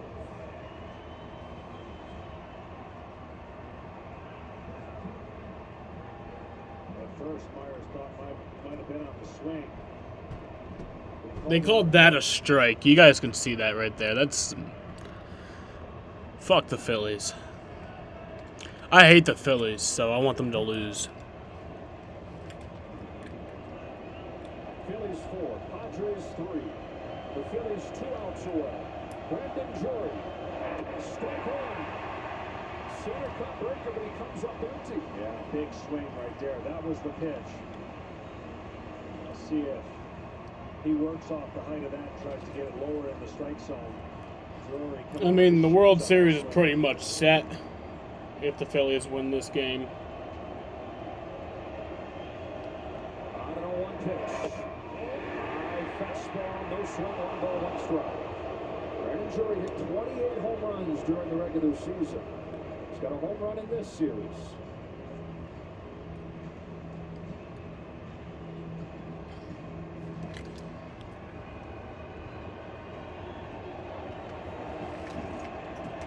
Robertson's 1-1. Drury takes in the dirt. The Phillies snapped the longest postseason drought in the National League. It's the last team into the field. They won just 87 games this year. They had a managerial change mid-season. They're now 2 outs away from the most improbable trip to the World Series.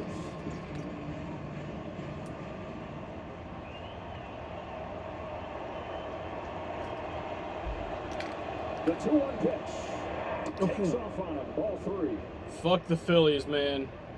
They better not win this. They better not win the World Series either. Unless if they play against the Yankees. The Phillies are my 29th favorite team, so It's been quiet this entire series. the Yankees are the only ones that I hate more than the Phillies. Trying to find it on their last breath. On a 3-1 pitch, Brandon Drury takes ball 4, and the Padres have the tying run aboard. All right, so we got a runner on.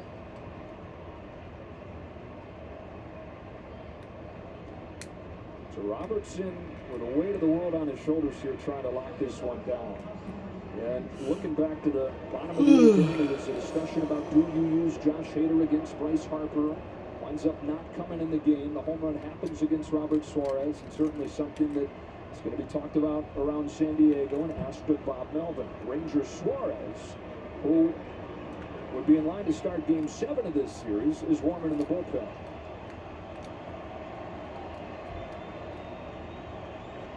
Ha-Sung Kim. 1 ball, no strikes. Yeah, that would have been a tough call. I understand the knee-jerk reaction is to bring in Hader. Astros. Then, you're asking him to get 6 outs. I think that's a little much. Astros World Series, yeah, I definitely think the Astros are going to the World Series. The fact that he made the one pitch to a great hitter. So, yeah, it's going to be talked about. That's why. If the Phillies go to the World Series, I want the Astros to beat the Phillies. If the Padres go to the World Series, I want the Padres to beat the Astros.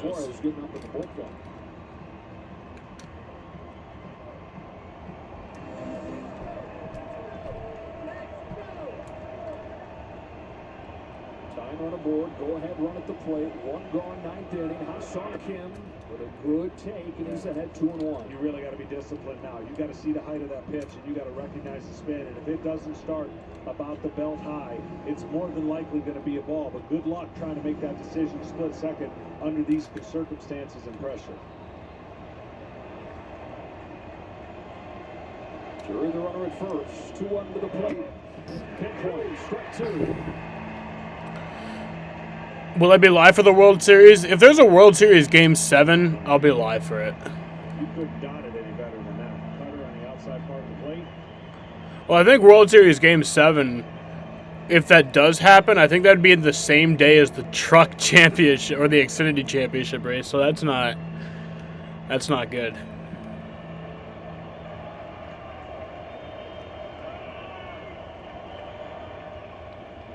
The 2-2. Just outside, and it's the second impressive take. You missed the World Series streams? I'll do them.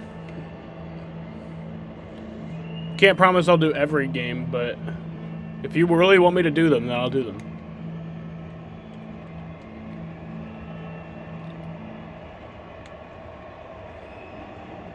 Fuck Xfinity World Series pit. I mean, those are pretty equally important to me.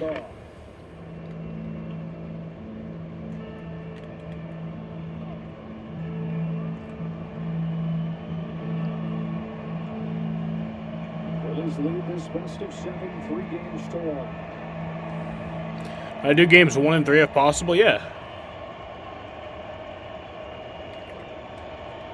David Robertson, another 3-2. Ball 4. Tying run into scoring position, and the go-ahead run aboard. How long does Rob Thompson wait to go to Ranger Suarez?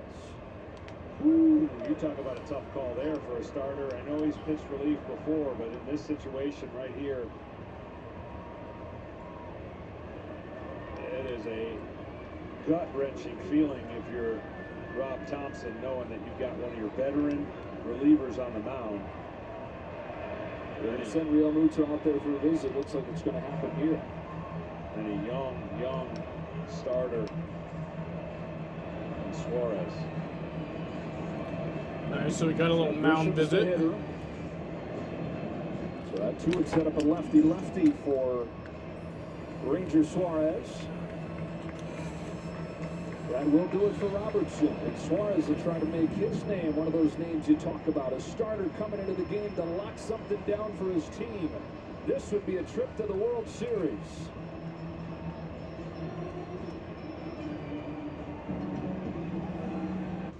Moderate to severe eczema still disrupts my I will be skin. right back. Despite treatment, it disrupts my skin with itch. It disrupts my skin with rash. But now, I can disrupt eczema with Rinvoq.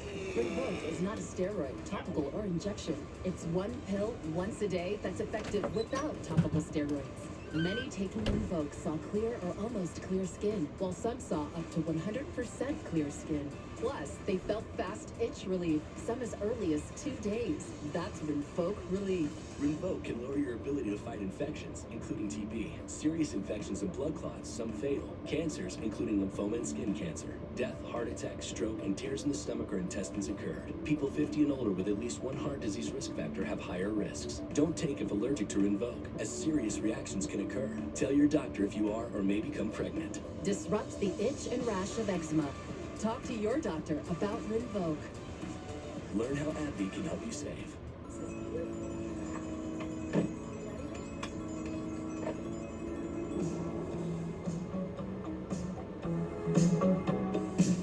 Can you hear me calling out your name? You know that I'm falling and I don't know what to say.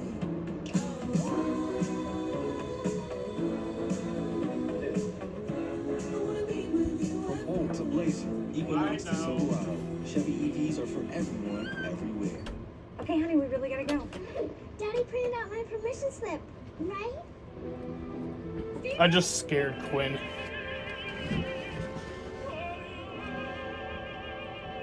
Do you suffer from cartridge conniptions? Be conniption-free thanks to the cartridge-free Epson EcoTank printer. Big ink tanks, a ridiculous amount of ink. Up to 2 years of ink comes in the box. The EcoTank is the perfect cure for it. The Epson EcoTank. Just fill and chill. Phillies have a 4-3 lead, 2 outs away from winning the National League. But the Padres threatening here in the 9th with 2 walks against David Robertson. Trent Grisham's due up, and Rob Thompson brings in Ranger Suarez. You know, I talk about Ranger Suarez as a starter having a slow heartbeat. That's as a starter. I can imagine what his heartbeat is right now.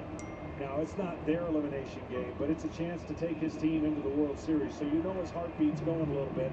Will he have the touch or will he overthrow? He's not one of those guys that needs to be a max effort guy. When he's good, he's late life, good changeup, good curveball. He's in a unique situation, to say the least.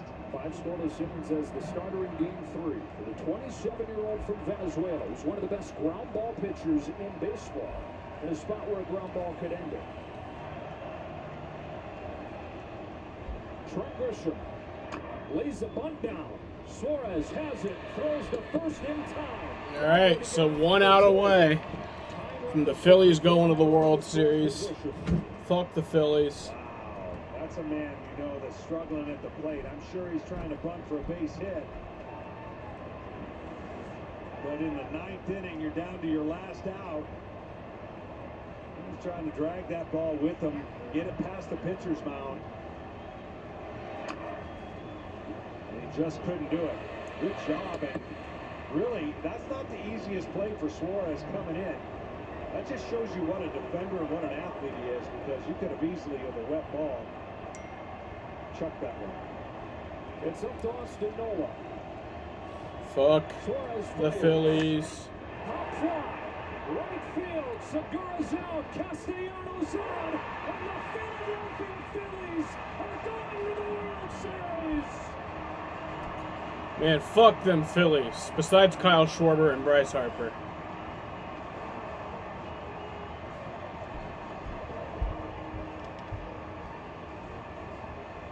Fuck you guys.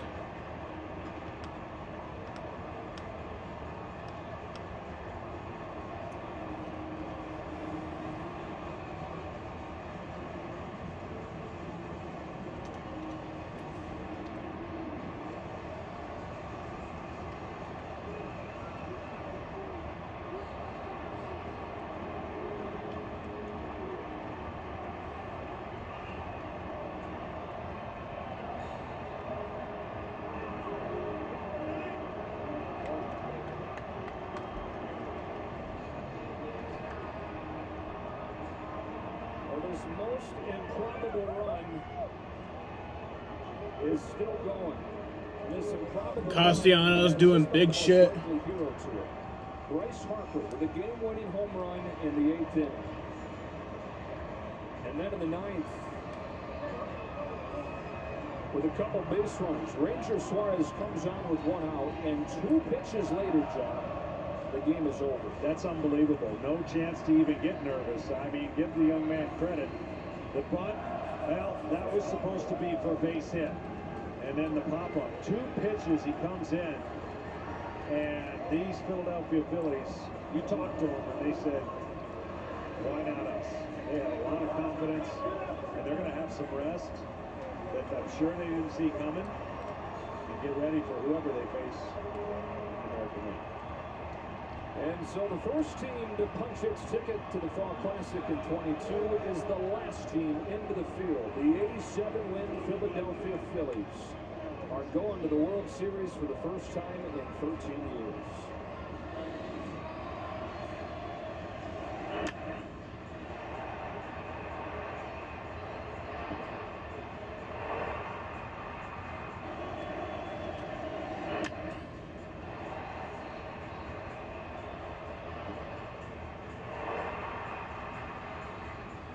Really no stress. That's the best way to end it.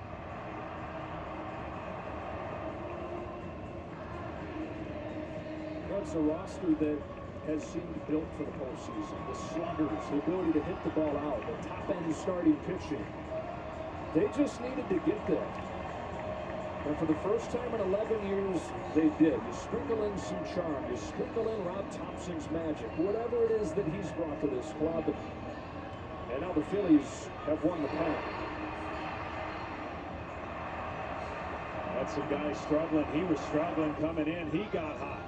Hoskins was struggling. 4 huge hits. But Harper was the guy. And John Middleton, the owner who famously said, I want my bleeping trophy back. And he kept on putting his money where his mouth was. Big ticket free agent after big ticket free agent. Brought in Dave Dombrowski, the engineer in the last couple years of this. And somehow, some way, the 2022 Philadelphia Phillies are going to play for a World Series.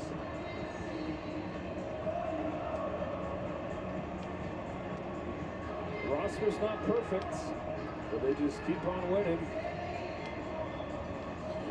I keep dancing on my own. Let's go down to that celebration in the middle of it all. Here's Ken. Alright, y'all. I'm going to let this shit get to 4 hours, and then I'm going to end this. But next week, I'll be live for both races. But let me see when they are. Let me see when the races are. Xfinity race. There's no truck race next week. Xfinity race next Saturday at 3. So I'll be live for that. And then I think I might just go to the World, like, stay live for the World Series. Maybe not, though. And then the Cup race next week is Sunday at 2 p.m. So, alright, y'all. I'm going to end this shit. I want to thank everybody for watching, and peace out. See ya.